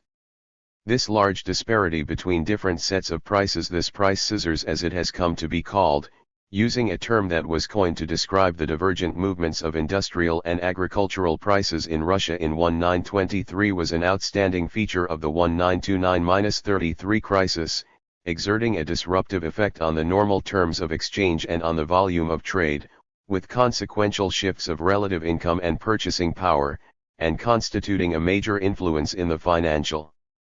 disturbance of those years. Since changes in profit will be a function jointly of changes in output and changes in price, one would expect profit fluctuations to be particularly marked between years of boom and of depression. Moreover, since in speaking of net profit we refer to a margin between gross proceeds and gross costs which may not represent a very large fraction of either of the latter two quantities, this margin may be eliminated altogether by a proportionately small drop in price, and hence in receipts, and we might accordingly expect net profit to disappear and even to give way to losses in a really bad slump year. Industrial profits in the early 30s, of course, experienced some drastic shrinkages. But in contrast to what one could reasonably expect to find in conditions of unfettered price competition, the degree to which profits in general were maintained must strike one as surprising. Estimates based on dividend distribution do not tell the whole story, and the real profit position cannot be fully appreciated until one knows the facts about allocation to reserves and valuation of assets. Nevertheless, the fact that, according to Lord Stamp's Profit Index, dividends on preference and ordinary shares in this country maintained an average figure of more than 6% or even in the bad years of 1931-3, as against 105% in 1929-2, and in no year fell much below 6% or is something to be marveled at in those grim years. Regarding the distribution of income, the evidence is inconclusive. Some estimates of the share of the national income accruing to wage earners, which have figured in recent discussion, do not suggest any marked change in this proportion either in the course of the crisis years or as a longer-term tendency since the opening of the century. But they fail to reveal any such tendency, not because the degree of monopoly has not grown or has failed to exercise its anticipated influence, but because the effects of monopoly in reducing the share of income accruing to labor have probably been obscured by the contrary influence of largely fortuitous factors that have happened to operate at the same time. 1. If we take the share of wages in the net output of manufacturing industry, as distinct from the national income as a whole, the position is different. Here we seem able to discern a long-term tendency for this share in Britain to undergo a slow but steady decline, in the USA for it to decline in the course of the 20s and in the early goes up to 1933, whereafter it rose again in the years of the New Deal, and in Germany for it to undergo a sharp fall between 1929 and 1932 to a low level maintained ever since. Moreover, this proportion was lower in Germany and USA, where monopoly is, in general, more strongly developed, than it was in Britain, and was lowest of all in Germany since 1932. 2. Sir William Beveridge has pointed out that in Britain the violence of fluctuation of output between boom and slump, which was tending to decrease in the decades prior to 1914, showed a very marked increase in the period between the wars and became much more violent than it had been since the middle of the 19th century. 3. His index of industrial activity shows a fluctuation which, measured in terms of the standard deviation, was more than twice as great between 1920 and 1938 than it had been between 1887 and 1913, and nearly twice as great as between 1860 and 1886, while for the constructional trades alone the fluctuation in 1920 to 38 was nearly 3 times what it had been in the quarter of a century prior to 1914 and more than twice what it had been between 1860 and 1886. 4. Of the crisis of 1929-32 a litany of woe and a combination service against increasing misfortune. As The Economist called the story of one of those years, it has been said that production in most industrial countries was reduced to levels which could hardly have been deemed possible in the years before 1929. 6. In USA the production trough in the summer of 1932 represented a fall of 55% or below the 1929 peak, and the production index of constructional goods in 1933 stood at little more than a third of 1929. In other countries the decline varied between 25 and 50%, or being considerably greater by 1932 in Germany, Czechoslovakia, and Poland than it was in the United Kingdom and in Sweden. The collapse of production in heavy industry was the most spectacular. In 6 leading industrial countries taken together, the output of pig iron by March 1, 1932, had declined by 64% or from the 1929 level. 1. In a number of countries the total national income, in value terms, was almost halved. Meanwhile international trade had shrunk to less than 40% of its 1929 amount in value and to 74% in physical volume. Apart from its violence and its stubbornness, the crisis was remarkable for its ubiquity. As an American economist has written, the severity of the second post-war depression and the difficulty of breaking it has been due in considerable part to the universality of the crisis. No nation except Soviet Russia escaped. Industrial centers and colonial areas alike felt the impact of the general decline. 2. This universality had been much less marked in the crisis of the 2 so much so that the latter came to be regarded as essentially troubles of war-scarred Europe. After a short depression in 1920 to 1921, America started that 8-year boom which was to carry the physical volume of production by 1929 to 34% or above the level of 1922 and to about 65% or above the level of 1913. So great was the rate of new construction that between 1925 and 1929 alone the demand for machine tools in the U.S. grew by nearly %, and the demand for foundry equipment by nearly 50%. Over this period it is notable that the rate of increase of capital goods production, which rose by 70% or between 1922 and 1929, was almost double that of consumption goods, while the increase in durable consumption goods was also higher than that of non-durable consumption goods, partly owing to the expansion of installment selling as a form of monopolistic competition. Indeed, this fact that the equipment for producing goods for ultimate consumption was being augmented at an exceptionally rapid rate prompted economists to ask whether too large a proportion of the country's productive energies were being devoted to the construction of capital equipment. 1. But, in addition to a large volume of home investment, it was during this prosperity phase that the enormous expansion of American export of capital also occurred, and although the transition of the country from debtor to creditor status was not so abrupt as is sometimes supposed, the rapidity with which it acquired foreign investments is unparalleled in the experience of any major creditor country in modern times. 1. Much of this took the form of direct investment through, or under the control of, American corporations, e.g. through subsidiaries of Standard Oil or General Motors, through specially formed subsidiary companies or companies in which American capitalists held the major control. And something like $3 milliard was invested throughout the decade in this form. 3. An expansion of considerable magnitude characterized also other non-European countries during the Ws. Already by 1925 the General Production Index for North America showed an increase of 26% on 1913, and for all other countries outside Europe an increase of 24%, as against an increase of only 2% for capitalist Europe American Samoa a whole. Much of this growth was in primary production. But it also included substantial rates of increase for certain types of industry in countries of South America and in Japan. Thus the fact that during the 1920s the continents stood in such marked contrast made the universality of the crisis in 1929 the more surprising. Indeed, when the crash came upon American industry in 1929, the collapse of production was correspondingly more severe than the average of the world as a whole, and markedly greater than in Britain, Sweden, or France. Mr. Solomon Fabricant has estimated that over the period 1899 to 1937 the aggregate manufacturing output of USA increased by 2¾ times, or at an annual rate of 35%. And that over the stretch of 4 decades there were 9 occasions on which manufacturing output suffered an absolute decline, most of them covering only 1 year. By contrast with the previous 30 years, the contraction of 1929 to 32 was the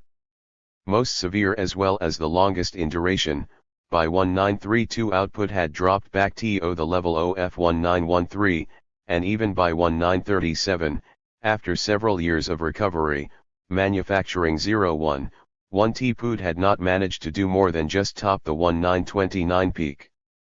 From the 1937 level there was in the following year a further relapse, the Federal Reserve Board Index of Industrial Production showing a decline from 113 in 1937, 1929 equals 110, to no more than 88 in 1938, a fall that was nearly as great as that of the majority of European countries after 1929. In the capitalist world as a whole the recovery after 1932, when it came, was tentative and uneven. The system evidently lacked the resilience it had once had.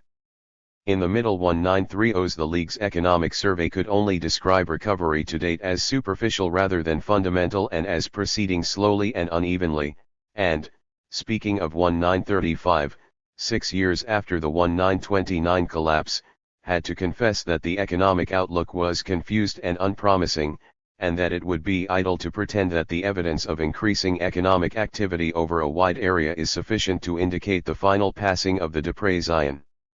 In the previous year the author of the survey had written, in past depressions, after a fairly long and painful period of reconstruction and stabilization, business enterprise could count upon renewed opportunities of profit under much the same conditions as existed before the depression began. At the present time, business enterprise emerges from its readjustments to find a very different situation confronting it. This altered situation was largely conditioned by the enhanced restrictionist measures, the drift to autarky, and the currency disorganization which had been the expedients and so predominantly beggar-my-neighbor expedients that business and the governments reflecting business interests had adopted in response to the crisis. Moreover, the situation was different in another and highly significant respect, even in 1936 and 1937 when signs of recovery had become more general and less tentative. The recovery phase of 1933 to 1937 stood in contrast to previous periods of this kind in the extent to which the expansion of production depended on government policy, at first on currency or tariff policies favorable to industry, as for example the depreciation of the pound sterling in 1932, with the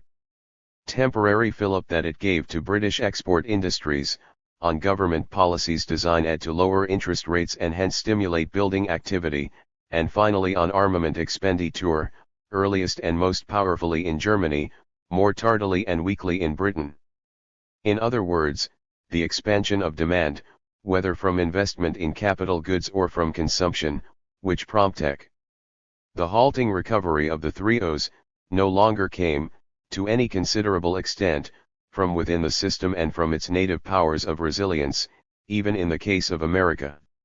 It depended on stimuli which came, as it were, from outside the system and had a political source, taking the form of government expenditure and of government measures to stimulate investment and to fence off markets as preserves for particular enterprises.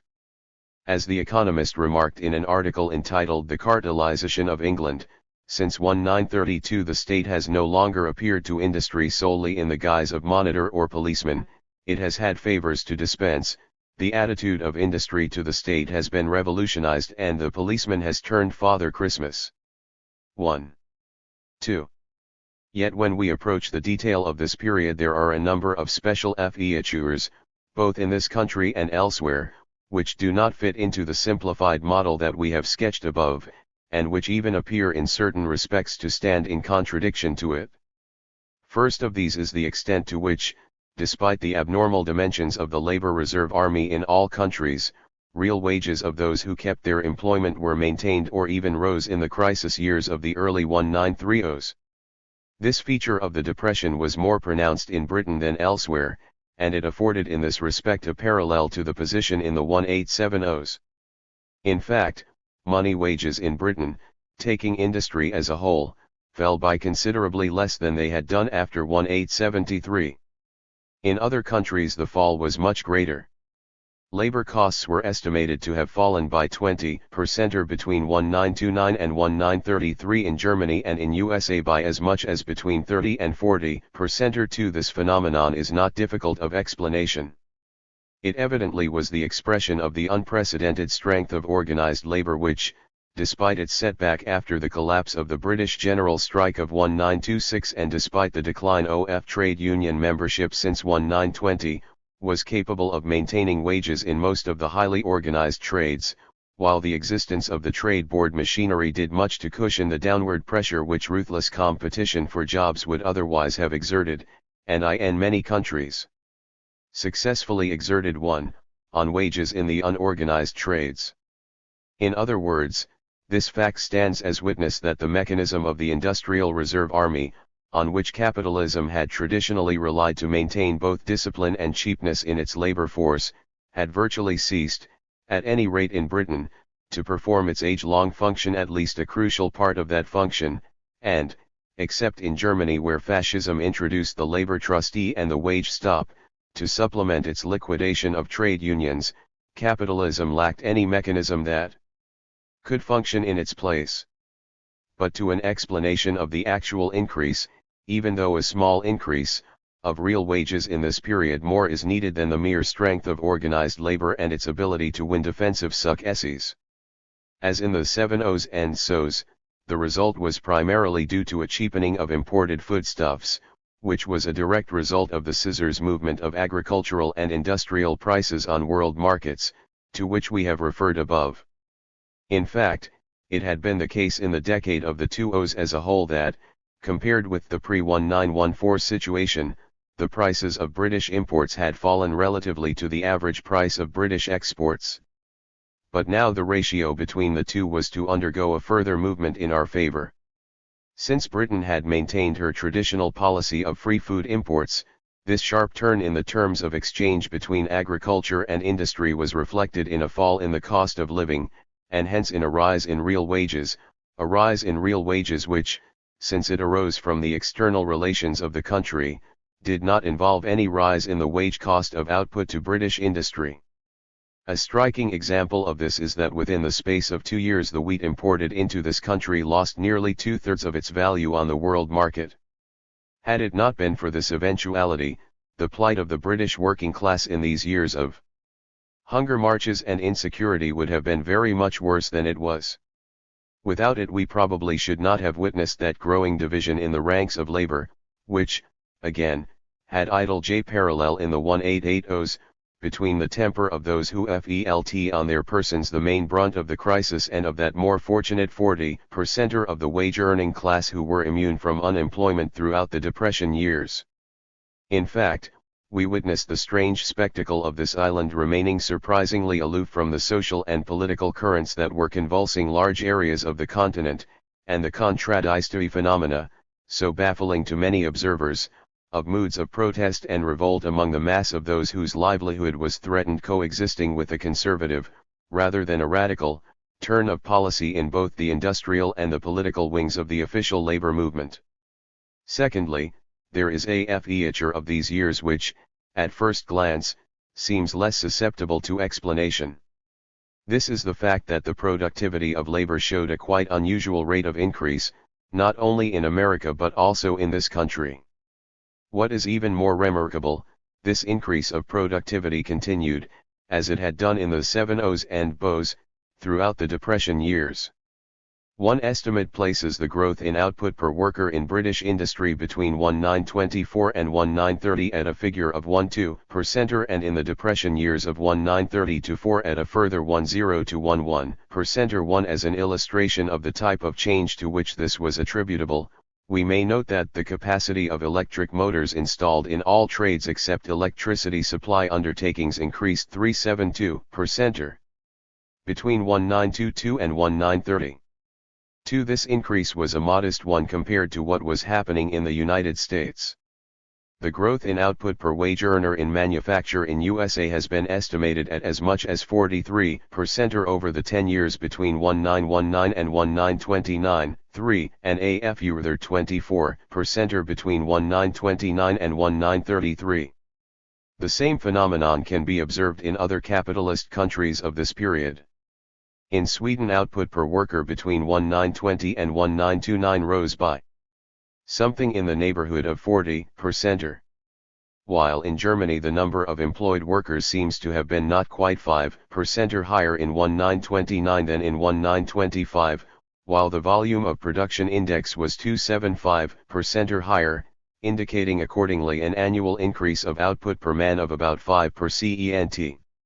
One such a surprising growth in productivity affords prima facie evidence of considerable advances in technique, and in the case of Britain of some resumption, under the banner of rationalization, of improvement in industrial organization and equipment, which we have seen was virtually lacking in the decades immediately preceding the First Great War. In Britain the rationalization movement of the 20s may have been no more than making up some of the leeway that had been lost. But since the improvement was not confined to Great Britain, it must have had other significance than a tardy adoption of changes which properly belonged to an earlier decade. Speaking of America, Mr. F. C. Mills has pointed out that prior to 1923 the chief factor in expanding production was an enlarged body of wage earners, whereas since that date better technical equipment, improved organization, and enhanced skill on the part of the working force seem definitely to have supplanted numbers as instruments of expanding production.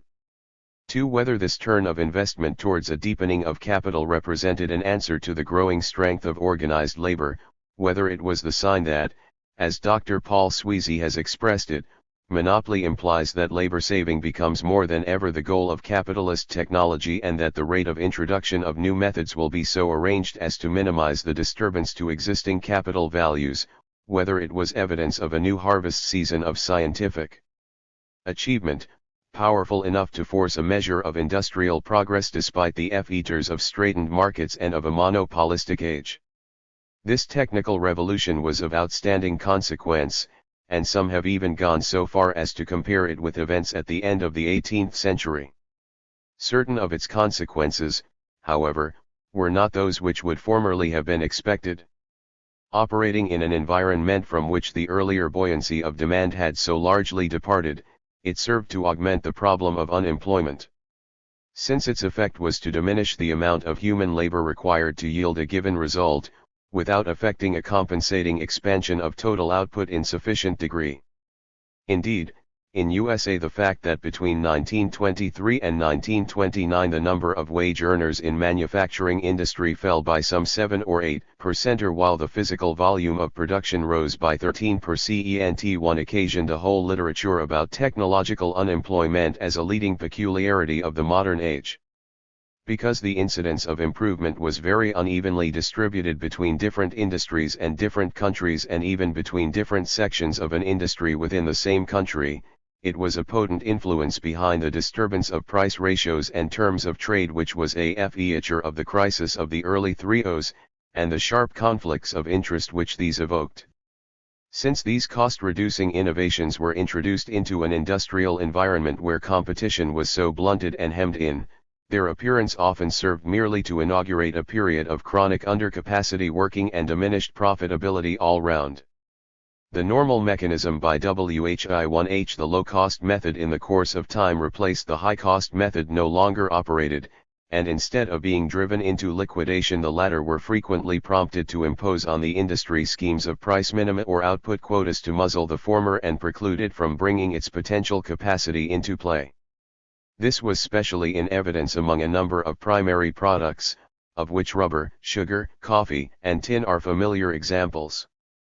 But examples from manufacturing industry are by no means lacking.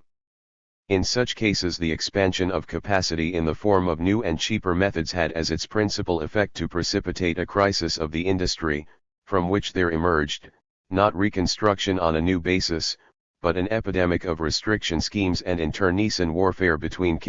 cost and high-cost producers over the allotment of quotas and the price target at which restriction should be aimed. But it would be a mistake to conclude that even in the 3Os such changes lacked altogether the accompaniment of expanding output, or that between the two wars investment exclusively took the form of deepening and not of widening. It is true to say that in Britain the growth of industrial output proceeded much more slowly over these 2 decades than it had proceeded before, while in the USA industrial output in 1939 was still below the level that it had attained 10 years before. It is also true that in Britain's basic industries an increase in productivity was accompanied by a shrinkage of total output over most of the period. At the same time there were expanding industries, where not only output but also employment grew at a quite surprising rate. That this was so has often been cited as an indication that there was still buoyancy in the market situation, and that recovery was merely a question of structural adaptation to the changing pattern of demand. That every element of buoyancy had not gone out of the market is, of course, true, and it would be absurd to contend that either the demand for investment goods or consumption were incapable, after 1929, of again showing any marked expansion. But when we examine the reasons which accounted for the expansion of output occurring in Britain in the 2Os and in the first half of the 3Os, i.e. before the special stimulant of rearmament came upon the scene, we shall find that this expansion was mainly the product of rather special causes, which showed no signs of exercising an influence that could compare with the 19th century either in potency, relative to contemporary productive capacity, or in persistence. The chief advancing industries of the period were electrical engineering, road transport, motors and aircraft, artificial silk, and the catering trades. The number of workers employed in the electrical industry doubled between 1924 and 1937, and the output of electricity doubled between 1931 and 1937. The output of motor vehicles, which was hardly affected at all by the slump of 1929 to 30, was similarly doubled between 1929 and 1937. 2. In the course of the 3Os there occurred a remarkable expansion of building, especially of houses for sale by private builders, and there was also some expansion in non-ferrous metals, owing to their connection with motors, aircraft, and the electrical trades. Contributing to this expansion were 3 main factors. First, the effect of cheaper foodstuffs, of which we have spoken, was to increase appreciably the residual income in the hands of the more well-to-do section of the working class, such as the employed workers in the more prosperous South, where unemployment was relatively small, and also among the lower middle class, which could create a demand for such things as clothes, radio sets, furniture, and even new houses. Secondly, in certain directions state activity, though it was of modest dimensions in the 2Os and early 3Os, was already beginning to exert an influence such as it had not done in the 19th century. Most of the £27 million spent by the electricity grid was expended during the slump years of the early 3Os, and was an important factor in the market for the electrical trades. Newly imposed tariffs affected motor cars and iron and steel, and the cheap money policy pursued by the Treasury after 1932, combined with the guarantee to building society loans, prompted the building boom of that decade. Thirdly, this expansion was partly occasioned by technical innovation, and was to this extent reminiscent of the expansion of former decades. The 2 inventions which have hitherto had special economic significance in the present century are the internal combustion engine and electrification. The former was the creator of the new industries of motors and aircraft, as it was also of road transport, and it had also an important application to agriculture such as steam power had never had. One, electricity, in the development of which Britain had previously been exceptionally backward, now spawned a family of related spheres of investment, such as rural electrification, electrical heating, electrification of industrial processes and of traction, and the radio industry. To some extent it may also have been true that part of the investment at the time represented a crowding of capital and enterprise into spheres where the entry of newcomers was still relatively unrestricted, which led to a forcing of the pace of expansion in the interstices of a monopolistic regime or in uncharted territory where the combine and the cartel had not yet ventured. As for the expansion of the distributive trades, about which there has been a fair amount of debate, this was evidently in large part a symptom of the multiplication of the unproductive costs incidental to an era of monopolistic competition, in which rivalry takes the form, not of price cutting, but of selling campaigns to influence demand and annex a private market. But by the end of the decade of the 30s there were signs, in Britain as in America, that these expansionist influences were beginning to be spent. By the end of 1937 both motors and electrification gave indications that they had already passed their peak, and a decline in output both of motors and of furniture started a recession which was only arrested by a stepping up of armament expenditure in the course of the Munich year. There were signs even of a forthcoming decline in building, to judge from the fall in building plans passed in 1938, although the decline of activity was here postponed, as it was also in shipbuilding, by the considerable time lag existing between the placing of contracts and their fulfillment, and there seems to be some evidence that consumption reached its peak in the spring or summer of 1937. 2. In the summer of 1939 the economist was speaking in grave tones of a permanent bias in the American economy towards deflation, which heavy government expenditures can only temporarily and precariously reverse, of recovery in America turning into stalemate, and of a definite setback in the spring of the year. Even of the recovery in Britain, prompted by growing armament expenditures, we were advised to have caution in prophesying its continuance. 3. As Sir William Beveridge has said, a repetition of 1929-32, even more severe, was setting in. But although the approach of war forestalled the onset of a fresh crisis, rearmament activity no doubt tended in certain directions to store up trouble for the future in the shape of excess productive capacity which might prove a heavy millstone around the neck of industry if reliance had to be placed once again on private demand as determinant of activity and employment. It was suggested, for example, just before the war that the recent great increase in steel-making capacity may prove financially embarrassing once the rearmament program has been completed and Reichszion from the peak production of 1937 begins. The restoration of the volume of export trade is imperative if output is to be kept close to productive capacity. The third feature of the interwar situation which confronts us with an apparent contradiction is that, alongside the tendency towards concentration of production and control and the extension of monopolistic or quasi-monopolistic forms of organization, there has been a most marked persistence of the small firm. This survival of economic forms typical of an earlier epoch into the modern world should not necessarily surprise us. It has been a pronounced feature of each stage of economic history, and without an appreciation of the extent to which every economic system is in some degree a mixed system, any full understanding of economic movement and development, so largely influenced by interaction of these conflicting elements, is impossible. As we have seen, town markets and elements of money economy and even hired labor coexisted with the natural economy of feudalism. The independent artisan and the local craft guild continued into the period that was predominantly characterized by the capitalist manufactory and the putting out system, while elements of the putting out system and the small handicraft workshop continued into the late 19th century and even up to the present day. What might seem, however, to be particularly surprising about the persistence of the small firm today is the extent and the stubbornness of its survival in view of the fact that the quintessence of monopoly is its all-embracing character, that it succeeds in its aims in the degree that it can dominate the whole of its field. Our surprise may be qualified by TWCJ considerations. First, What is important here is not mere numbers of business units, but economic weight. That concentration of production, in the sense of control over output, will tend always to be much greater than a survey of the mere number of economic units suggests, and that it is control over key spheres of industry and key lines of production that are of principal significance.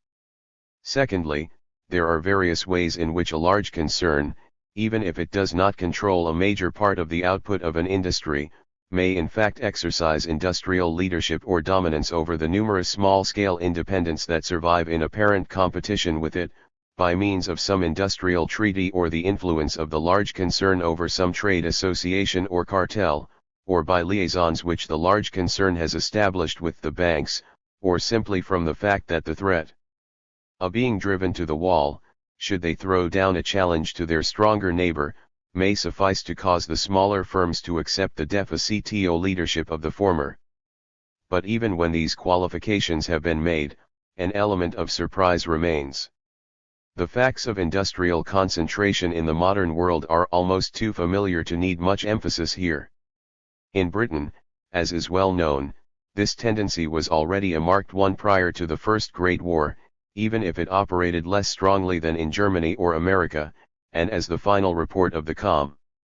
Committee on Industry and Trade observed in the 1920s, TE information available shows a strong tendency, both in this and other industrial countries, for enterprises engaged in production to increase in average size, a tendency which shows no sign of reaching its limit. A well-known inquiry made by Sir Sidney Chapman and Professor Ashton in 1914 showed that in the cotton industry the typical size of a spinning firm more than doubled between 1884 and 1911. In 1884 very FEW spinning firms had more than 80,000 spindles, while in 1919 over one-third were of this size, while at the lower end of the scale the proportion of firms owning 30,000 spindles or less had fallen between 1884 and 1911 from one-half to under one-third. In the manufacture of pig iron TE average output capacity per undertaking, taking into account both the size of blast furnaces and the number owned by each business, more than doubled between 1882 and 1913, and nearly trebled between 1882 and 1924. In 1926 12 large groups, since reduced in number, were between them responsible for nearly half the pig iron output and nearly two-thirds of the steel, and in 1939 of iron and steel was produced by the three largest firms. In British industry at large in 1935 about half the output and nearly half the employment was provided by large business units employing more than 1,000 persons each. In Germany the proportion of collieries producing less than 500,000 tons a year FELL from 72.7% in 1900 to 237% in 1928, while the proportion of collieries producing between 500,000 and 1 million tons rose correspondingly from 27% to 62%. Between 1913 and 1927 the output of German pig iron furnaces in blast rose by approximately 70% per furnace 7, and by the latter date nearly three-quarters of the iron and steel output was accounted for by 5 leading producers. In certain branches of the chemical industry there was several countries an unusually high degree of concentration approaching complete monopoly. According to a quotation of the Dresdner Bank, in the German synthetic dyes tough industry in 1927-8 about ROO per cent of the actual national production was controlled by the IG. Farben, Imperial Chemical Industries Limited controlled about 40%, in France the Établissement Coleman about 80% of the national output.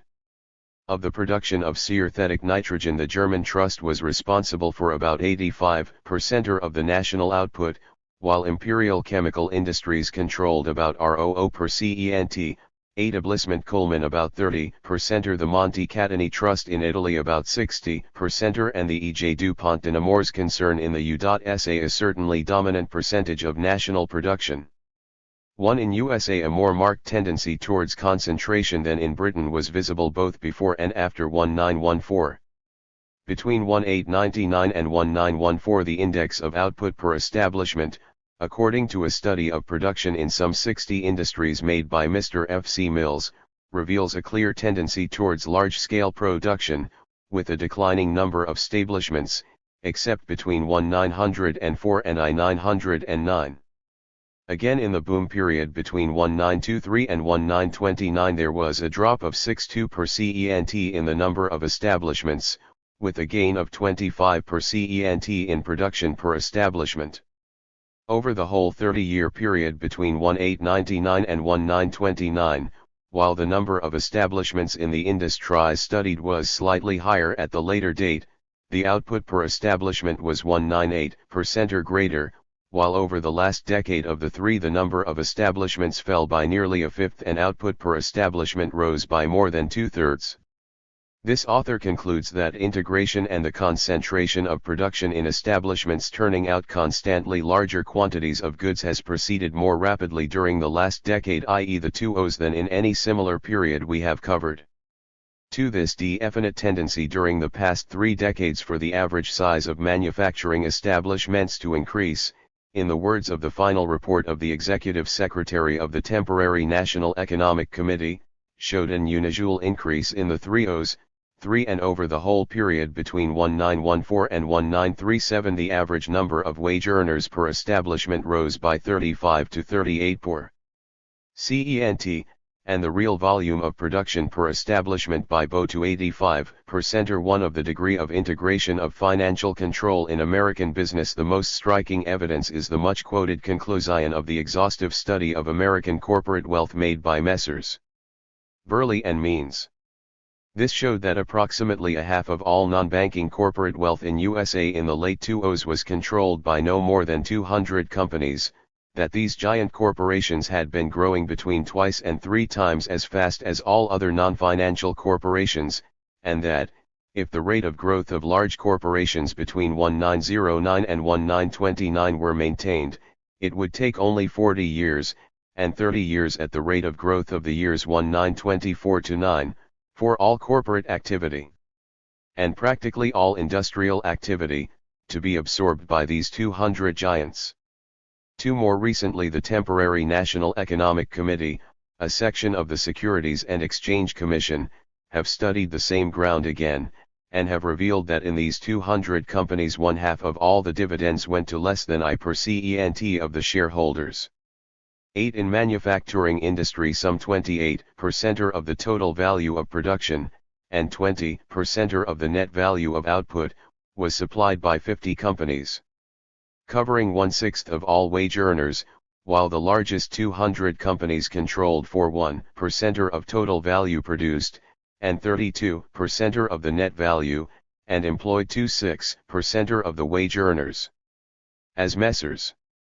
Burley and Means observe in summarizing their conclusions, the rise of the modern corporation has brought a concentration of economic power which can compete on equal terms with the modern state,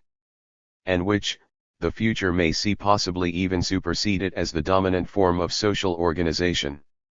Yet at the same time there remained in Britain nearly 1,000 separate concerns in the coal mining industry, even though some 4/5 of the output came from some 300 firms, each employing more than 1,000 persons. Both the cotton industry, especially its weaving section, and the woolen industry continued to be the preserve of the small firm. In cotton in the 2000s there were between BOO and GOO spinning firms, no more than 230 of them vertically integrated so as to embrace weaving as well, and in weaving over GOO firms. Even in USA the average number of employees per establishment in the woolen industry was only 206, although this represented a doubling of the figure since 1899, accompanied by a decrease in the number of establishments. In the British boot and shoe industry there are some 800 individual firms, employing on the average no more than 150 workers. In many types of engineering and woodworking the small unit predominates, and despite the recent rise of some considerable joint stock companies in the building industry, this trade remains chiefly the preserve of the small one in business or partnership, in the shape of the local contracting or speculative builder. 2. In industry at large in Britain we meet the surprising fact that in factory trades the average number of employees per firm among those covered by the census of production of 1935 was only about 125, and in non-factory trades about 172, that in the middle 1930s there were over 30,000 firms having between 10 and 100 workers each, covering between them about a fifth of all factory workers, and that, in addition, there were probably another 130,000 odd firms in the factory trades, and IJ.IR 71,000 odd in non-factory trades, who employed no more than 10 workers each, these dwarf enterprises in all giving employment to about 500,000 persons. 3. In this respect there is a contrast between Britain, on the one hand, and Germany and USA, on the other, at least so far as the main industries are concerned. Compared with over 2,000 mines owned by more than 1,000 separate undertakings which existed in the British coal industry at the end of the 20s, there were in Germany 175 collieries owned by some 70 companies. The average annual output capacity of British blast furnaces in 1929 was only 48,000 tons, compared with 97,000 in Germany and 138,000 in USA. Nevertheless, even in USA small firms with less than 20 workers compose more than 9/10 SOFTE total number of firms of all kinds and cover about a quarter of all employed workers. 4.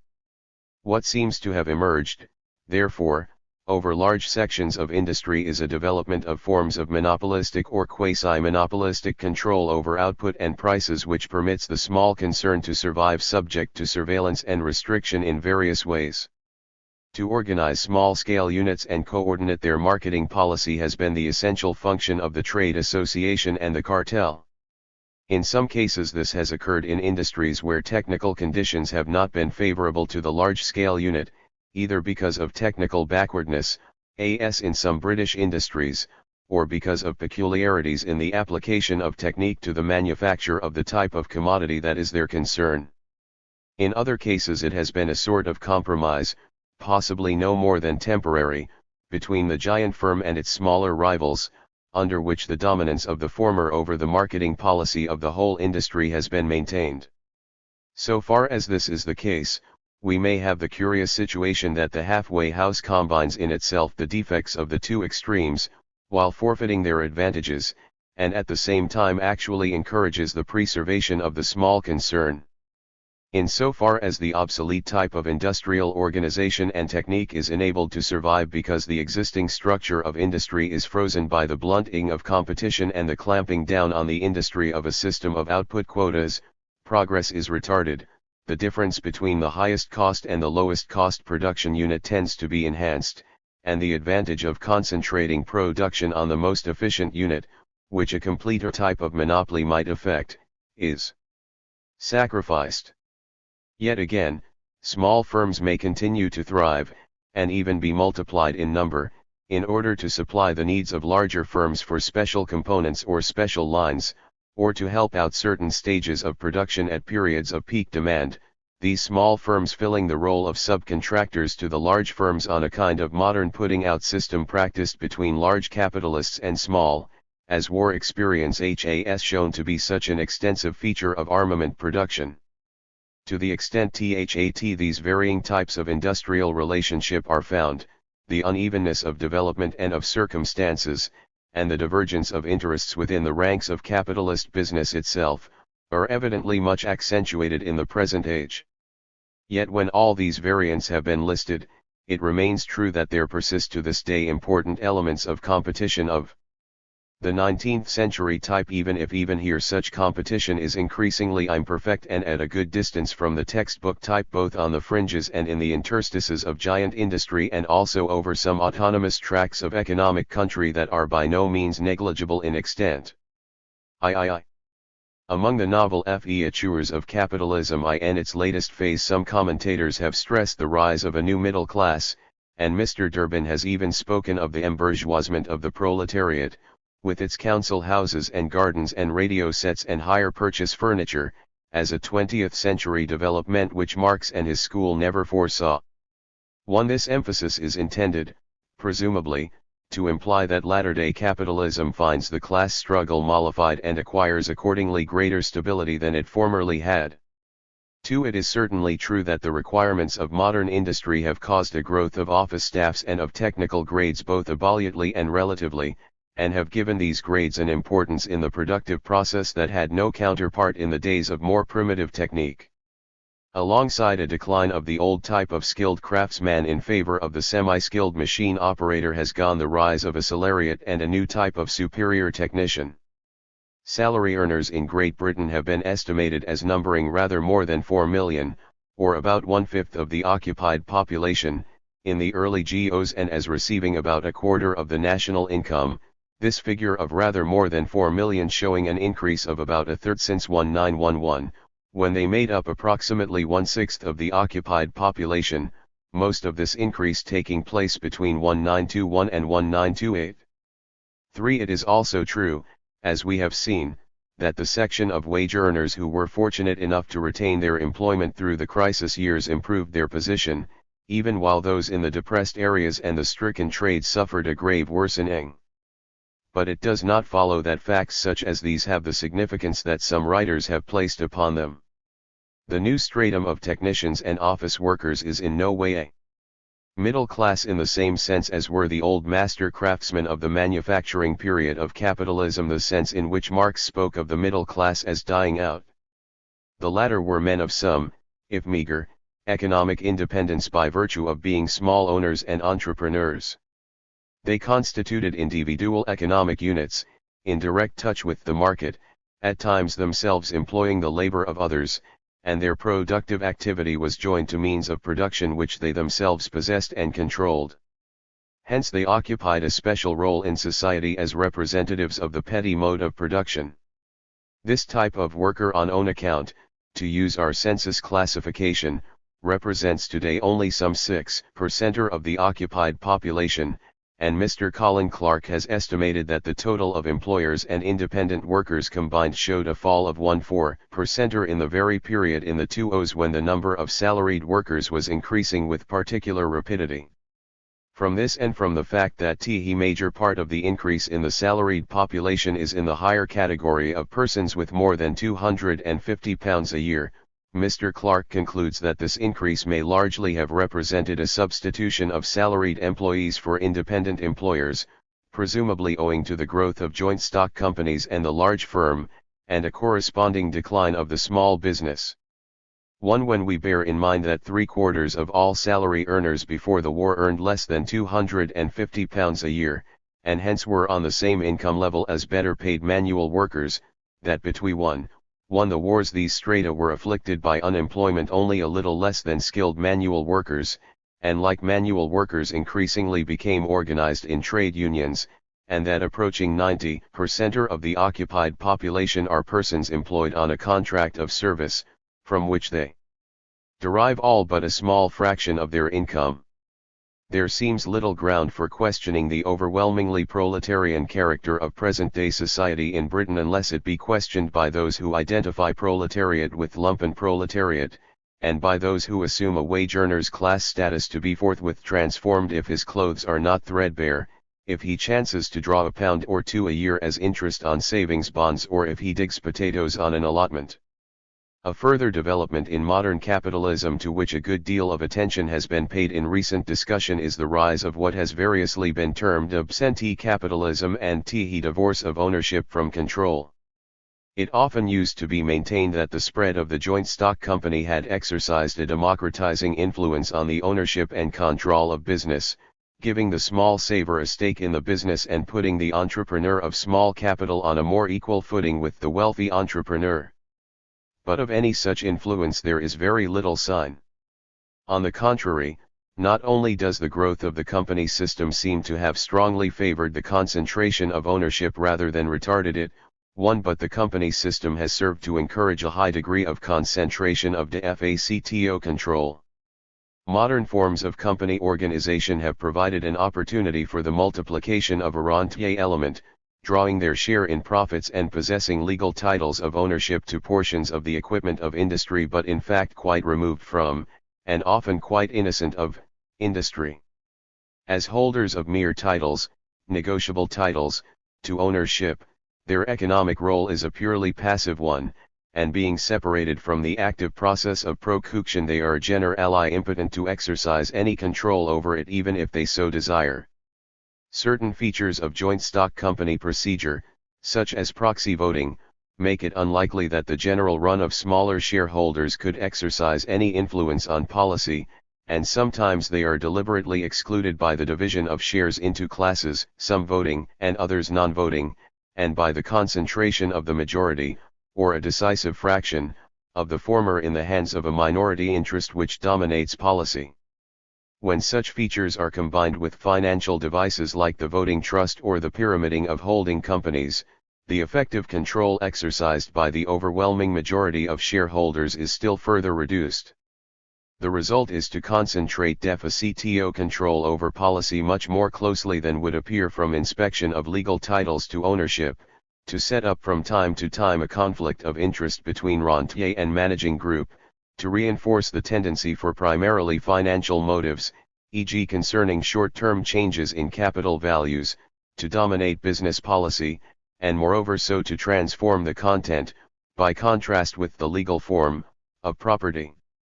rights as to deal the coup de grace to the ideology of private property which has traditionally held a leading place in the apology of capitalism. Considerations of power become intermingled with considerations of profit in this new epoch of economic empires. Such penumbra of 20th century capitalism have no mean importance for the history of our time. Yet here again certain interpretations have been placed upon them which are very ill supported by the facts. Some have rushed to conclude that the divorce is so complete that control of policy is no longer vested in capital at all, and that capitalism has thereby ceased to be capitalism, properly so called. One writer has even discovered a managerial revolution as a worldwide phenomenon of our epoch. This kind of interpretation, where it is not facile speculation, seems to rest on a misreading of some of the data disclosed by the study of Messrs. Burley and Means. The temporary National Economic Committee has pointed out that the cases of pure management control, as Messrs. Burley and Means termed it, where control was vested in persons who owned no capital, or a negligible amount of it, were a distinct minority of the whole, and that, while control by a few individuals, and by a small fraction of the share capital, was very frequent, the persons who exercised this control were in most cases substantial shareholders. In about 140 of the 200 corporations the blocks of stock in the hands of one interest group were large enough to justify the classification of these companies as more or less definitely under ownership control, and the 2,500-odd officers and directors of these 200 largest corporations owned between them over $2 million of capital in their respective companies, this sum being largely concentrated in the hands of the 250 men who occupied the decisive executive positions. The divorce between ownership and control, in other words, while it is of outstanding importance, is no more than partial. And it follows the lines of a division between numerous small owners and a small number of large. An aspect of the modern concentration of economic power to which this type of recent discussion has given prominence is the inevitable distortion that is given thereby to the operation of political democracy. This new baronage of an era of economic empires usurping the sovereignty of the people in Mr. Henry Wallace's words is no mere rhetorical phrase. That capital, through its influence on the press and other organs of opinion and on party funds, can purchase political influence and frequently convert both local and national governments into IJS mouthpieces has for long been a commonplace, even if its full implications for political theory have too seldom been appreciated. Regarding tariff and colonial policies and even diplomatic policy abroad, examples of such influence have been so numerous as to leave little doubt as to where the real power over such matters ultimately resides. Of the decades immediately preceding the War of 1914, Professor H. Fays has written that the habits and structure of British society contribute to foster a national harmony of action between finance and politics. In the small circles of power, financial power was united with political power, and held mainly the same ideas. Partners of the important issue houses sat in the House of Commons or among the Lords, where they were in easy touch with the ministry. As highly organized industry and commerce attained a steadily growing part in deciding Great Britain's political course, the demand increased that the government use the power of the state to aid British industry to secure openings and contracts abroad, and in response to the demand, the government yielded. Thus in the case of China the British government used threats of force to secure concessions for British companies. In the case of Greece it undertook the direct support of an organized British group, controlling a vast investment, against a small republic, while with regard to Africa the colonial office was geared to forces stronger than itself and government and private enterprise became often part of one mechanism. 3. Needless to say, such conditions were not peculiar to Great Britain in the decades of imperialism. Of Germany the same author remarks on the close partnership of effort between the government and the banks and of the government as the driving power in much of German foreign investment, while in the case of France, for railway and banking opportunities in the Balkan states entrusted to French capital French diplomacy worked in a half-dozen capitals. 1. But it is in its dealings with labor that this monstrous regiment of concentrated economic power is most in evidence, and often shows itself as a dominion that operates, not through, but independently of the machinery of government. In non-proletarian walks of life the influence of capital over political life may appear as no more than occasionally obtrusive. We now know something of the tyrannies that were exercised over the lives of workpeople in this country in the early days of trade unionism, even if at the time such things were accepted as so much part of a traditional and hallowed order of things as to arouse little comment. We now know of the tyrannies of the tommy shop and of truck, of the employer-owned house and the eviction of employees who took action displeasing to their masters, of a master's power to victimize a workman for his opinions or his activities by depriving him of his employment and blacklisting him among fellow employers, of the bias both of the law and of its interpretation by the local magistrates' bench, which for long virtually deprived the working class of the right of association and the right of independent political assembly. With the victories of trade unionism in more recent times in the fight for de facto recognition and for legal sanction for collective bargaining, these cruder forms of tyranny of capital over labor have largely, though not completely, in England receded into the past, and attempts at retaliation against the newly won rights of trade unionism by the fostering of company unions have provided on the whole a record of failure, even in the mining industry after the defeat of the miners in the stubborn struggle of 1926.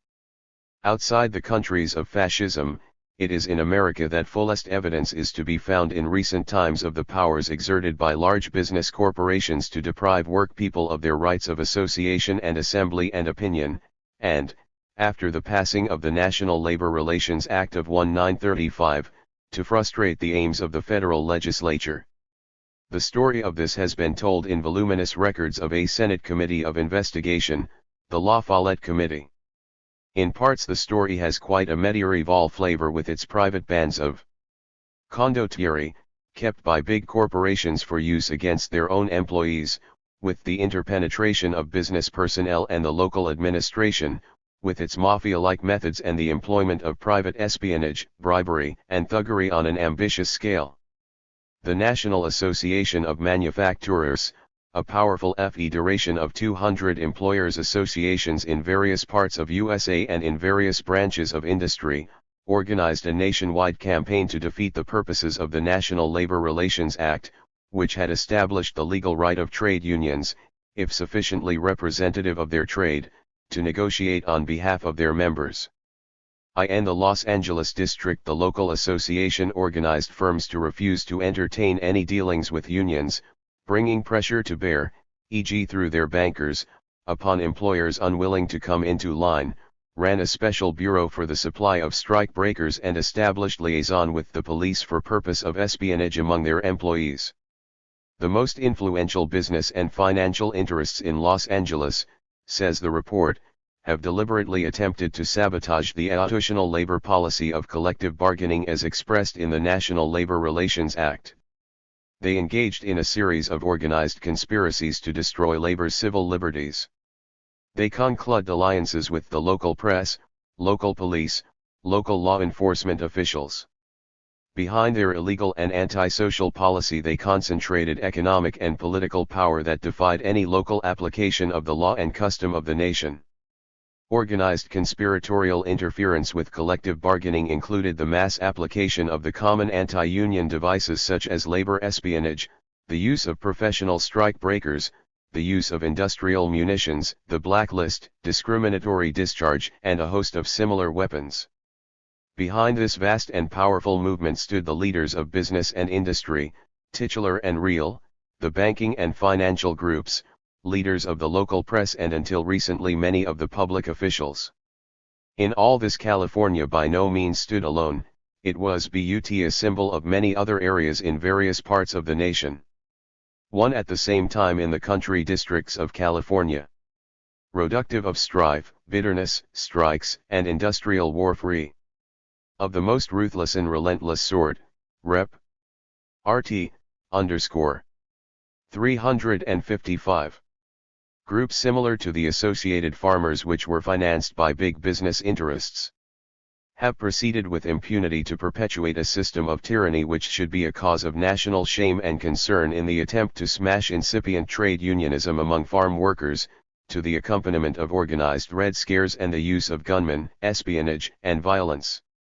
One leading American firms, such as the Republic Steel Corporation, the U.S. Steel Corporation, Carnegie's, Bethlehem Steel, and the Goodyear Tire Company spent large sums on the purchase of munitions and made a practice of employing a corps of armed guards for use against strikers and trade union organizers. These industrial munitions consisted, not only of revolvers, army rifles, sawed-off and repeating shotguns, but also of army-type machine guns and prodigious quantities of gas and gas equipment, including gas guns and gas grenades entirely unsuited for use except in carrying out offensive action of a military character against large crowds of people. Industrial corporations, indeed, were purchasers of tear gas in quantities many times greater than those required by the police departments of some of our largest cities. The plea that such munitions were intended for purely defensive use is rebutted by the fact that they were generally used against picket lines outside the works boundaries, and not against crowds invading the plant, and in specific cases of their use, which were investigated by the Commission, there was no threat of damage to the plant at any time. Mr. La Follette himself in two summary interim reports speaks of the usurpation of police powers by privately paid guards and deputies, often hired from detective agencies, many with criminal records, as being a general practice in many parts of the country, of areas where no union officer can go without risk of personal violence, and of the menace to democratic government inherent in the willingness of great businessmen's organizations to foment the means whereby pecuniarily interested parties can become a law unto themselves. The use to which these industrial munitions were put is fully illustrated in the record of these private armies. Rough shadowing, or the shadowing of an individual at all times and all places so as to amount to intimidation, and the planting of spies in every labor union, with the intent not merely of espionage, but of disrupting the organization and even acting as agents provocateurs, were among the less menacing of their activities. They engaged in assaults upon individuals, the beating up and shooting of union organizers, the breaking up of meetings and demonstrations, and the wrecking of trade union offices. For the use of private police systems is announced by one of the reports to have led to private usurpation of public authority, corruption of public officials, oppression of large groups of citizens under the authority of the state, and perversion of representative government.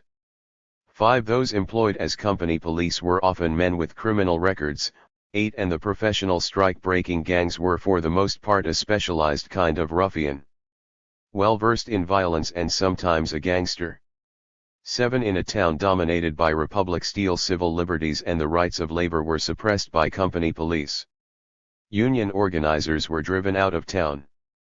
8. In certain coal company towns in Harlan County, not only were stores and houses company-owned but there were company jails, while company guards, who persecuted residents of the town and visiting labor organizers, constituted only law enforcement officers.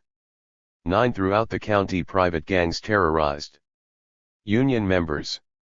acting as auxiliaries to the force of privately paid deputy sheriffs, and operated a reign of terror directed against miners and union organizers. Deputy sheriffs and thug gangs kept by the coal companies are repeatedly fired on union organizers, from ambush on public highways, in open country and in their own homes. They kidnapped and assaulted union officers and dynamited the homes of union organizers, while at the same time they subverted and corrupted the office of High Sheriff. Through many extraordinary financial favors, as they did also the Commonwealth Attorney and a county judge. Yet this reign of terror was directed against workers who were simply exercising the rights guaranteed by Section 7(a) of the National Industrial Recovery Act. Between the methods of fascism and the normal labor policies of powerful capitalist concerns a line is apparently hard to draw. The use of such methods, even were they exceptional, which the American evidence suggests that they were far from being, is a witness to the immense and irresponsible power residing in modern business units and to the constant menace of a concentration of economic power which can compete on equal terms with the modern state, and may even supersede it. When business policy takes the step of financing and arming a mass political movement to capture the machinery of government, to outlaw opposing forms of organization and suppress hostile opinion, we have merely a further and logical stage beyond the measures we have been describing. 4. We have several times had occasion to observe the growing obsession of capitalist industry in its latest phase with the limitation of markets, an obsession which had little parallel in the 19th century, except in the years of hesitancy during the Great Depression. This is manifestly connected with the fact that the expansion of consumption and of opportunities for profitable investment have come to lag chronically behind the growth of the productive forces. But for this obsession there seems also to have been a deeper reason connected with the nature of modern technique. That certain of the technical changes in the productive forces which have characterized the 20th century, and especially the period between wars, have had a significance much greater than was noticed at the time is now coming to be widely recognized.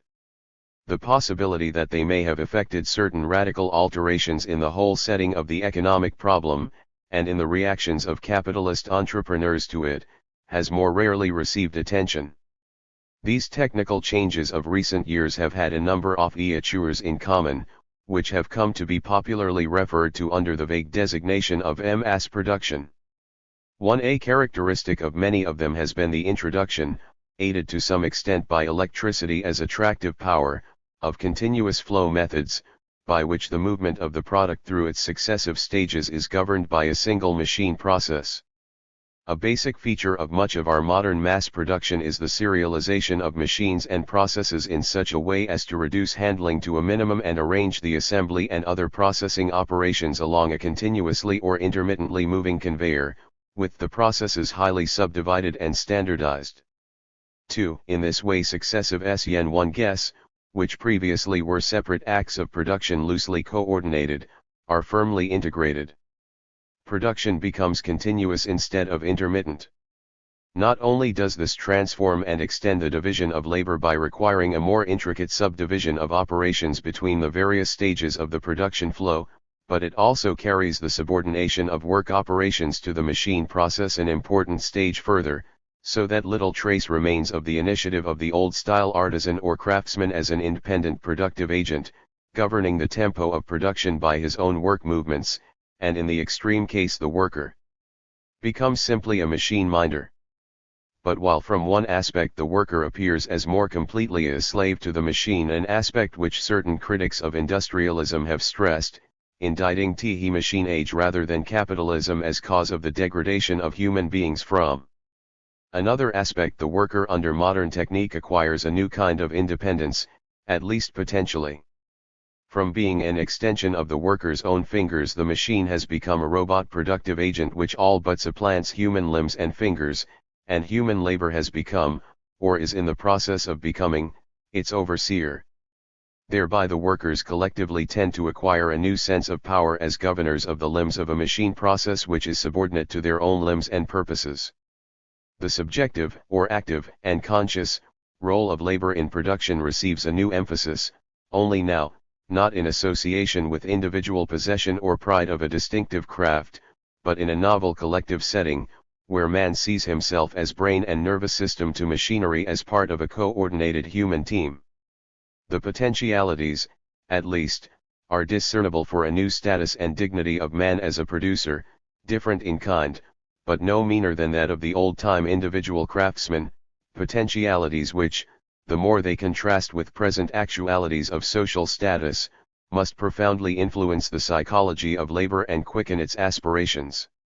Man as technician in the production process increasingly stands in opposition to labor power as a commodity, which is the basis on which capitalism rests. In many ways more important than these new forms of the division of labor and of the worker's relation to the mechanical productive forces is the closer unity given to the productive process, of which each constituent part has to be closely geared to the rest with a discipline that is something akin to that which coordinates the separate instruments of an orchestra. Production has to be a vertically balanced process and to observe a common rhythm, a disturbance of which at any point quickly disrupts the whole. The demands of this balanced process often extend beyond the boundaries of what was previously a separate enterprise, and involve the vertical integration under one control of what were once autonomous units and even the geographical association in one place of previously dispersed stages of production. Of this newer type of integrated continuous production flow there are varying examples, each with peculiarities which distinguish its character from that of analogous cases. In many branches of heavy chemicals we find a most complete F/M of mechanical coordination of successive processes as a virtually single and autonomous technical whole. In the metal industries we find the continuous strip mill or billet mill or universal beam mill and the modern association in a complex integrated unit of blast furnaces, coking plant, steel furnaces and rolling mills. In engineering we have the continuous assembly belt in the manufacture of motor vehicles and aircraft, and analogous to it, if with more weakly marked characteristics, the conveyor belt system to be found in other finishing industries such as the clothing industry. A modern factory, it has been said, producing automobiles, sewing machines, clocks or shoes, is like a river, the various elements flowing like tributaries from the several departments and merging smoothly into the stream of finished production which comes from the assembly floor. In such forms we witness the highest development of production as a unitary mechanical team process of what Engels termed S-autheal production by contrast with the atomized individual production of the manufactory with which capitalism began. Even after the Industrial Revolution, factory industry retained much of the character of this earlier phase out of which it had come, and continued to do so throughout a major part, at least, of the 19th century.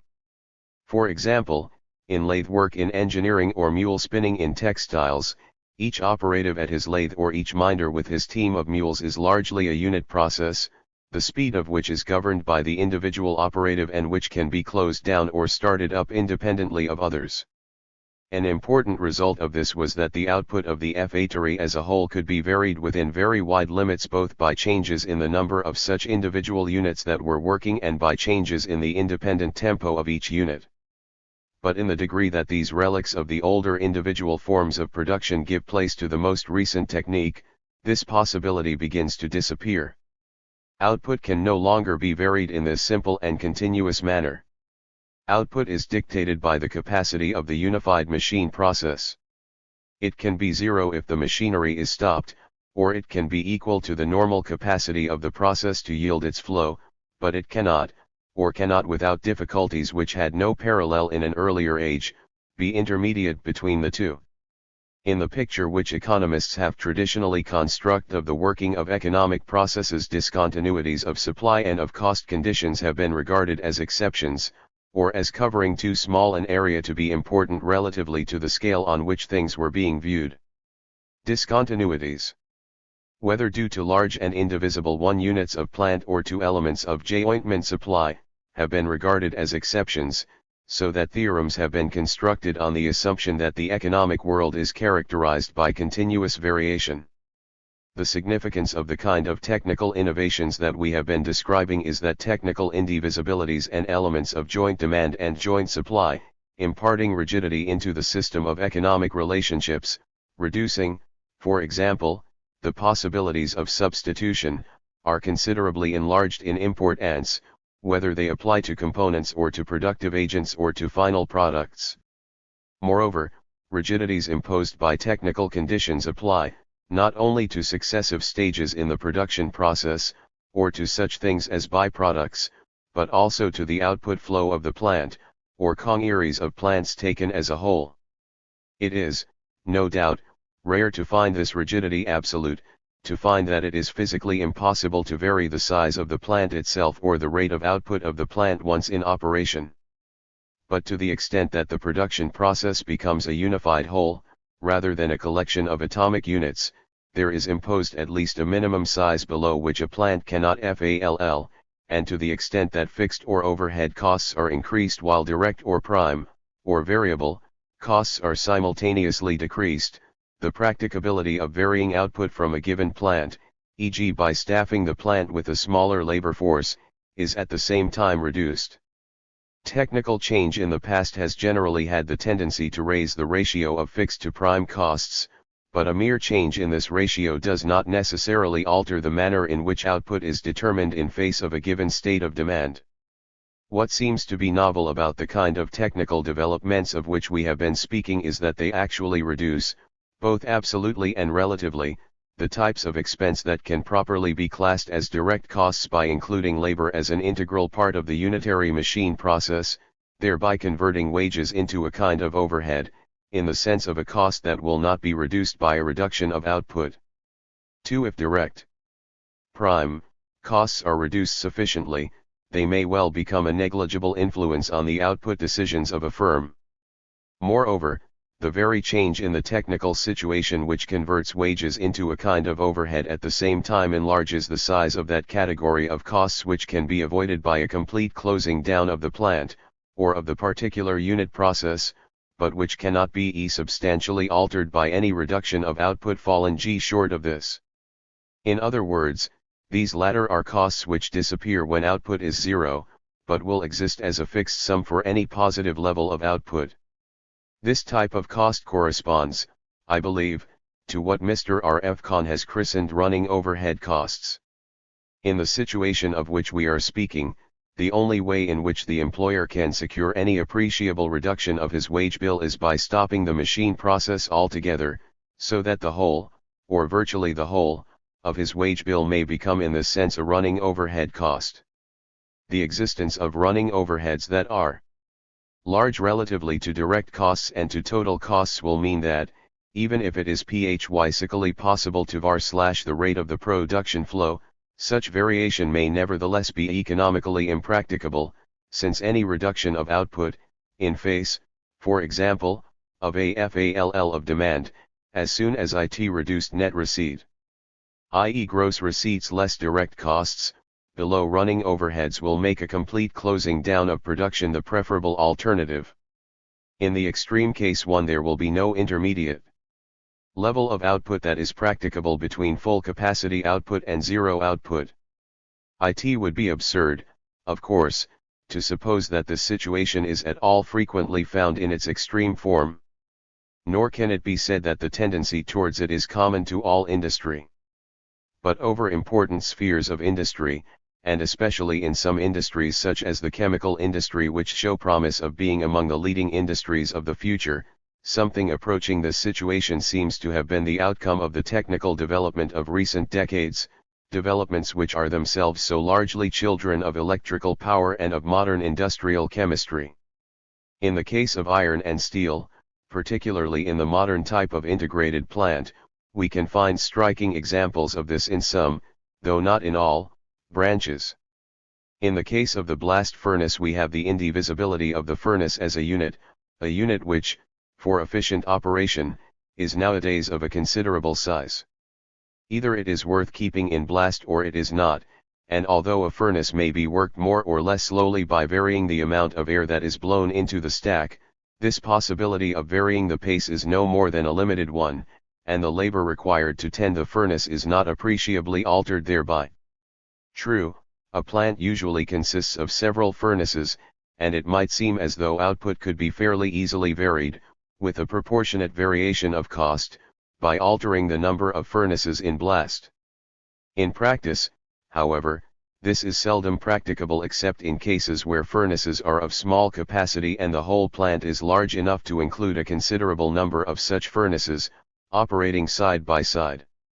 In particular, the existence of large stopping and starting costs militates against the use of this method of varying output and makes for rigidity in face of anything but changes in demand which are very large or are expected to be of long duration. In blast furnaces, stopping or starting may be costly and stopping may occasion serious deterioration of PART of the unit. Moreover, it is often considered desirable to have several furnaces supply iron to the mixer in a steel works to ensure uniformity. In the case of coke ovens, these factors, which make for output rigidity, are even more in evidence. Silica linings are ruined by cooling, hence continuity of work is essential, and although to a limited extent it is possible to reduce output by reducing the pace, the labor force remains almost unchanged and total labor costs are nearly the same for the smaller output as for the larger.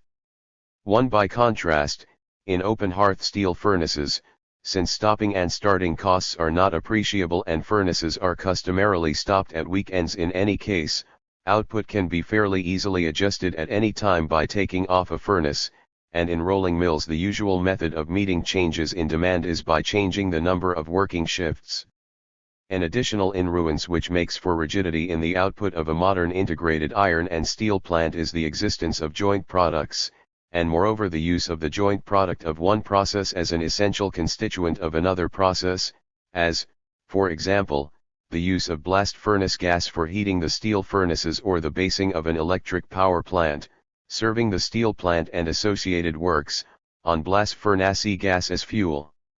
Hence the scale of output at one point in a complex integrated plant cannot be changed without affecting the output at other points, the output flow not merely of different stages but of different products in the complex plant will be geared together. Similar considerations again apply to the chemical industry, which has been called by one writer the industry par excellence of byproducts and joint production. As the same writer has said, in case the entire byproduct is disposed of within the combine itself, for instance, when the mines, steel works, and rolling mills of the integrated works are supplied with energy from the furnaces, it is impossible to curtail the production of the principal commodity if it is coupled with the generation of energy.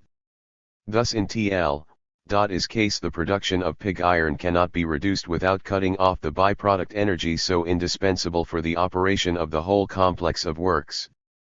The possibility of variation is somewhat greater than this writer implies, owing to the possibility of varying the ratio of pig iron to scrap in the steel furnace. But this variation is usually practicable only over a comparatively restricted range, and there remains substantial truth in the statement that the output policy of a complex production unit of the present day, whether metallurgical or chemical, tends to be determined within fairly narrow limits, once the scale and layout of the plant have been established and the original investment has been made. At any rate, the changes attendant upon modern technique have robbed those industries of much of the output flexibility of the economic textbooks, and have caused technique increasingly to dictate to the makers of economic decisions. So far as the output of a whole industry is concerned, as distinct from the output of an individual plant, this tendency to reduce the range of output variation is reinforced by the growing prevalence, as specialization develops, of what may be termed one-firm industries, or rather one-plant industries. The meaning of an industry is something to which economists have been unsuccessful in attaching any consistent definition, and it would seem that any clear-cut definition is from the nature of the case impossible. In popular speech the word industry is usually taken to mean a broad class of similar products, embracing numerous plants and firms. Thus iron and steel is customarily spoken of as an industry, and sometimes one even meets a reference to a conglomerate entity entitled the metal industry.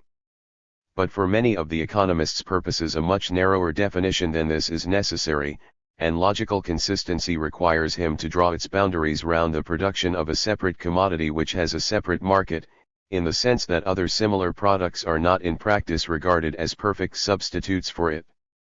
The more one approaches to this latter, and narrower, definition of an industry, the more is it likely, if production is efficiently organized, that this particular commodity or line will be the product, not of several firms, but of one specialized plant, or section of a complex plant. To the extent that this is so, monopoly in the supply of distinguishable commodities will be more common, and competition between numerous firms serving the same market less common, than would appear at first sight when industry is more widely defined and when the homogeneity of a wide and varied range of products is stressed rather than their heterogeneity. In considering the mechanism of adjustment of output and price to demand, economists have generally focused their attention on three main variables: firstly, the number of firms, or plants, in an industry; secondly, the SI:E of each plant; thirdly, the amount of prime factors, labor and materials, that are combined with the fixed factors in each plant at any time, or the output load of an individual plant. To the extent that a particular type of product is the monopoly of a single plant, the first method of variation of the output of an industry will be excluded.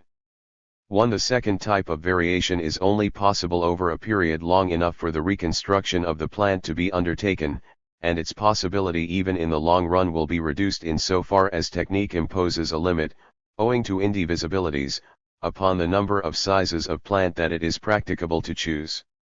The third type of variation, as we have seen, tends also to be much more restricted today than formerly by certain features of modern technical methods.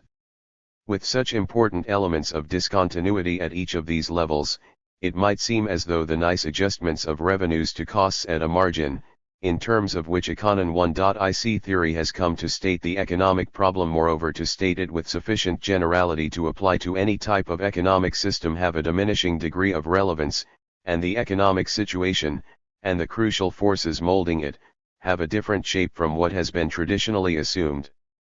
The consequences of these new developments in the technical situation are various, and certain of them seem to be more far-reaching than might initially be supposed. Firstly, they would appear to increase the extent to which any important changes in technique and in industrial structure have to take place by revolutionary leaps rather than by a gradual succession of small matter, therefore, that can be simply treated as part of the mechanism by which supply is regarded as adapting itself to a given pattern of demand.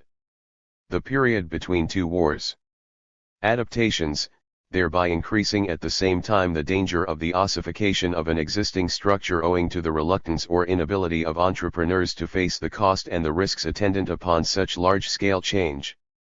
The study of economic processes is increasingly being influenced by the recognition that what may be called the time horizon of businessmen plays a major part in determining the expectations and hence the actions of entrepreneurs, and is frequently decisive in that choice between the short-term and the long-term view upon which so much in the development of industry turns.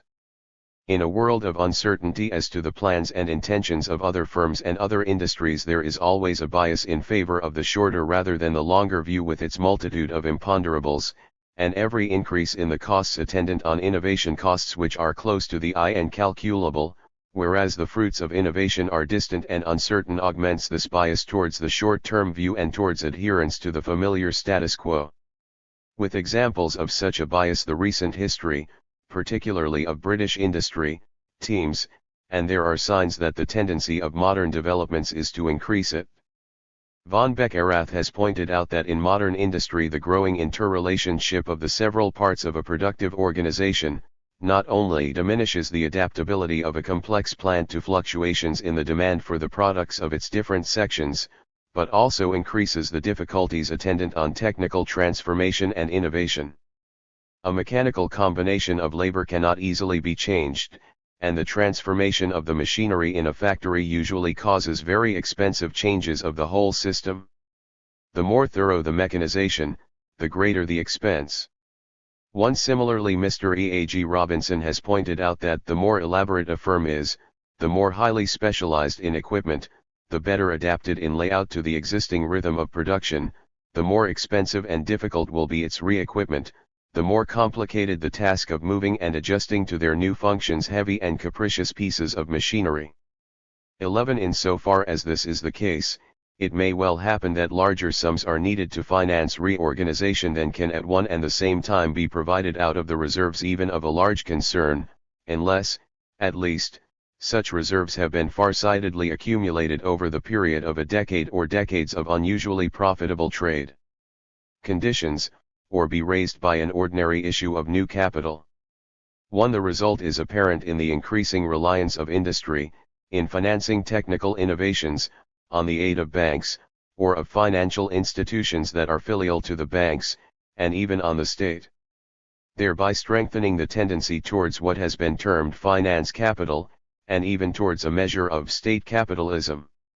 Secondly, the special risks attendant on the operation of a plant of modern type in an unplanned economy, where fluctuations of demand are so largely incalculable, may preclude its adoption and establish a preference for a technical form of an older and less efficient type.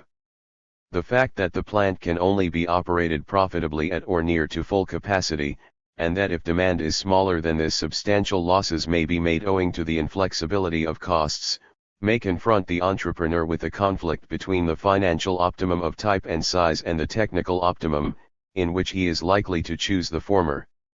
2. For example, the greater size of American iron and steel furnaces, compared with British, and the much greater frequency of large integrated plants in the former country, has often been attributed to the greater chance which American plants have of maintaining full capacity working in view of their larger and more secure home market. In the USSR, with its planned investment program extending over a period of half a decade, and the greater possibility which this gives for gearing productive capacity in heavy industry to the demand for the products of heavy industry, the size of the more modern steel plants tends to exceed even that of American plants, and standardization is generally carried much further than in America. 3. With this conflict between financial and technical optima is connected the well-known tendency of monopolistic competition to take the form of multiplying varieties, and of maintaining or creating for each its distinctive private market or clientele of customers attached to each firm, instead of striving after methods of cheapening prices.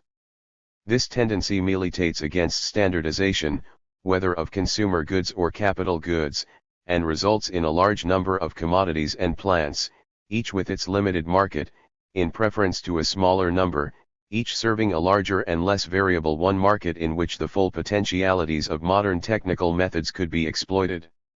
Mass production has been called the art of manufacturing the maximum quantity in the minimum of variety. 2. In some cases the difference in efficiency between the production of numerous varieties, each on a relatively small scale, and of more standardized production on a larger scale is quite staggering. Mr. N. Calder recently stated that for a wide range of durable consumers goods like furniture, heating or cooking appliances, vacuum cleaners, radio sets, refrigerators or even motor cars, the pre-war prices were in many cases 3 or 4 times as high as they need have been if full advantage had been taken of the potentialities of standardized mass production, and if they had been marketed in a reasonably efficient manner, citing the fact that the man-hour productivity of the American motor industry was 3 to 4 times as high as that of Britain's as evidence of the potentially ties of standardized mass production in a country where the market was large relatively to the number of varieties produit. 3. Thirdly, a situation is created where a quite unusual premium is placed on measures to enlarge the market or to capture demand. We have already spoken of the tendency of monopoly to curtail output in the interest of price maintenance.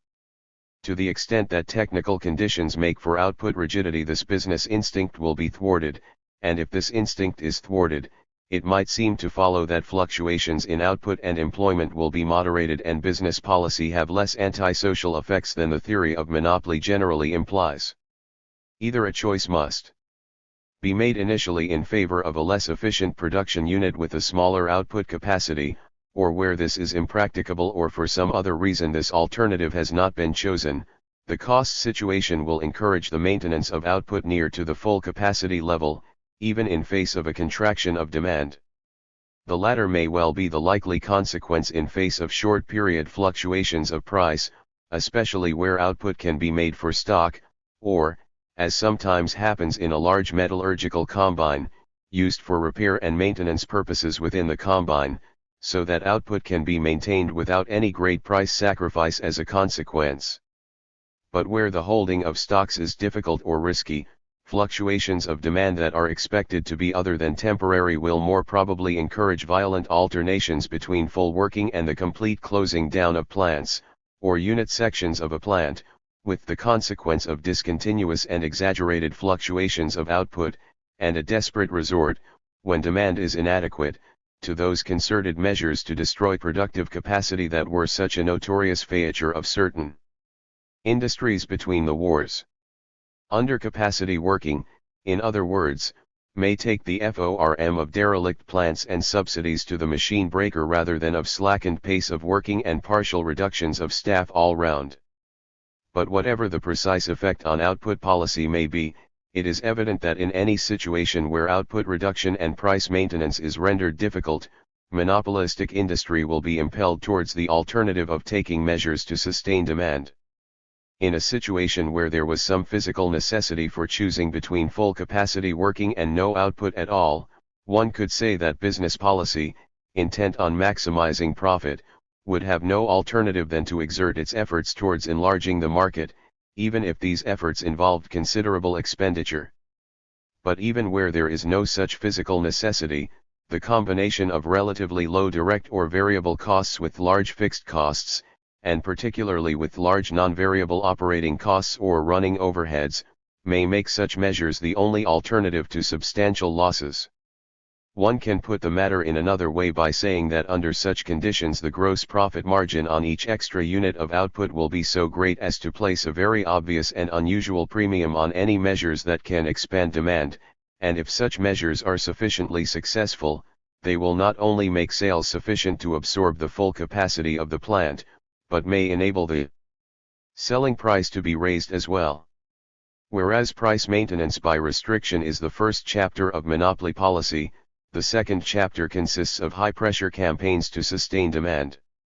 Such policy may take a variety of forms, each of which has had its familiar place in the economic history of recent years. It may take the form of concerted sales drives, organized boycott offerable sources of supply, the capture and fortification of protected markets, forward integration to control or influence the use of the product, or the exertion of political pressure to secure the assistance of the state or of public bodies as consumer and contractor.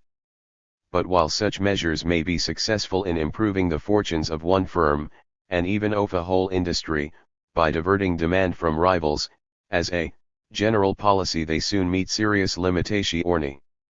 In the case of consumption goods industries there is the limit imposed by the level of incomes of the majority of consumers, which can only be substantially enlarged at the expense of reductions in the inequality of incomes and hence of the income of the propertied class.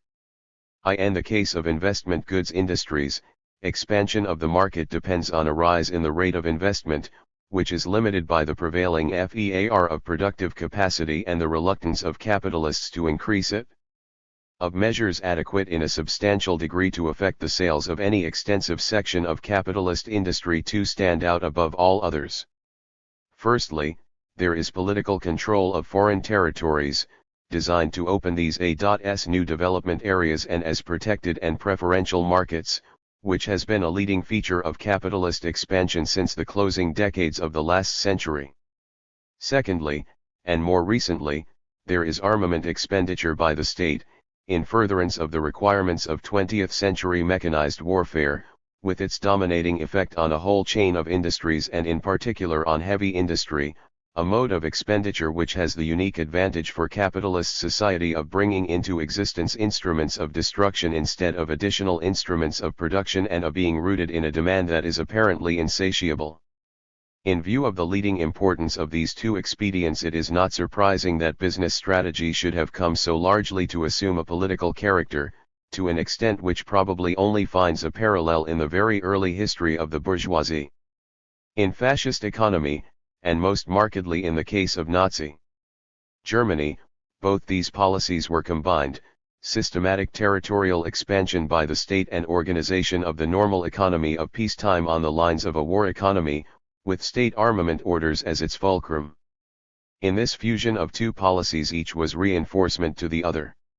With them, as logical accompaniments, were combined two others, extensive measures of state control over the economy, including control of investment and of prices, and the liquidation of trade unions as prelude to measures of authoritarian wage control. These measures were reminiscent of that regime of economic regulation which we find in certain stages of the infancy of capitalism, and wage control in particular performed the function, like its prototype, of stabilizing the labor market in a situation where jobs were in danger of becoming as plentiful as men, and of breaking any upward movement of wages which might arise from the upward pressure of demand. As a result, between I-933 and I-938, in face of a large increase in employment, there was a marked fall in real wage rates and probably also a decline in the purchasing power of hourly wage earnings. Wholesale profit margins were extraordinarily high compared with conditions in other countries or with conditions prevailing in Germany in the 20s. At the same time, control over investment enabled a limit to be placed on expansion of productive capacity, the installation of new equipment in a whole range of industries being prohibited except with official approval. These measures were among the first efforts of the Nazi government at control. In its policy of territorial expansion, fascist economy introduced two significant improvements upon the older imperialism. Imperialism of the PRE-1914 type had turned its eyes towards undeveloped agricultural areas of the world, with export of capital as its guiding preoccupation. The objects of investment had chiefly been the development of primary production such as mining and plantation economy, railways, telegraph, and harbor building, all capital-absorbing objects in high degree, and to some extent of industries engaged in processing local raw materials. But the development of industry in these colonial areas was limited by the fact that, if any extensive industrialization had occurred, this would inevitably have resulted in harmful repercussions upon the value of capital invested in similar industries in the home country. Carried to completion, of course, such a process of industrialization would have resulted in the economic decolonization of the colony. It was to be expected that interest groups which were finding an outlet for part of their capital in colonial development should seek to make this development complementary and not rival to their investments at home, and to ensure that in what they had designed as preferential markets for themselves competitors should not be reared. The greater the extent to which the interest groups concerned in the colonies were the same as, or affiliated to, the interest groups concerned in the main industries at home, the more was this likely to be so. But even if these groups had been altogether separate, it was to be expected that the imperial state, as custodian of the interests of capital as a whole, would have shaped its colonial economic policy with an eye upon the probable effect on capital values in the home country. Hence the advantage of these colonies as fields of investment always tended to be overshadowed by the concern to retard their industrial development, at any rate along autonomous lines, in order to maintain colonial economy as reciprocal to the economy of the metropolis, just as in earlier centuries mercantilism had also been concerned to do. Thus, as time went on, the two dominating economic motives of imperialism, the desire to extend the investment field and the desire to extend the market for the industrial products of the imperial metropolis, came to stand in contradiction with one another. The decades of the First World War and of the 1920s witnessed the appearance of colonial nationalism, although a newcomer, as a leading figure on the historical stage. Born as a reaction against the exploitation of colonial territories for the benefit of the leading capitalist powers, it nursed the ambition to convert the colonial areas into autonomous units, in an economic as well as a political sense, pursue 1ng policies of industrialization, independently of foreign capital, and aided by autonomous tariff and financial policies shaped to this end. Such aspirations were beginning to win some substantial, if as yet limited, successes in the period between wars, and in the degree that they were doing so, they were setting barriers against any extension of the privileges of foreign capital in these spheres. As a factor of buoyancy for the capitalist economy of the Old World, colonial markets and investment fields seem to have had their day. At least, the opportunities of further expansion in these fields along traditional lines were growing markedly narrower. Tariff barriers giving preference to native industries, a boycott of foreign products and foreign fashions, a movement towards autonomous banking policy and the withdrawal of special political and economic privileges for foreigners, such as rights of extraterritoriality in China, were all important pointers to the prevailing wind, and popular movements that had so recently gathered momentum in India and China, in the Near East and in Latin America, might very well spread to the African continent tomorrow. If imperialism was to continue to represent an expansive force for capitalism in the older countries, it had to find either new territory or a new technique. This, to a very large extent, fascist imperialism endeavored to do. Of necessity, perhaps, rather than of design, German fascism turned its attention to contiguous countries on the continent of Europe, countries that were already industrialized or partly industrialized. These afforded no tabula rasa for capital investment as Africa or China had done for British or French or German capital in the second half of the 19th century. Here the export of capital could not be the kernel of policy. Instead, it had rather to be a matter of gearing their economies to that of Germany as economically dependent satellite economies. Such a design inevitably involved measures of deindustrialization, at least partially, of these new colonial areas, measures which were to become the unconcealed objective of Hitler's new order in Europe, as proclaimed, for example, in the famous speech of Dr. Funk in July 1, 1940, and proclaimed as an objective of long-term policy and not simply as a wartime expedient. One in these satellite territories German industries would find new and preferential markets, where they could enjoy a monopoly, or quasi-monopoly. So far as heavy industry was concerned, the role of capital export in establishing an outlet for their products had already been taken over, for the time being, at least, by state orders for armament needs. The analogy with mercantilism was carried a stage further, while at the same time being fitted to the conditions of a modern type of economy where heavy industry bulks so large.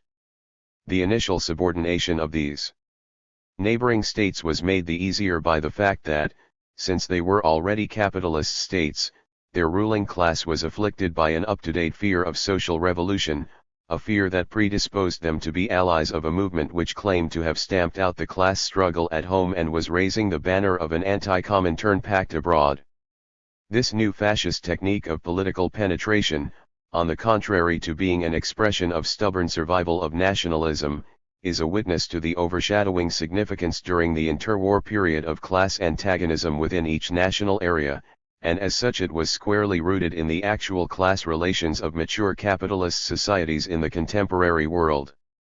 Once an initial political control over these areas had been achieved, the methods by which the subordination of their economic systems as satellites to the Reich was subsequently achieved were also in some degree novel. These methods include the acquisition of industrial assets in these countries through the medium of German banks, or local filials of German banks. Acquisition which often seems to have been financed out of credits in favor of Germany in the local clearing accounts, or simply by credit creation, and accordingly did not involve the transfer of any quid pro quo to the country in question in fulfillment of the purchase, by regimenting their industries under schemes of state-organized monopoly, which had already been tested in Germany, and by an extension of the regime of compulsory cartelization, inaugurated in Germany by the well-known Act of 1933, to the whole imperial area, and by the allocation of raw material supplies through centralized raw material controls. An early example of the operation of this policy was the German-Romanian Agreement of March 1939. By this a program of development was agreed upon under which Romania was to become primarily a producer of raw materials and foodstuffs, the bulk of her oil and other raw products being exported to Germany, while German capital was given extensive privileges for the development of raw material production. For the agricultural regions of the Slavonic world further east, which it was an aim of the war to subjugate, something like a return to serfdom of the native producers, under German overlords and ministerials, was apparently envisaged, a development irresistibly reminiscent of German expansion east of the Elbe in the 12th and 13th centuries. At any rate, it was designed to be an imperialism of a much improved and more predatory type, more ruthless and uncompromising, more organized and systematically planned, and to a large extent following the lines of plantation economy, equipped with modern technical methods but resting on the labor of a population depressed to a bare subsistence level of consumption. A glimpse of this design was seen in the German economic plan for Poland. The western and more industrialized part was incorporated in Germany, and was to be peopled with a German population, and the Polish population expelled, except for some imported labor forming a depressed class employed at a low wage on unskilled jobs. The eastern half of what was pre-I-939 Poland, and is now the Ukraine or White Russia, was to be divided off as a primarily agricultural region, except for AFEW raw material and food processing plants, to be taken under German management, ARLD based on cheap local labor. Import into this area was restricted, especially in the case of foodstuffs and raw materials, of which the import was virtually prohibited, while an export surplus of raw produce to Germany was secured by a system of obligatory delivery quotas imposed on all farmers. It is clear that in this novel and grandiose imperial system, the apotheosis of state-organized monopoly over the area of a whole continent, the fruits of exploitation were enjoyed, not only by the German capitalist class and the new bureaucratic strata, but in some measure even by the humblest among the Herrenvolk. Feature, however, German fascism had in contrast with mercantilism, at least superficially. Instead of worshipping export surpluses, as had been the traditional obsession alike of modern imperialism and of mercantilism, German economy in the late 30s adopted a policy of import surpluses. Partly this was an accidental result of shortage of raw materials to feed the armament program and shortage of foreign valuta with which to buy them in the world market, a circumstance which placed a premium on the acquisition of an import surplus from any country over which Germany could exercise political or economic pressure. This was done through the mechanism of bilateral exchange clearing agreements with countries of southeastern Europe in ways that are now familiar. The import surplus was offset by a growing credit in favor of Germany in the clearing account, which meant that it had in fact to be financed, so long as the import surplus continued, by the central banks of the satellite countries themselves. It represented essentially a commodity loan by these countries to Germany, which Germany showed no haste to repay, and which she was free to repay, when she did, largely in commodities of her own choosing. The system probably had the further result of raising the level of agricultural prices in the satellite countries, since it was products of agriculture and the extractive industries that Germany was mainly importing, relatively to industrial prices, thereby tending to discourage local industries and identifying the interests of exporters in these countries with German policy. Seen in a larger setting, however, this striving after import surpluses was an incident in a policy of turning the terms of trade with the satellite economies in favor of Germany, an object which we have seen in an earlier chapter that mercantilism also pursued. This exploitation through trade was an essential object of the Schacht Plan with its elaborate mechanism of exchange control. It was furthered by a series of agreements by which the rates of exchange with these new type colonial countries were established at a figure which represented a substantial overvaluation of the mark, thereby cheapening the colonial products in terms of marks and raising the price of German exports in terms of the colonial currencies. Notable among these was the agreement with Romania in 1939 providing for a change in the parity of the lei mark exchange from 41 lei to 50. Later the rates of exchange with German-occupied countries were changed in a similar way, for example, the devaluations of the Dutch guilder and the French and Belgian franc. The essence of the policy was this. Armament orders had replaced the need for export markets as a means of maintaining German industry at full capacity, and state and cartel control over any extension of existing equipment was a brake upon the creation of excess capacity. It now became the preoccupation of industrialists, not merely to obtain a greater quantity of raw materials, but to lower the price at which these could be acquired by industry and to cheapen the goods on which workers spent their wages, in order thereby to widen the profit margin. The obsession with demand which the modern economic situation in the capitalist world occasions is apparent also in democratic countries like Britain and USA, even if here it has taken other forms. A witness to this is the willingness of industrialists, at least of certain sections of them, to contemplate a new function for the state after the war to replace armament orders, the function of financing an expansionist program of expenditure to sustain the market.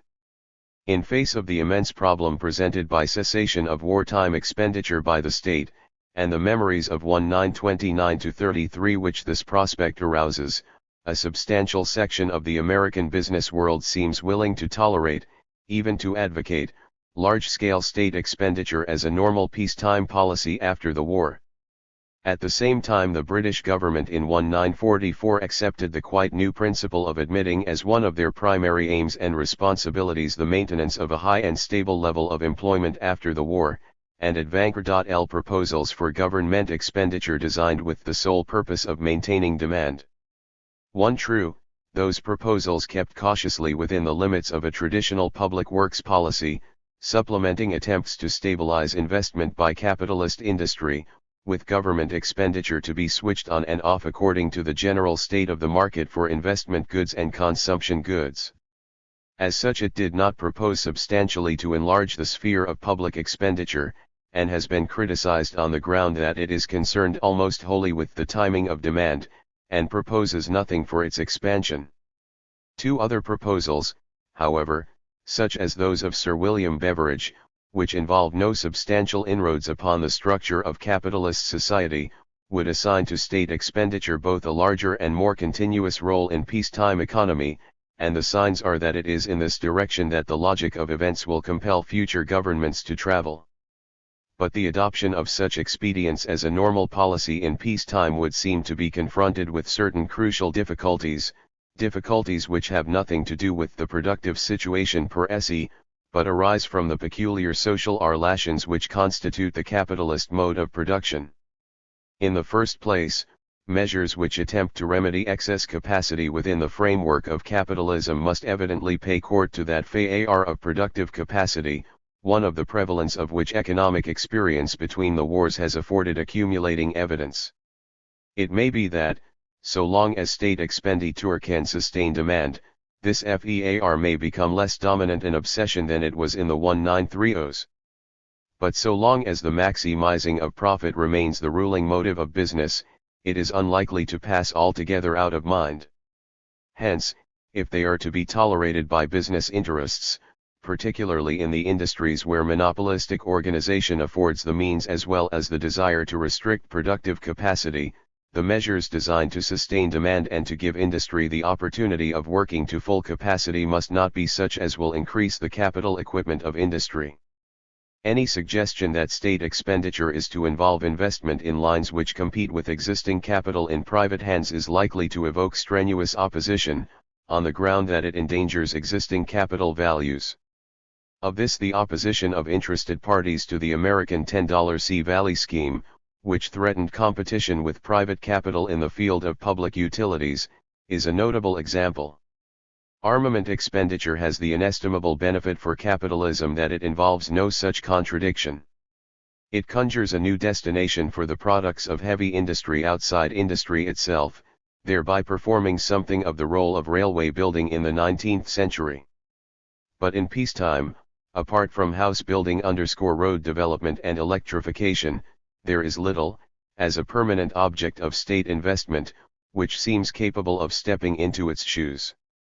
If capitalist industry should decide to grasp this nettle firmly, and to accept the necessity for state-aided investment in the consumption goods industries as the only means of providing an adequate market for the products of heavy industry, then it will have laid one spectre only to raise another. The problem of excess capacity in the consumption goods industries cannot in such a case be prevented for long from emerging once again, unless in the meantime the consuming power of the mass of the population has been increased, an increase which can hardly occur on any substantial scale unless the inequality of income, characteristic of capitalist society, is reduced by making heavy inroads on the share of property income. It is, again, possible that an outlet for the products of industry might be sought in large-scale financing of the industrialization of colonial countries, thereby enlarging the market for capital goods in providing the equipment of colonial industry and also the market for consumption goods in the increased purchasing power which greater employment in colonial industry and on construction work would bring. There are even signs that this is the solution which certain capitalist circles in America favor as alone consistent with post-war prosperity. One for a decade or two this might well provide a temporary solution.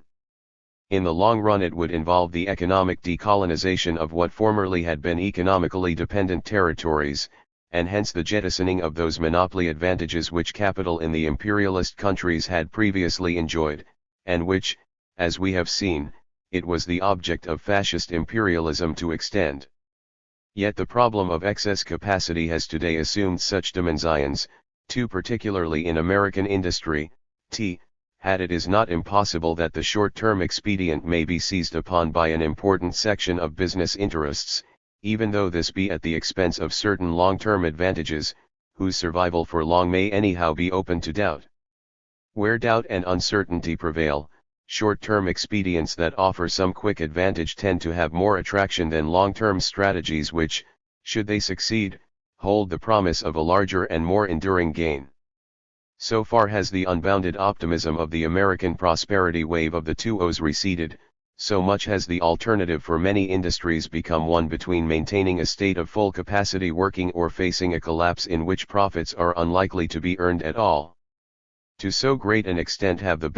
productive forces created by the modern capitalist mode of production come into burning contradiction with that mode of production itself, 8. It has been estimated that in America productive power has so grown, as well as the labor force, over the quinquennium 1940-5 as to require an increased market, compared with 1940, equivalent to the output of between 10 and 20 million workers, if a condition of full capacity working is to be maintained. There is no present evidence that American capitalism is capable of expanding either its export of capital or mass consumption at home by anything approaching this order of magnitude. But in all such policies for a capitalist society there is a further difficulty which is even more fundamental. Each section of capitalist industry will profit from any expansion of its market, provided that this is not at the expense of rearing new competitors within its own sphere. But as soon as such an expansion of the market has become general, and resulted not only in the full working of plant but also in the full employment of the labor force, the whole balance of the labor market will have been transformed.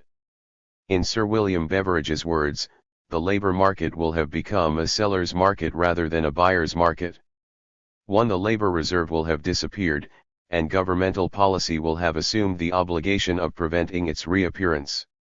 The weapon of industrial discipline on which capitalist society has always depended, and to the blunting of which we have seen that it has always been so abnormally sensitive, will have been struck from the capitalist's hands. 1. This does not mean that workers, lacking the goad of starvation, will prefer idleness to labor and will no longer work, as some have claimed with groundless exaggeration. But it means that the proletariat will be in a much stronger position than at any previous stage in its history to influence the terms upon which work shall be done.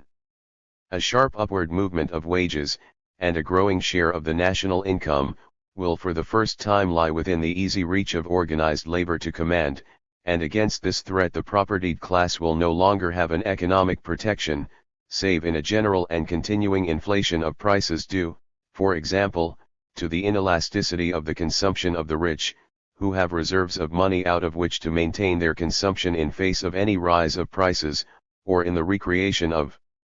unemployment. Not only would a rising general wage level be the likely outcome, but also a radical alteration of the structure of relative wages so as to increase the relative attractiveness of the most dangerous and arduous and unpleasant occupations which in the traditional state of the labor market have generally been among the lowest paid. It is fairly plain that in such a situation the stability of a class society would be seriously threatened, and that, if income derived by virtue, not of a contribution to productive activity, but of property rights should continue to exist, this would be by reason of a self-denying ordinance on the part of labor, and no longer because labor lacked the power of terminating its subjection to those who own the instruments of production and of refusing the tribute that for centuries it has had to pay. While a class society exists, with its two contrasted categories of income, one of them obtained by economic privilege and not by productive activity, it may well be asked whether labor is likely to observe any such self-denial for long. It is not difficult to see that alarm at the prospect of such a situation lies behind much of the reluctance shown in certain quarters to sponsor unreservedly a policy of full employment. This FEAR seems even to underlie a good deal of contemporary monetary controversy concerning the advantages of a currency system which operates automatically, compared with various types of managed currency systems capable of serving the ends of particular governmental policies. It is clear that the decisive advantage which some have seen in the former is, not only its automatism, but that it operates as an automatic check on any upward movement of the wage level by tending to recreate unemployment which is lifted out of the sphere of human policy and made to appear as product of the natural order of things.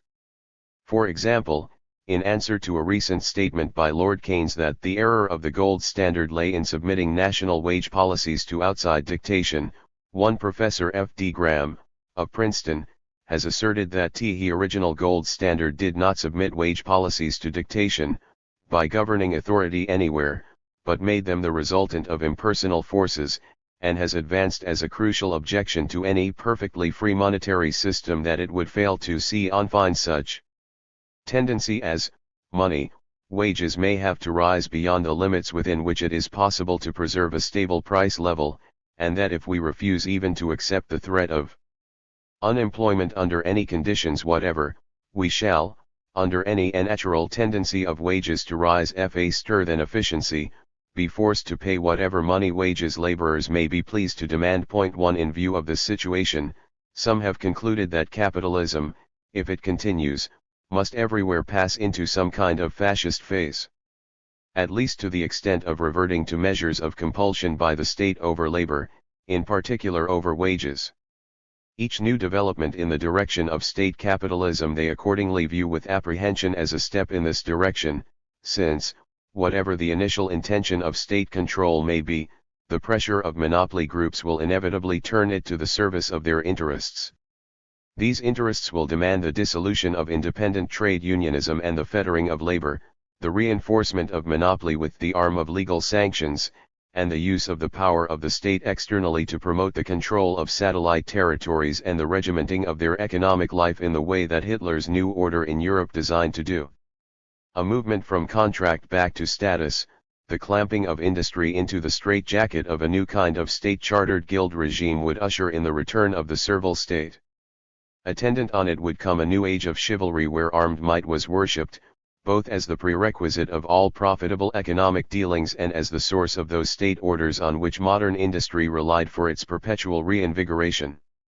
It is true that evidence is not lacking of tendencies in this direction even among the democratic capitalist countries in the decade before the Second Great War. State intervention in industry more often took the form of reinforcing monopoly than of curbing it, e.g. the British Coal Mines Act of 1930, and British government policy towards the steel industry, of serving the ends of restriction and the dismantling of productive capacity, e.g. the British Cotton Spindles Act of 1936 and the record of governments in relation to international commodity restriction schemes, then of expansion, and of offering stimulants to bankrupt industries, to stave off the collapse of capital values, and not of planning large-scale economic reconstruction in the social interest. It was a policy so aptly summarized by Mrs. Barbara Wooton as a community more planned against than planning, and actuated by the principle of making one blade of grass grow where two grew before. The doctrine was not only preached in Germany that the state should retard the march of technical innovation for fear of the economic damage caused to those who had invested in older methods. State capitalism, which means state reinforced monopoly, monopolistic restriction and monopolistic aggrandizement with the sanction and by the arm of the law, has a sufficiently established record to stand as a warning of one road along which state capitalism may travel. There can be no doubt that among the propertied class there will be many who in their hearts will wish to travel along this road. What is customarily described under the generic title of state capitalism includes, however, a number of species, very different in their social content and significance. The difference depends on the form of the state, the condition of prevailing class relations, and the class interests which state policy serves.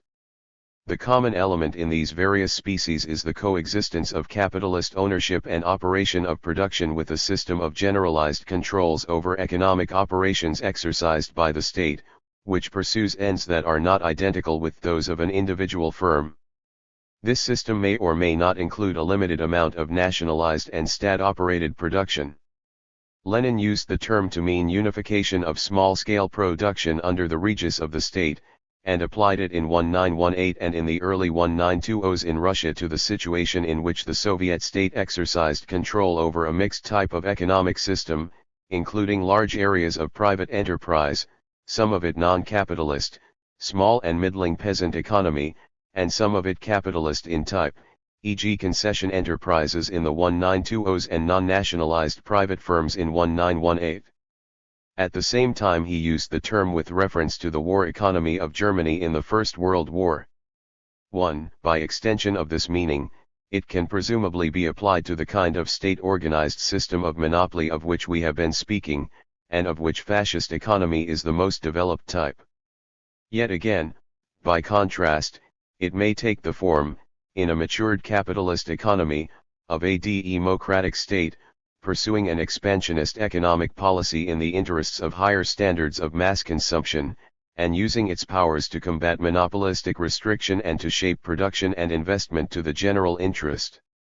There can be little doubt that in the future it will be the position of the working class in the system of social relations which will essentially determine the current of events.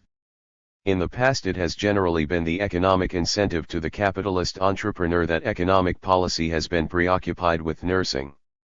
Today the focus of attention has radically shifted, and it is on the incentive to labor a satisfaction of its claims to a larger share of income, of leisure, of control, and to a higher status, as the prerequisite of its cooperation in production that any discussion of economic policy ultimately turns. When formerly the claims of labor conflicted with incentive to capital, it was labor that was curbed and controlled. Today the logic of events dictates the contrary, that the conflict be resolved by an encroaching control over capital, and this more than any other factor seems likely to determine the extent and character of economic intervention by the state in the coming years. In the nightmare years of the Second World War much has changed both in politics and in economics, and there is no reason to conclude that the shape of events in the post-1918 years will be repeated or that tendencies which operated in the 1930s will be resumed. Rather is there reason for the contrary conclusion in a world where fascism as a political form and an economic policy has been vanquished and as an ideology is discredited. Much in these years has changed alike in the balance of power between nations and in the balance of power between classes. Much that was formerly regarded, at least until the late 1920s, as an integral part of the economic structure of society today lies in ruins. It is manifest to all that expedients tried in earlier decades will no longer suffice to achieve results in the contemporary situation, and that, even where they are capable of working, the interests that would profit from their operation often lack today the power to carry them into effect. The economic problem today has dimensions of a magnitude not seen before. Basic measures of reconstruction, involving altered location of industries and of industrial populations as well as the re-equipment of industry and the rebuilding of economic and social life, necessitate economic cooperation and planning on such a scale and across such wide horizons as to be capable of successful handling only by the state and by the joint action of states, and in this connection the experience of economic policy and achievement in the USSR during the pre-war decade will inevitably exert a profound influence. The close of the Middle Ages, faced with loss of the labor services on which the feudal order relied, attempted a feudal reaction, to fetter the producer more securely to his traditional obligations. But only in certain parts of Europe did this meet with success, and conditions were such that elsewhere it could scarcely even be attempted. The will was doubtless there, but those who will may often lack the means.